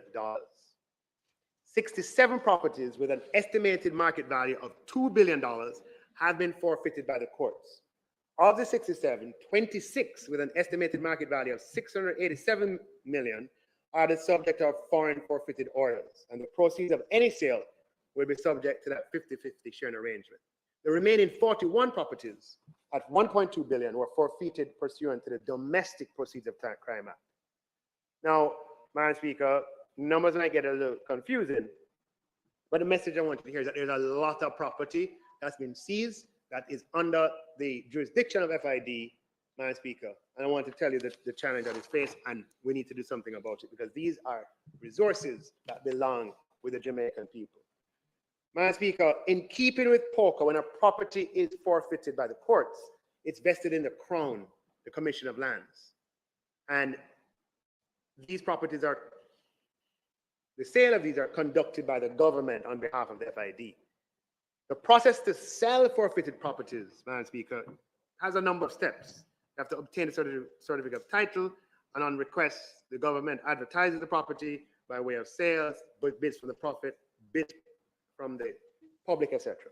But Madam Speaker, from 2012 until 2024, spanning several administrations, only 3 properties valued at $108 million have been sold to date. Madam Speaker, this is not acceptable. Our partners who give or grant Jamaica significant resources to assist in our national security effort look on us and say, look, you have all of these assets that you're sitting on, that you're not turning into resources to assist the Jamaican people. We have to do something different. The process of getting the government as a sales agent is not working, Madam Speaker. And despite the best efforts over that 12-year period, Madam Speaker, what we're doing is spending hundreds of millions of dollars maintaining the properties. We spent 150 million over the last 12 years maintaining this portfolio of properties. And then, right? It don't make any sense. So what we want to do, Madam Speaker, is that we intend to engage, Madam Speaker, with private company of professional realtors in keeping with the procurement rules to market and sell the portfolio of properties, either collectively or individually. Yes, it is something that we will, not something that we have just the discretion to do. It has some procedure, and I have to investigate what the procedure is. But the policy intent is to accelerate the pace at which these resources can be put into public coffers to use in the benefit of Jamaican people. The same is true for cash seizures. The government, through the FID, has over $1 billion in cash that has been seized legitimately, well, under the Proceeds of Crime Act. And I list all the currencies here. I won't want to speak to it. Euros, pounds, Canadian, US dollars. There are over 800 cases before the courts that are related to this $1 billion. But we're only disposing of 25 to 30 cases a year, and the number of new cases continues to grow exponentially. Now, this puts a burden on the courts, it puts a burden on the state, it puts a burden on the FID, and it puts a burden on the defendants from whom the cash is seized. Because they have to wait this, right? Madam Speaker, the FID is working across government to look for ways to solve this problem. And when we have solutions, we'll come back, but we want you to at least be aware of the problem. Madam Speaker, a paragraph on SSL, the magnitude of the case, Madam Speaker, has warranted a long and thorough investigation. The investigation is progressing as planned. A file was submitted to the Office of the Department of Public Prosecutions by the FID for the consideration of criminal charges against individuals, Madam Speaker. And the DPP is doing her job, and I think that office has publicly stated that they'll make a ruling at some point. Madam Speaker, I summarize our policy on SSL: leave no stone unturned, follow the evidence wherever it leads, and seek international assistance. And that is what we have followed. Madam Speaker, I announced last year that in consultation with the British High Commission, Kroll Associates was hired to assist in the investigation. Madam Speaker, they had no connections in Jamaica, and their experience internationally, which resulted in their selection. Madam Speaker, they used technology, data analytics, and forensic expertise to produce a comprehensive report, an independent report as well of it, and independently reported its findings in November of 2023 to the FID. Madam Speaker, Kroll has confirmed that the suspected fraudulent activity and mismanagement at SSL and its related parties were much broader than initially understood. Madam Speaker, the investigative authorities have a much clearer picture of what took place, those involved, and they're committed to bringing those involved to justice. The FID will use all the powers at their disposal, Madam Speaker, to attempt to recover as much as possible of dissipated funds. Madam Speaker, with respect to fees paid to Kroll, is a government of transparency. We'd have to wait to be asked. It wrapped up in November, and just to disclose, the UK provided $50,000 as an initial retainer for the engagement, for which we're grateful, and the total cost to Kroll was $1.2 million US, which was paid from the Civil Recovery Fund held by the Financial Investigations Division. In addition, Madam Speaker, to the payment to Kroll, and Kroll was essential to get to the point that we have something before the DPP, Madam Speaker. In addition to that, FID transferred 100 million from its Civil Recovery Fund to the Consolidated Fund as budgetary support including support for national security. Madam Speaker, during the past year, we have made significant progress with the International Finance Corporation in the development of a public-private partnership for the expansion of the North Coast Road that we had spoken about in previous years. In 22-23 fiscal year, we signed a financial advisory services agreement with IFC, and the required due diligence studies have been carried out, and the project has been advanced to the stage that we expect to issue a request for qualification and information this year, with the selection and announcement of pre-qualified bidders next year. If all goes well, Madam Speaker, we could have final bidder selection by the end of 2025. Madam Speaker, this is a property that will involve an investment of approximately $650 million US or $100 billion at the current exchange rate. It is likely to be the largest single government capex in Jamaica, but it will soon be surpassed by others. Madam Speaker, the macro stability that Jamaica enjoys makes it feasible to place a project of this scale in the marketplace with the confidence that we'll attract multiple credible investors with a track record and capacity to execute. Madam Speaker, a visible way of using Jamaica's hard-earned economic stability in the people's interest is by improving public services that all citizens have to use, such as tax offices. I spoke about this last year, and I just plan to give an update this year, Madam Speaker. It is because of economic stability that we plan over a number of years, Madam Speaker, similar to the program over hospitals, the program over highways, Madam Speaker, we have a program over tax offices. By 2027, Tax Administration Jamaica is expected to have invested more than $11 billion in capital projects to modernize and upgrade existing tax offices and construct new tax offices across the length and breadth of Jamaica. I'll just go quickly through them. Christiana Tax Office, Madam Speaker, 52% completed. Project cost $760 million overall. The Mandeville Revenue Center, TJ has leased the property. The initial procurement failed. We're going back again and hoping construction will start in the upcoming fiscal year. Total project cost of $953 million. The Montego Bay Revenue Center, extensive modernization upgrade, $2.4 billion to upgrade the Montego Bay Revenue Center. Brownstown Tax Office, Madam Speaker, there will be a brand new tax office for the people of Brownstown. The property has been purchased. NWA and other professionals have been engaged, and it's moving to the next stage of design and approvals, $930 million. Santa Cruz will also have a brand new tax office, Madam Speaker. The land for the Santa Cruz tax office has been purchased. Initial estimates is that this project will take $920 million. This is a multi-year project, Madam Speaker. By 2027, could be 2028, we expect all of this to be done. The Anata Bay tax office is undergoing a renovation, Madam Speaker, and refurbishing. In Portmore, Madam Speaker, in Portmore, the Tax Administration Jamaica is building a brand new tax office for the people of Portmore. The land was acquired long ago. But my understanding is, Madam Speaker, for several years, TAJ has entertained discussions with the Portmore municipality about a land swap. It fell through in 2023. The TAJ will go ahead with the land that is acquired, and the Portmore tax office will be built at a cost of $1.9 billion, Madam Speaker. A network of new tax offices across this country built at $11 billion will signal, Madam Speaker, that we are leveraging stability to the people's interests. Madam Speaker, last year I showed you a picture, and this year I want to show you the Crossroads Tax Office and Business Center.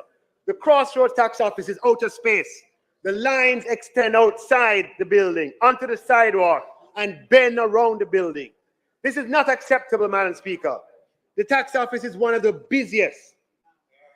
Madam Speaker, TAJ has acquired property in Crossroads, part of the Natal lands, Natal, where TAJ will construct, and that's where I was born, an 8-story full-service tax office and business center with underground and surface parking large enough, spacious enough to accommodate the tax-paying public who use crossroads. Madam Speaker, this will be done at a cost of $2.3 billion. This is a government, Madam Speaker, that's building out the public investment infrastructure of the country. I just want to pass this around for you to see. 8-story, Madam Speaker, tax office in Crossroads, Madam Speaker, right? That we're going to do. Now, even as we're doing this, Madam Speaker,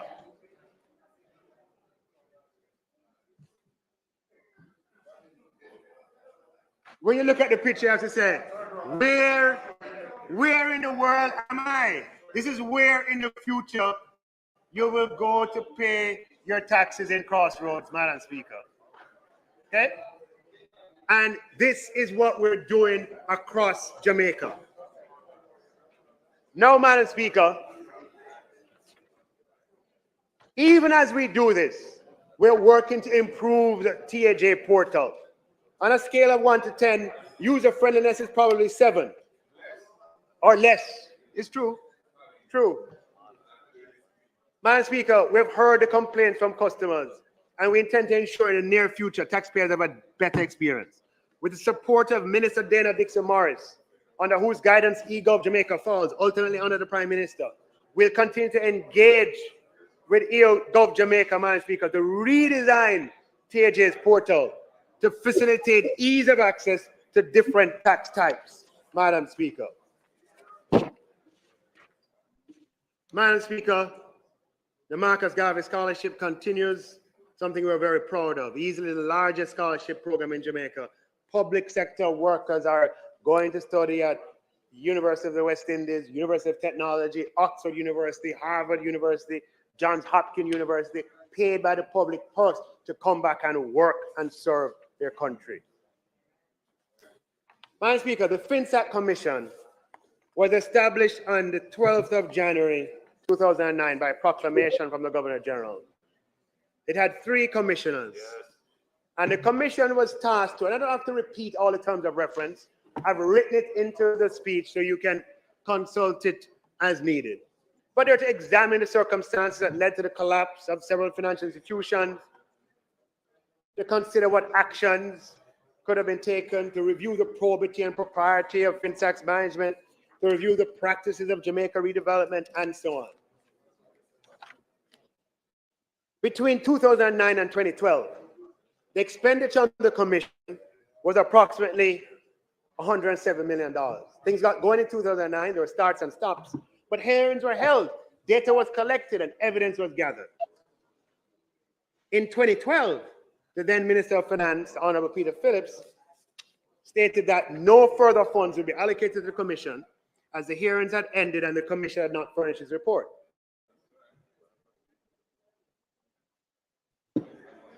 There were no allocations in 2012-13 and only $4 million in 2013-14.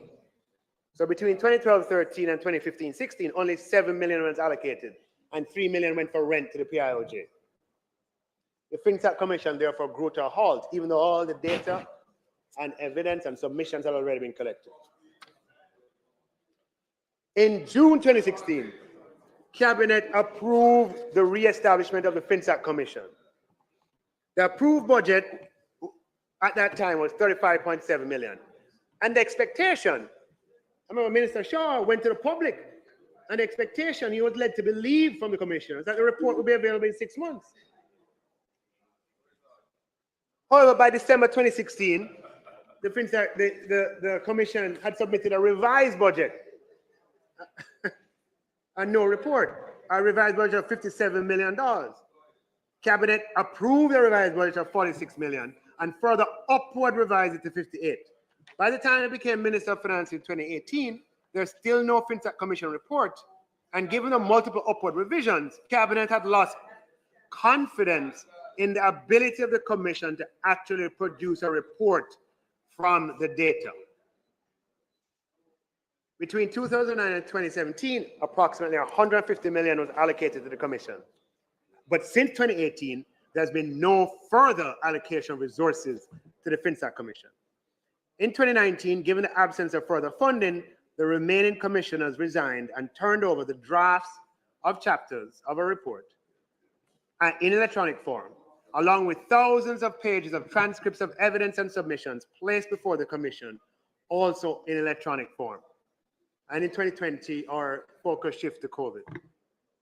Madam Speaker, the FinSec period was a defining period of Jamaica's economic life. It was a financial sector crisis, the scale of which the world has rarely seen.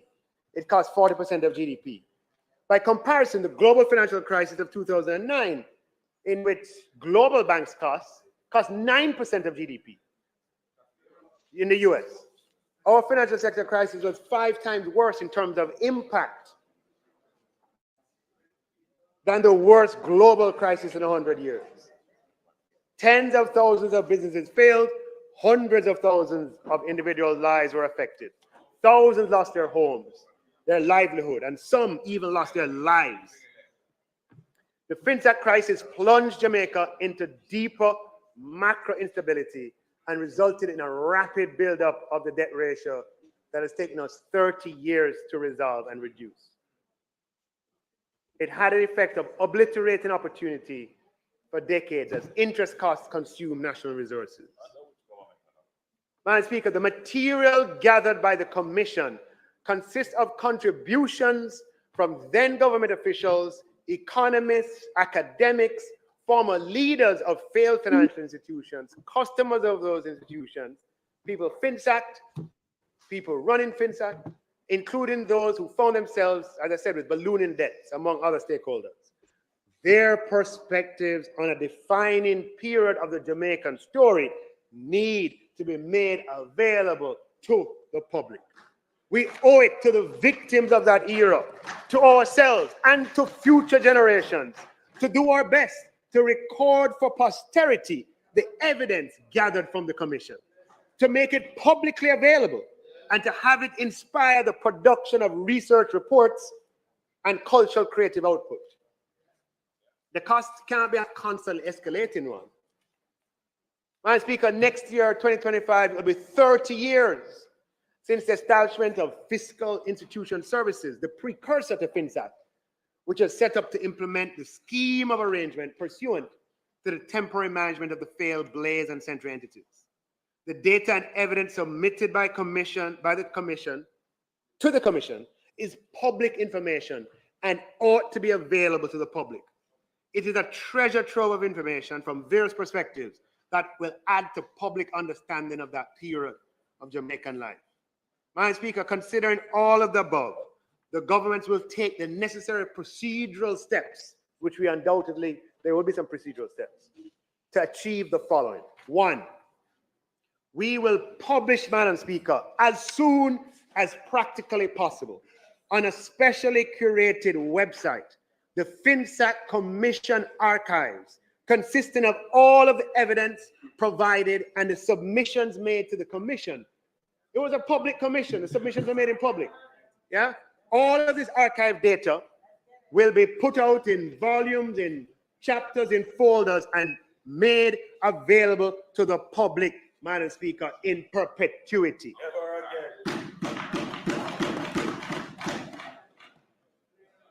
On publication of the FinSec Commission archives, the Ministry of Finance will issue a special call for scholarly research into the Commission archives for the purpose of producing scholarly articles and books. And we'll think very carefully about, no, the Commission doesn't exist anymore.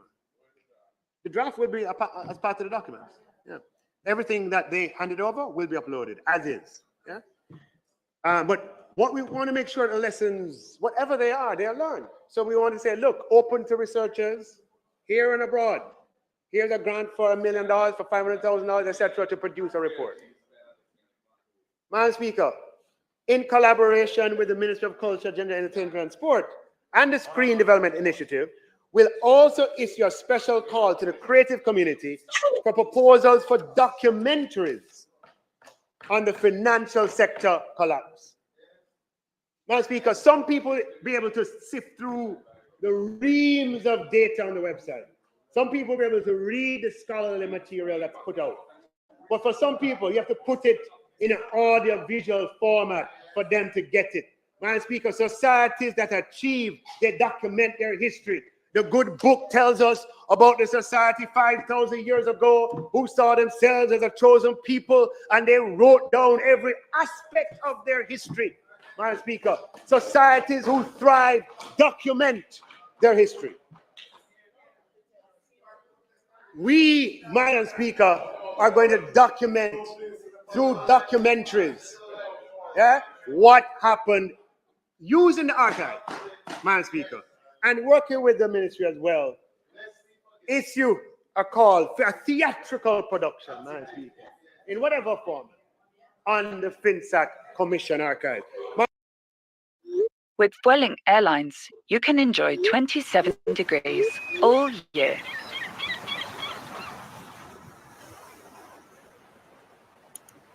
Fly to the Canary Islands at the best price.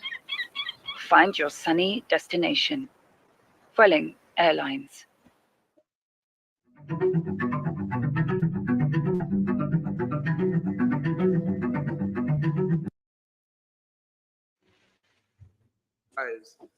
On a curated public website, Madam Speaker. Now, Madam Speaker, under this government, from 2018, there's been no funds spent on that report. Madam Speaker, I now turn my attention to the revenue measures. Madam Speaker, the armored cash courier industry plays an integral role in the financial services industry in Jamaica. Business owners and operators, financial institutions, and multi-branch banks rely heavily on the armored car companies which oversee cash logistics, cash movement. The well-publicized gun attacks and ambush and robbery attempts directed at ABMs, Madam Speaker, have negatively affected the industry and exposed weaknesses. In addition, these attacks have significantly impacted the mental health of the security officers, employees in the industry, and citizens at large. Given the gravity of the situation, increased fear, and the negative spillover effects to the society, the government is proposing to increase support for the armored cash courier industry, not any one company, and to enhance the security of courier operations. Madam Speaker, effective the first quarter of the upcoming fiscal year, and for 24 months thereafter, any company that operates an approved cash courier business will be able to import free of general consumption tax on the added cost of armoring the vehicle. So you buy the car for $100, you have to pay full duty and GCT on the car. But sometimes to armor that car takes another $100 or $80 as the case may be. And then to say you have to pay all of those on the armor as well acts as a disincentive for the retooling that is necessary to provide the security that we need for the logistics of cash movements. So, Madam Speaker, what we plan to do is on the cost of the armor, we will provide that relief. And the estimated revenue losses associated with that, Madam Speaker, is in the region of $50 million. This government is committed to ensuring that we're providing greater safety and security for our citizens who play a key role in the movement of cash. Madam Speaker, we have some tidying up to do with the International Corporate and Trust Providers Act of 2017, which was amended in 2021, as we pursue Jamaica's AML obligations. And that amendment was in keeping with our international obligations so that Jamaica would be compliant. Madam Speaker, one of the amendments had that the trust and corporate service providers are now ought to be regulated by the Financial Services Commission. And an unintended consequence of that was that their corporate income tax rate went up from 25% to 33.33%, because under the Income Tax Act, when we went to having banks and insurance companies and financial services entities pay more, not instituted by this government, by a previous government, the mechanism by which we captured those was to say that any entity regulated by the FSC is taxed at 33.33%. This was not the policy intent, Madam Speaker. So we intend to amend the Income Tax Act to clarify that trust and corporate services providers continue to be assessed corporate income tax at the rate of 25%. And Madam Speaker, this measure is to take effect in the year of assessment 2023 and is expected to be revenue neutral as we collected no tax in the first place. Madam Speaker, this Honourable House is asked to note that the maximum participating voting share equity for companies listed on the Junior Stock Exchange is currently capped at $500 million. And that cap has been in place since 2016 when it was reinstituted by this government. The imposition of this limit was consistent with the sizes of medium-sized enterprises at the time. Madam Speaker, in an effort to facilitate growth of the MSME sector, and just in keeping with the cumulative movement in the consumer price index over the 8 years between 2016 and today, we will be amending the Income Tax Act to increase the maximum participating voting share capital of companies listed on the Junior Stock Exchange from $500 million to $750 million.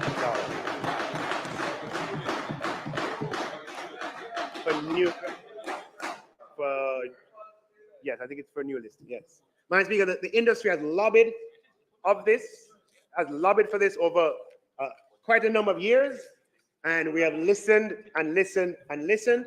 And Madam Speaker, today we are signaling support, Madam Speaker, and moving that threshold from $500 million to $750 million. Madam Speaker, the energy system is highly dependent on imported fossil fuels, primarily oil. Fossil fuels have been the primary source of energy for most of human history, powering industrialization, transportation, and electricity generation. However, their use has significant environmental drawbacks. The finite nature, Madam Speaker,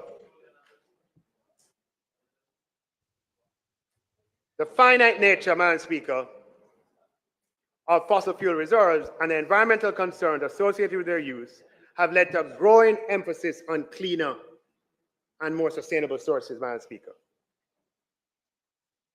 Madam Speaker, the use of fiscal measures to incentivize the energy sector is consistent with a global thrust to reduce dependence on fossil fuels using renewable energy.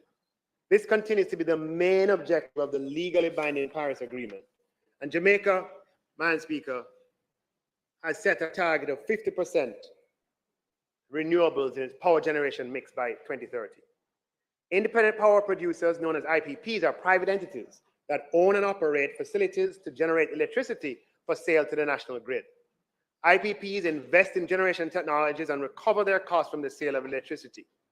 IPPs play an integral role in ensuring a sustainable energy sector in areas such as solar, wind, and energy.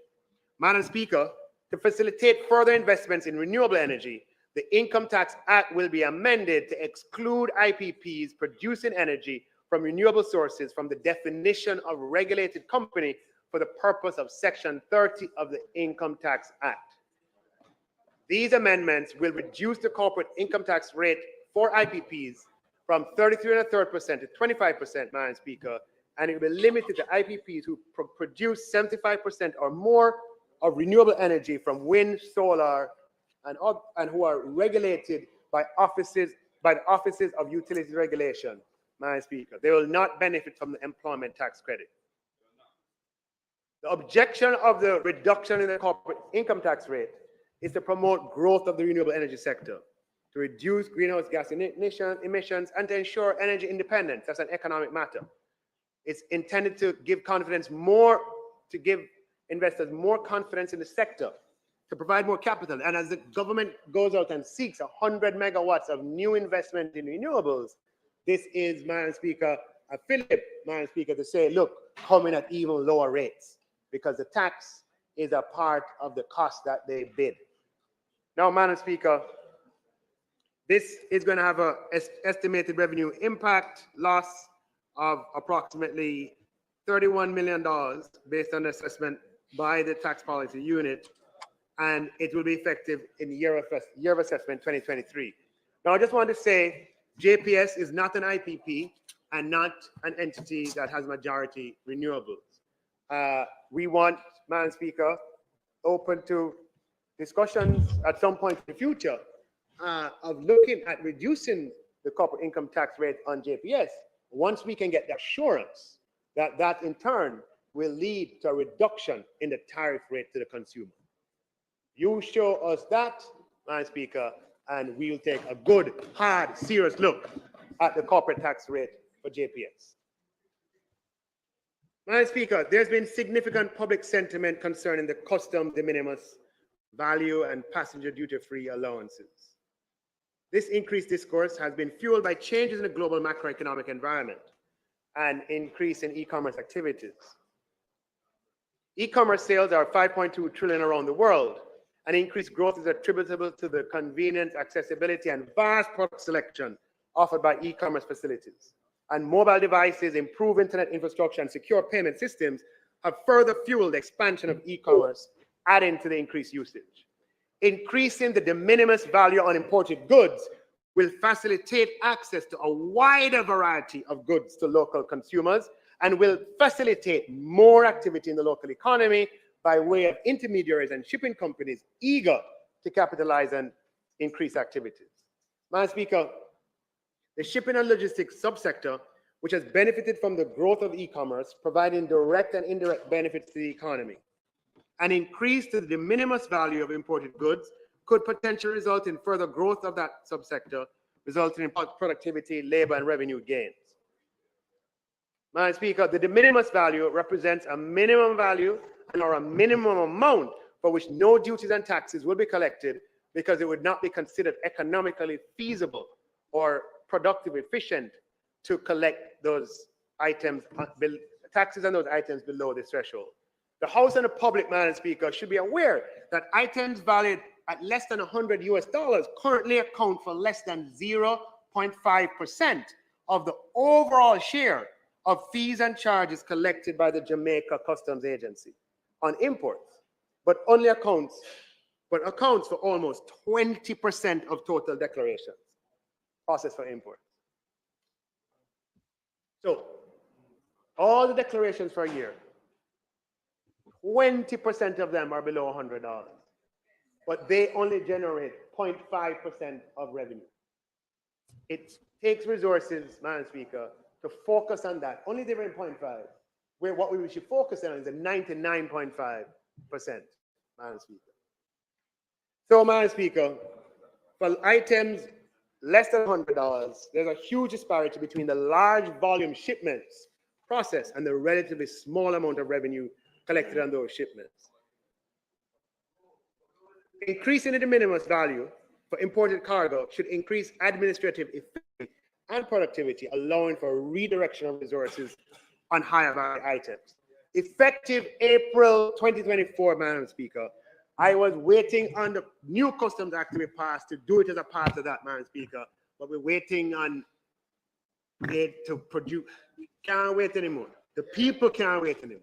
So effective April, Madam Speaker, the de minimis value for imported goods will be increased from $50 US to $100 US. This is expected to cost $864 million. Madam Speaker, for every category of revenues, you always have to balance revenue yield with administrative burden of realizing that yield. We also took at the consequential impact of making significant changes. With increasing passenger inflows into our country, our airports sometimes get congested. They get crowded, especially in the high season. It can take time to make one's way through the lines, including the line to clear customs, if there are no goods to declare. This is not the fault of the customs officers. We're just doing their jobs. The rules are set by the laws passed in this House. Madam Speaker, we aim to improve productivity. So we took a look at the length of these lines and the revenue yield. Madam Speaker, if the passenger duty threshold for personal and household effects was moved from $500 to $1,000, we would lose 331 million, or 0.05% of the overall customs revenue, which is mostly collected at seaports anyway.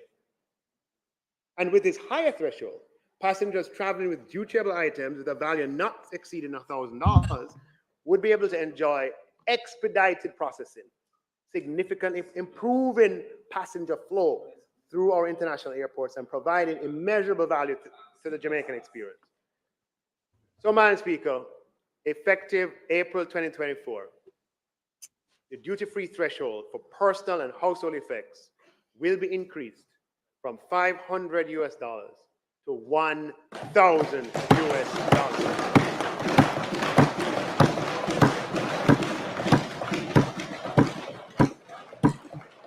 Madam Speaker, fiscal policies, revenue and expenditure measures. These are measures that we're using to benefit the Jamaican people, to allowing a better experience, and to also lead to administrative ease. Madam Speaker, the current standard rate of general consumption tax, or GCT, charged on imported raw foodstuff. Madam Speaker, sorry, there is a standard rate of GCT on imported raw foods, like vegetables. But there's no GCT charge on domestic raw foods. The intention of the policy at the time was to bolster domestic production and act as a safeguard for domestic industries and markets. There's duty, however, on imported raw foods. Unfortunately, Madam Speaker, this policy could be interpreted as government-sponsored protectionism and distorting competition between markets. While the government remains committed to supporting domestic agricultural production, Jamaica is also obligated under the conditions of the conditions set out by virtue of our membership in the WTO, and based on the national treatment principle set out in the General Agreement on Trade and Tariff, GATT, Jamaica is categorically, and I say categorically, not permitted to implement policies or measures that are designed to protect domestic products.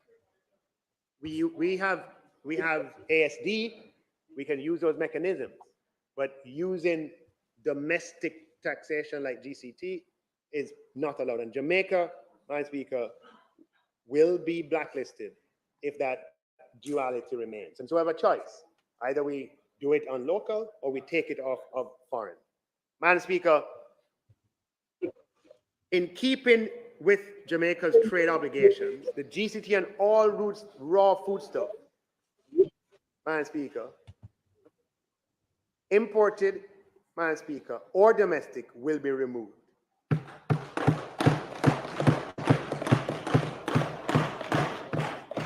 This is a measure, Madam Speaker, that will be revenue negative and will result in foregoing $2.4 billion of revenue. And the measure will take place in the first quarter of 2024-25. Although, Madam Speaker, this is a measure that emerges from trade-related matters, it will mean the opportunity to provide more affordable imported raw foodstuff to Jamaican consumers, to increase the chance of these, Madam Speaker. So it's opportune that at this time, what this allows is for cheaper vegetables, Madam Speaker, to be available, Madam Speaker, to the Jamaican customers. Right? Now, Madam Speaker, we still have duties on imported foodstuff, on raw foodstuff. Yeah, duties still exist. Okay, but we don't have a choice. We're not going to wait until the blacklisting from the WTO is final to do something about it. And we can provide you with the evidence to support what we're saying. So, Madam Speaker, to make sure that the benefit of these vegetables reduction coming in go to the customer, Madam Speaker, I had opportunity to have a conversation with the Ministry of Agriculture, where I've suggested to him that in light of this change, it would be good, Madam Speaker, and I'm just throwing it out there, that the number, if you used to have, pick a number, 10 import license for this kind of product, that you move to have 12 or 15, just to make sure that competition keeps the market honest so that the gain passes through to consumers. Madam Speaker, there have been calls for an increase in the threshold for personal income tax. These calls have been made on the basis that the threshold was last adjusted in the 2017-18 year, 7 fiscal years ago. It is and has always been the policy of this administration to abolish distortionary taxes, and we've done plenty of that, and to make a decided break from our path of imposing new tax increase upon new tax increase every year. Madam Speaker, it's just because it's our personal experience. I was 18 years old coming out in 1989, very aware, very, very aware that for the 26 years between 1989 and 2015, there was a new tax package every single year for all of those years except for 4. And you notice I choose a period crossing administration. For those 26 years, every single year except for 4. Madam Speaker, we have broken that cycle.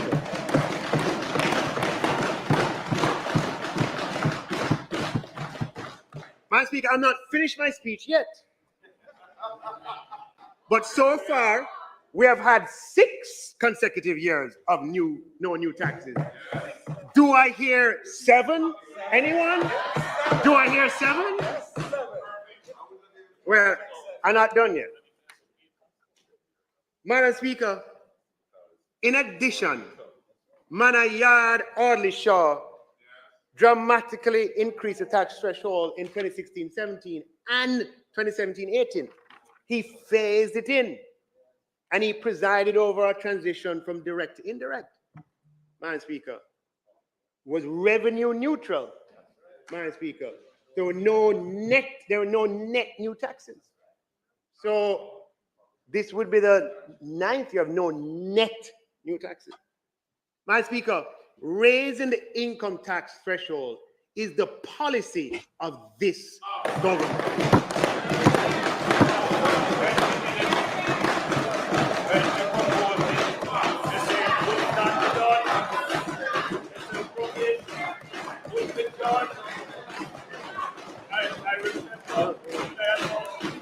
Very easy. No, I don't. Now, we did it, Madam Speaker, sustainably before, and we'll do it in a way that is sustainable again. Now, Madam Speaker, we've run the numbers, and I wanted to share, because we're having this conversation without the cost and the numbers. It don't make sense to have a conversation without cost. Yeah? When you hear me talk about the threshold, I talk with cost. Right?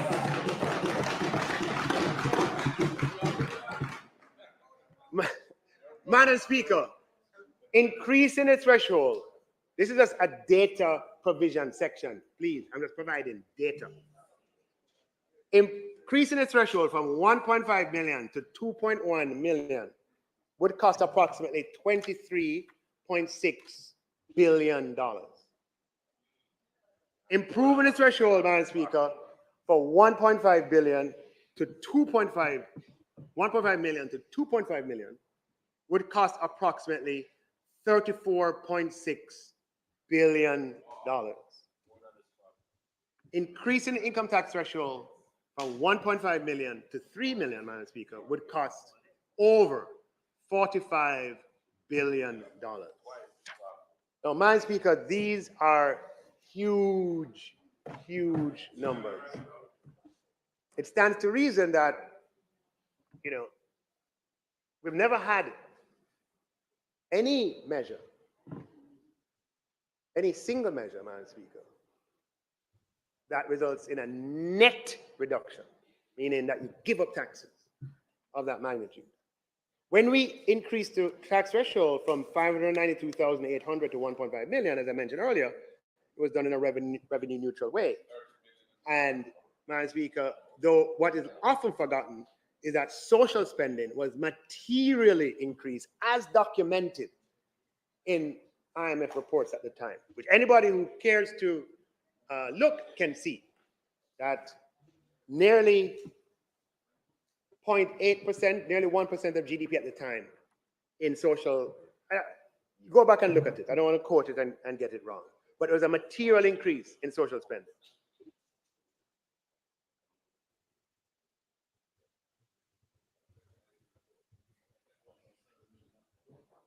Madam Speaker, you know my style is total transparent and tell you the facts as they are.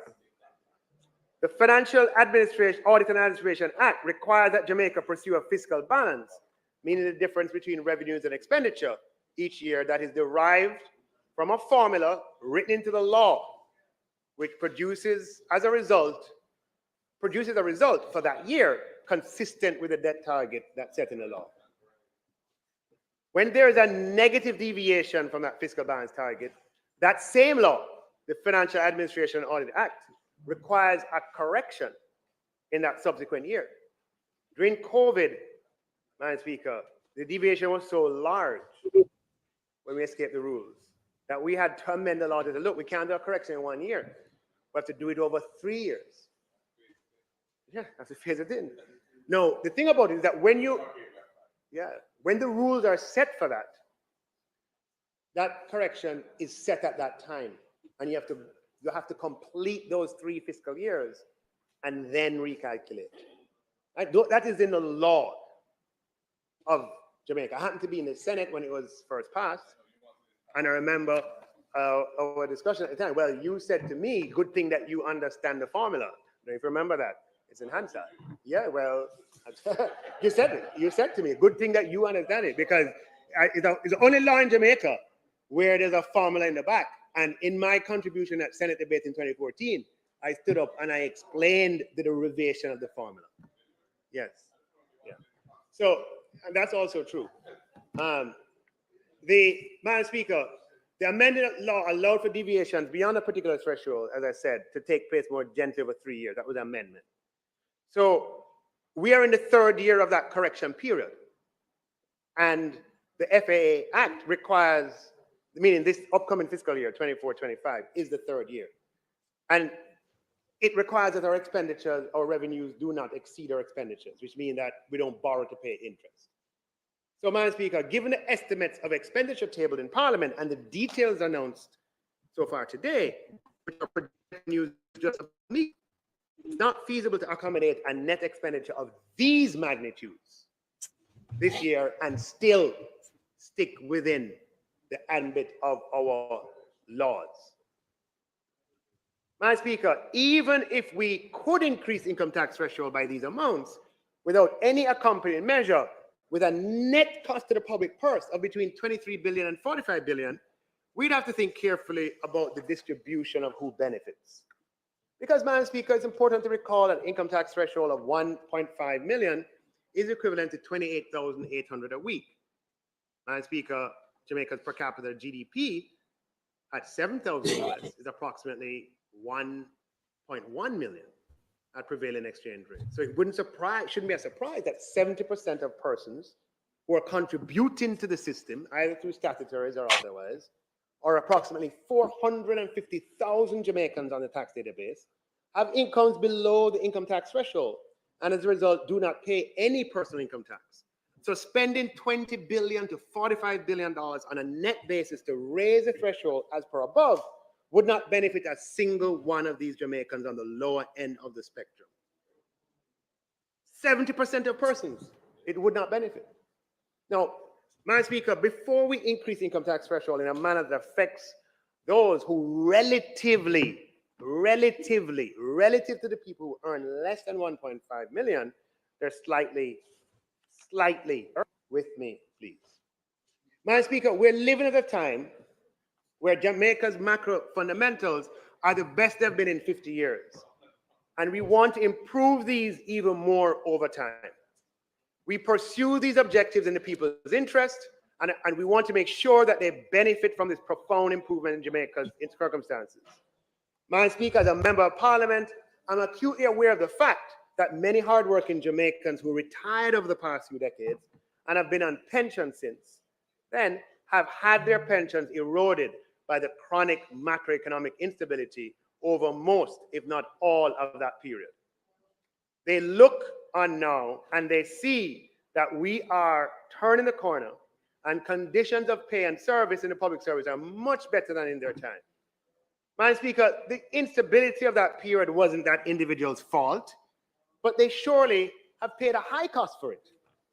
This had led to, for example, various persons across society advocating for the linking of pensions of certain high offices to the salary of the current office holder. And I'm not just thinking about the judiciary.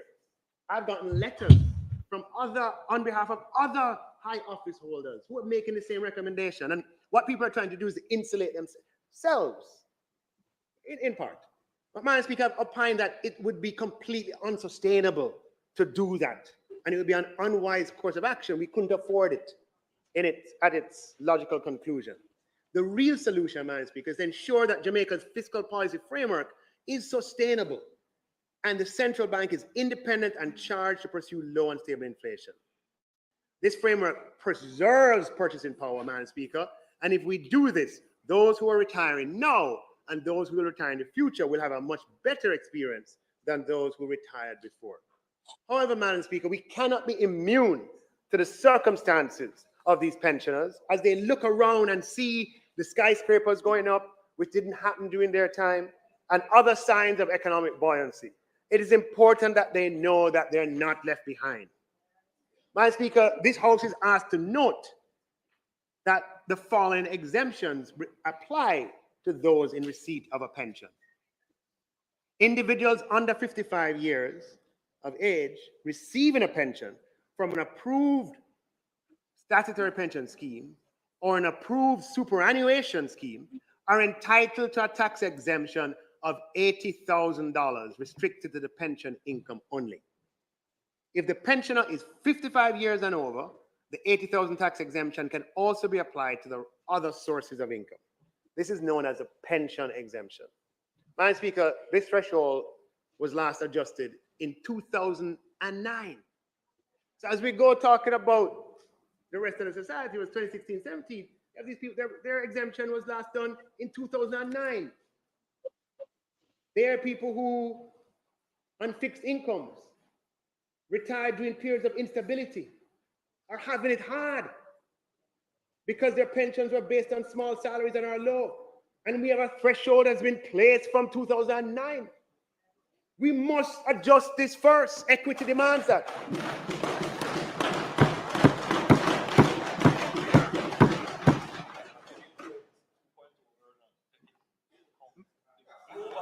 Madam Speaker,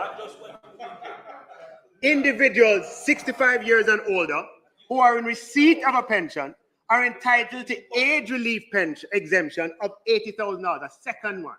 You have the 1 over 55 and you have the 1 over 65. This one was, it's a pension exemption enabling persons 65 years and over. Therefore, the total, you get 160,000 of exemption. But this over 65 was introduced in 2009. Do the math, 2024 minus 2009, 15 years ago, and it has not changed since. Equity demands that we change this first. Now, Madam Speaker, the government remains committed to ensuring the adequacy of our social protection system, and we recognize significant financial challenges faced by individuals who went before us. We honor you, we respect you, we love you, and we are here for you. As such, Madam Speaker, in an effort to provide further protection for this vulnerable group, it is proposed that the annual pension exemption and the age relief exemption be both increased from $80,000 to $250,000.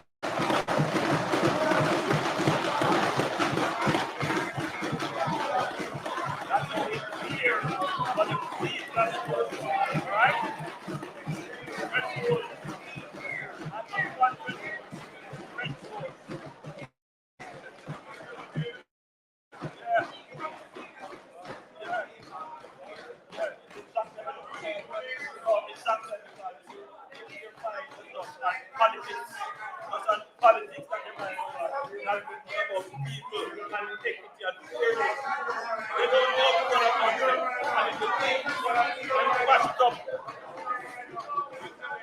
Because all them people is politics.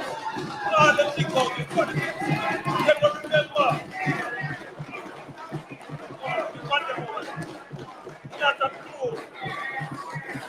Not a clue. Not a clue. First, they will never get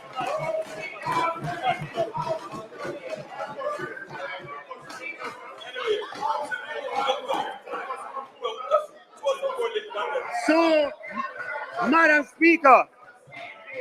Speaker,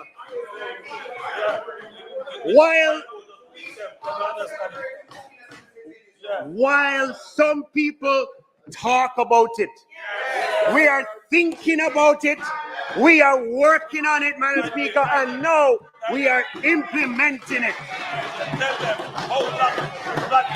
Madam Speaker, this is a topic that the Prime Minister and I discuss all the time, Madam Speaker. And when we talk about it with numbers and facts and figures. We're not in the surface conversation. We're not in the surface talk, Madam Speaker.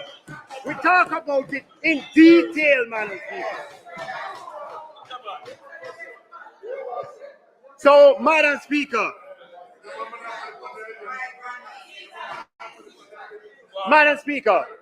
the pensioner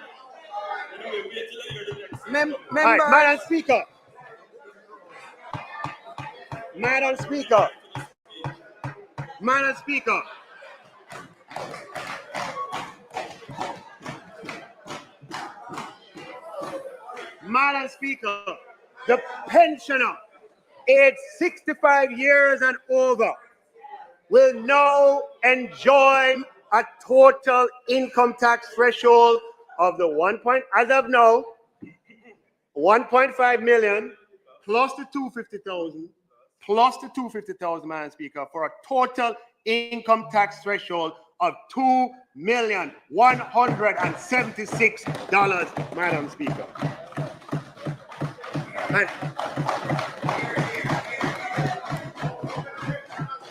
And age 55 and over will be 1,750,000.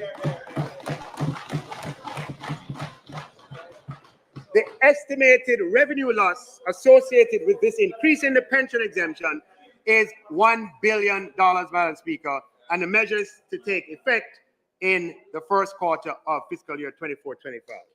Madam Speaker, we are leveraging macro stability to the people's benefit, Madam Speaker.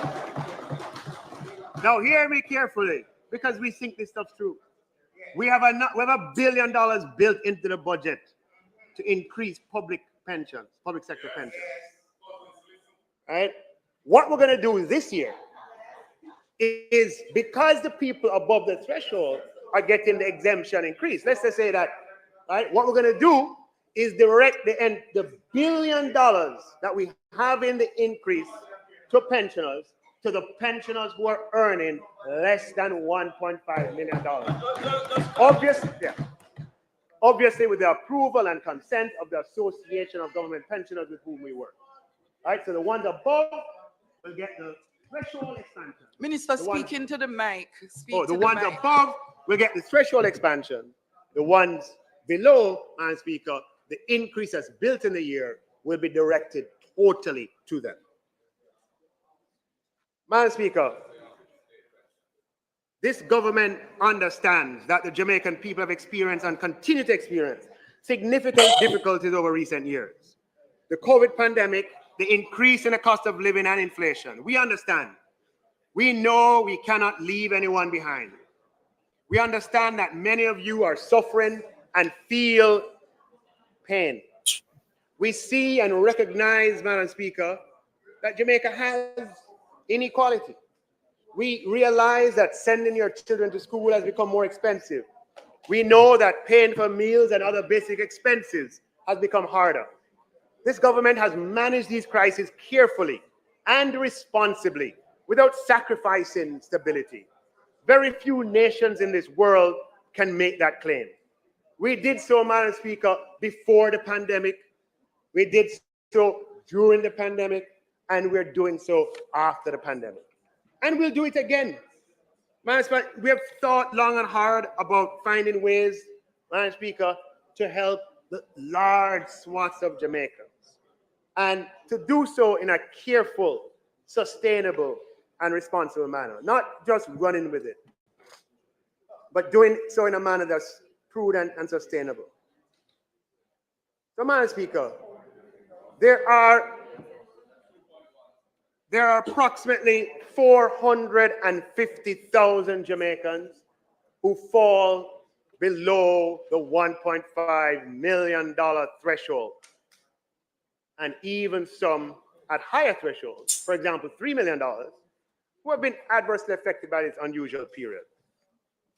So, Madam Speaker, I'm pleased to announce the implementation of a reverse tax credit for all Jamaicans, Madam Speaker, who contribute to the system, contribute statutories and otherwise, Madam Speaker, and earn under $3 million and under.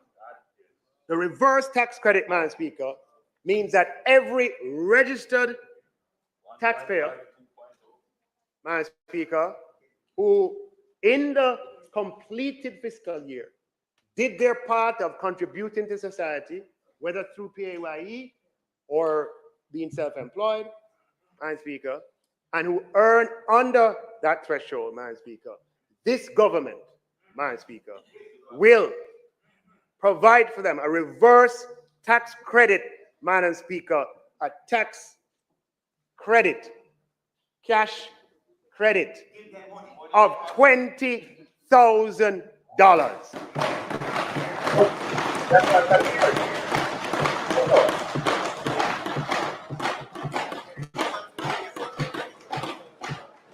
Madam Speaker, we have a total of 570,000 Jamaicans today who contribute to the Jamaican society through statutory deductions and some through personal income tax who will benefit from this measure.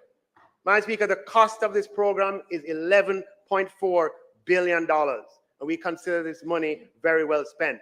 Reverse tax credits, Madam Speaker, are not new. They exist in other countries. It never existed before in Jamaica, but we are going to put it in place. Now, Madam Speaker, there's going to be an established system for the processing and payment of the reverse tax credit to be managed by the Tax Administration Jamaica. This will take some time to set up before it's ready, because we want to set it up in a way that is durable so that the mechanism can be potentially available again in the future. Madam Speaker, make no mistake about it. We are leveraging our macroeconomic stability to the people's benefit.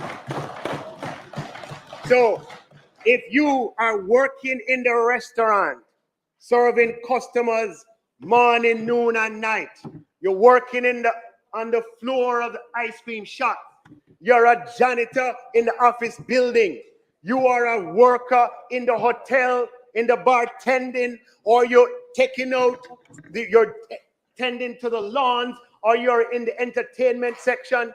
If you are, Madam Speaker, working as a customer service rep in a retail operation or a wholesale operation, if you're working at the BPO, Madam Speaker, if you're occupied, if I'm talking to you, any one of the 570,000 persons, what we are saying to you is that the government, Madam Speaker, may not be able to solve everything overnight, but we are listening to you, we are hearing you, we are responding to you, and we are prepared to use creative means that are used in other countries in the world to attend to your circumstances.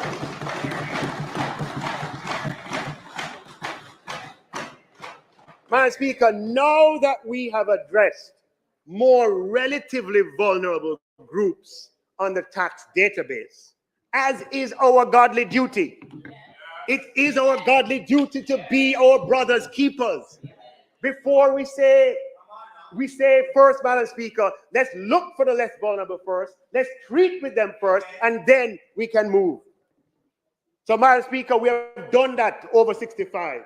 We have done that with the over 55s. We have done that with the people below 1.5, Madam Speaker. Now let's talk for a little thing. A little thing. I shared some of the facts and figures, Madam Speaker, related to the cost of increasing the general income tax threshold. We're not able to deliver the large increase in the threshold in one go for the reasons mentioned earlier. But, Madam Speaker, that doesn't mean that we can't do it little by little. Little by little. Like little by little. Because they're expensive things. Right? And it's not little either. So, what do you say about that? Right? Step by step. What do you say about that? Right? Step by step.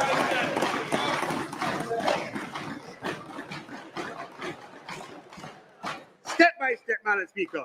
So, Madam Speaker, in the context of everything else that we have announced, Madam Speaker, I'm announcing that effective April 2024, the income tax threshold on personal income tax will move from $1.5 million to $1.7 million, Madam Speaker.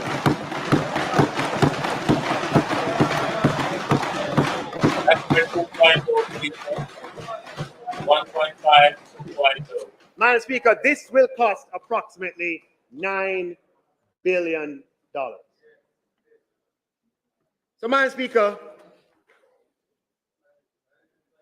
when I started this presentation, this was we had 6 consecutive years of no new taxes. I'm now reaching the end.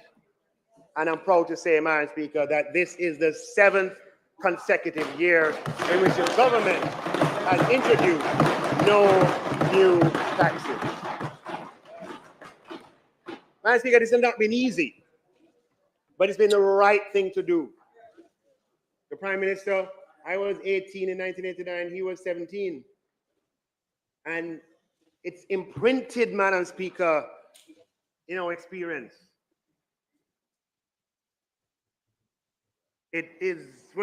Jamaica should never go through that again. Never. Go back to that again. Never. That is why I'm serving, to make sure that we never, and we know who are the people who can do it, and we know who are the people who have done it, and we know who are the people who will destroy it, and therefore we must never allow that. Never. So, Madam Speaker, this is the 7th consecutive year of no new taxes.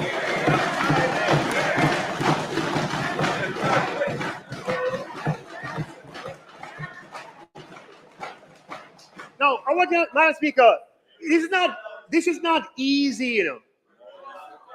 Nor is it automatic. I don't want to give anybody the impression that this is easy. This takes a deliberate commitment to a principle from the top of government throughout the cabinet. It's a principle that we're committed to because we are cognizant of Jamaica's economic history and the burden that Jamaicans have borne. And so we have articulated. When there's nothing holding you back, what would your thing be?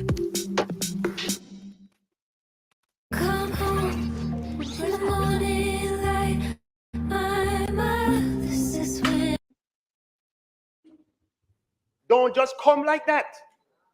Those review measures come from innovation. Madam Speaker, we are ahead on our debt trajectory. And as a result, Madam Speaker, we are executing a securitization this year of receivables. If we were behind in our debt trajectory, then I would have used those to pay down our debt. But we are comfortably ahead on our debt trajectory. And that is why that is a good thing. Because it allows you to turn around and do things like this. So anybody who have any doubt, pursuing stability, pursuing responsible, sustainable fiscal policy delivers the possibility to do more on behalf of the people. So because we are ahead on our debt trajectory, Madam Speaker, we are executing a securitization of receivables this year, a transaction that will involve discounting receivables over future periods, and that will generate a flow of $45 billion. That's a transaction that we have originated. Jamaica has, to the best of my knowledge, never, even though securitizations are a dime a dozen in the private sector, the government of Jamaica has never done a securitization transaction. They have sold receivables, but they have not done a. Okay, we sold. I wouldn't call it secure. What we have done in the past is to sell. Let's not go into that. We, Madam Speaker, we have not done a transaction like the one that we're talking about.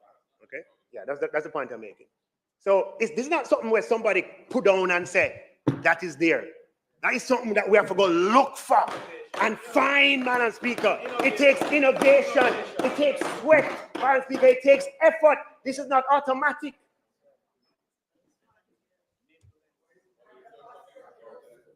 And Madam Speaker, this flow of 45 billion, the only way we could get the capex to 80 billion this year was 20 billion of that flow is already in for the capital expenditure budget. And remember, capex is sort of one-off. And $25 billion, Madam Speaker, is indicated in the revenue measures ministry paper that's being tabled today. We don't just talk, Madam Speaker. We work and we find innovative ways, Madam Speaker, to get things done and keep Jamaica on stable financial ground. So, Madam Speaker, permit me to make a few concluding remarks. I am pleased to report that Jamaica's macroeconomic fundamentals today are stronger, better, and more favorable than at any time over the last 50 years. The government understands that while macroeconomic stability is critical to improving the quality of life and standard of living of our people, it is by no means sufficient. We hear you, we have listened, and we have done what we have always done, Madam Speaker, is to respond and to act. We're committed to ensuring that we protect and preserve our hard-fought stability in the people's interest. We want the people of Jamaica to know, to feel, and participate in the significant macroeconomic advances that we have made in a manner that betters their lives and to benefit, and in a way that they benefit from these advances in a material way. Madam Speaker, Jamaicans, Madam Speaker, we all should be proud that the economy has grown by 10 consecutive quarters, Madam Speaker. Unemployment is at the lowest rate in our history. More people than ever are employed, Madam Speaker, and our macro fundamentals, as I said, are stronger than ever before in the last 50 years. The government is committed to leveraging our macroeconomic successes to help benefit the lives of Jamaican people. We have our public investment process has projections for public investments over the next 5 years of over $1 trillion. It will be the largest period of public investment in Jamaica. We will implement an unemployment insurance scheme in Jamaica to provide added protection to those who have lost their jobs and a bridge until they find new employment. We have increased public sector employee compensation by over $200 billion in 3 years. We are no longer requiring guarantors for student loans, Madam Speaker. We're working, Madam Speaker, we're on secondary roads, 4.3 billion. We are reducing bus fares over the next 2 years from $100 to $50. We're buying 50 garbage trucks, Madam Speaker, and 100 buses in the same year. We're building 4 hospitals at the same time at a cost of $11.5 billion. Madam Speaker, we are investing in the Spark program, $20 billion program this year to construct and to rehabilitate roads. We are building divisional headquarters for the police. We are spending money on improving highways, Madam Speaker. And as far as our revenue measures are concerned, we're using policy to meet the needs of the Jamaican people. We're increasing the threshold on import duty for personal items and household effects, Madam Speaker, and the de minimis threshold from $500 to $1,000 and $50 to $100 respectively. Removing the GCT and imported raw stuff, Madam Speaker. Increasing the tax threshold for our pensioners first, 55 years old and age-old exemption, Madam Speaker. We're introducing a reverse tax credit, Madam Speaker, for all those who earn less than $3 million. And Madam Speaker, we're increasing the income tax threshold from $1.5 million to $1.7 million, Madam Speaker, step by step. And we're doing all of this, Madam Speaker, in the context of not introducing any new taxes for the 7th year in a row.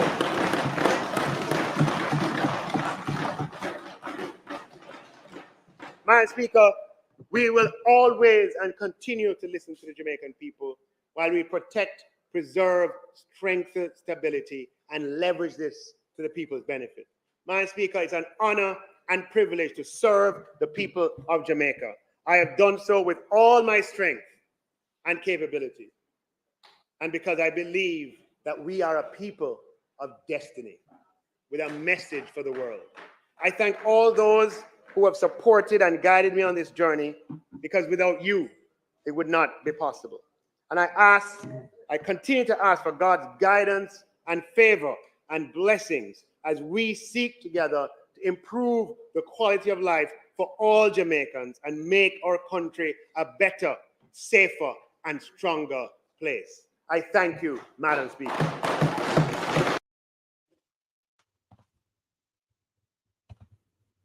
Me not dead again.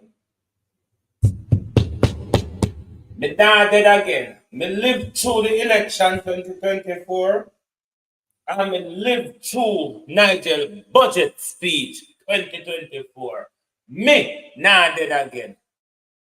But me show you what happened down at KSMC today. Me say me not dead again. If me can live out Nigel budget speech, me not dead again. Look what happened down at KSMC today. They disgruntled lose KSMC labor rights. Thank you very much. And now on row 3, Donovan Samuels of the Kimberley Garland Division. I, Donovan Samuels, newly elected councillor for the Parochial Division of Kimberley Garland, solemnly affirm that I will, to the best of my ability, do my duty as a councillor of the Municipal Corporation of CLARKE, Kingston. Thank you. We move to Rowan Hall of the Reading Division.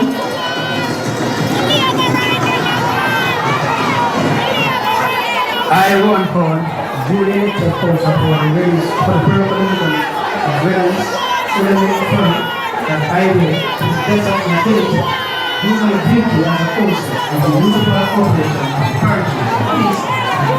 Thank you.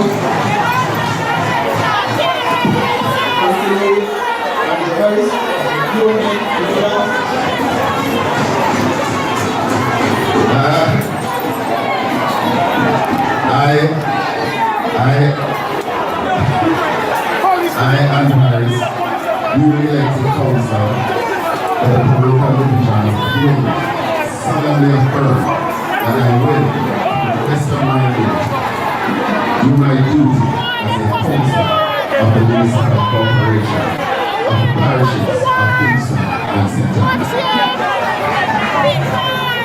Thank you. We are now at Mario Murray of the Dallas Division.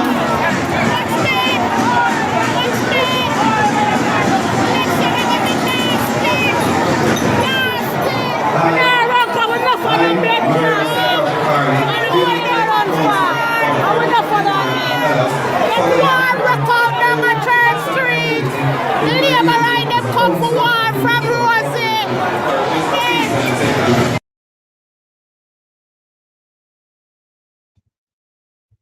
I want to thank you all this evening for going through this ordeal with me. I really appreciate it. But please, may I beg you now, anything you don't understand when I just say, don't ask me. Me and Uno sailing on the same boat this evening. So the whole of we get wet by the same salt water. But thank you very much for being here. My head a pain me, me dizzy, my eye a pain me, my eye blurry.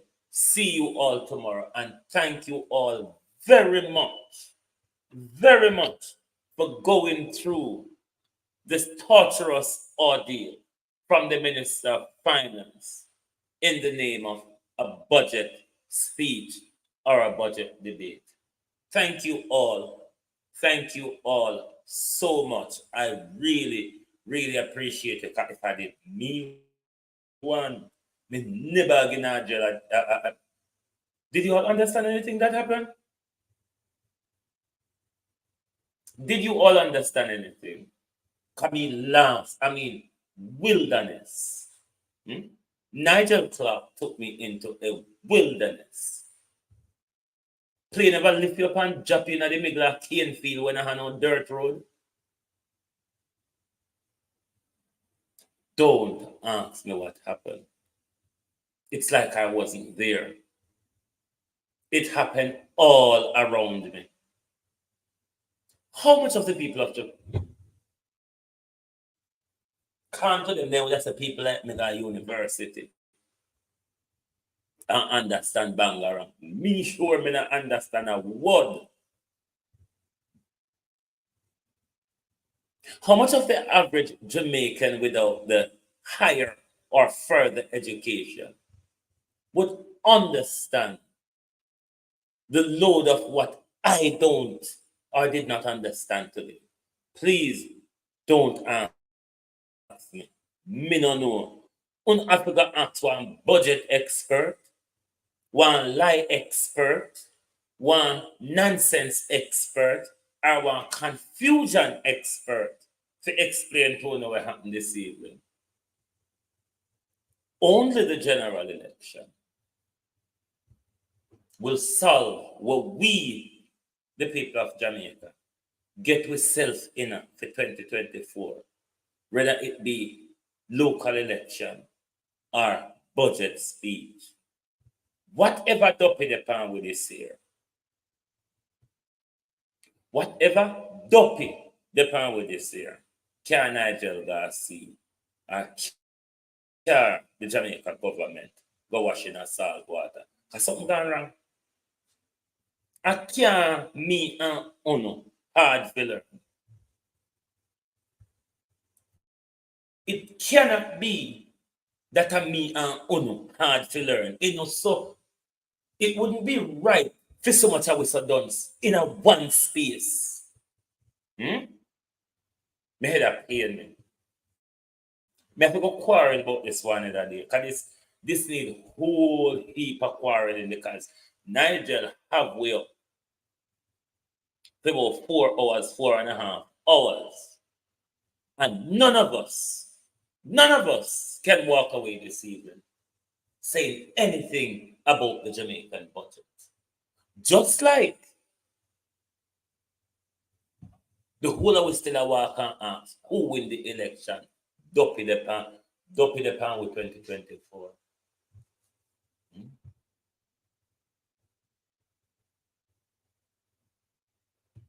Dopey the pan with 2024. I may not understand the start of this year. Don't ask me anything about Nigel budget. Go up to a confusion expert. Go and ask a confusion expert. Only a confusion expert will be able to explain to you what happened this evening. But once again, thank you all for being here. And I hope to see you tomorrow if I recover what Nigel has just done to me. Good evening from Global Television. Thank you all for your gracious support. Good night from Global Television.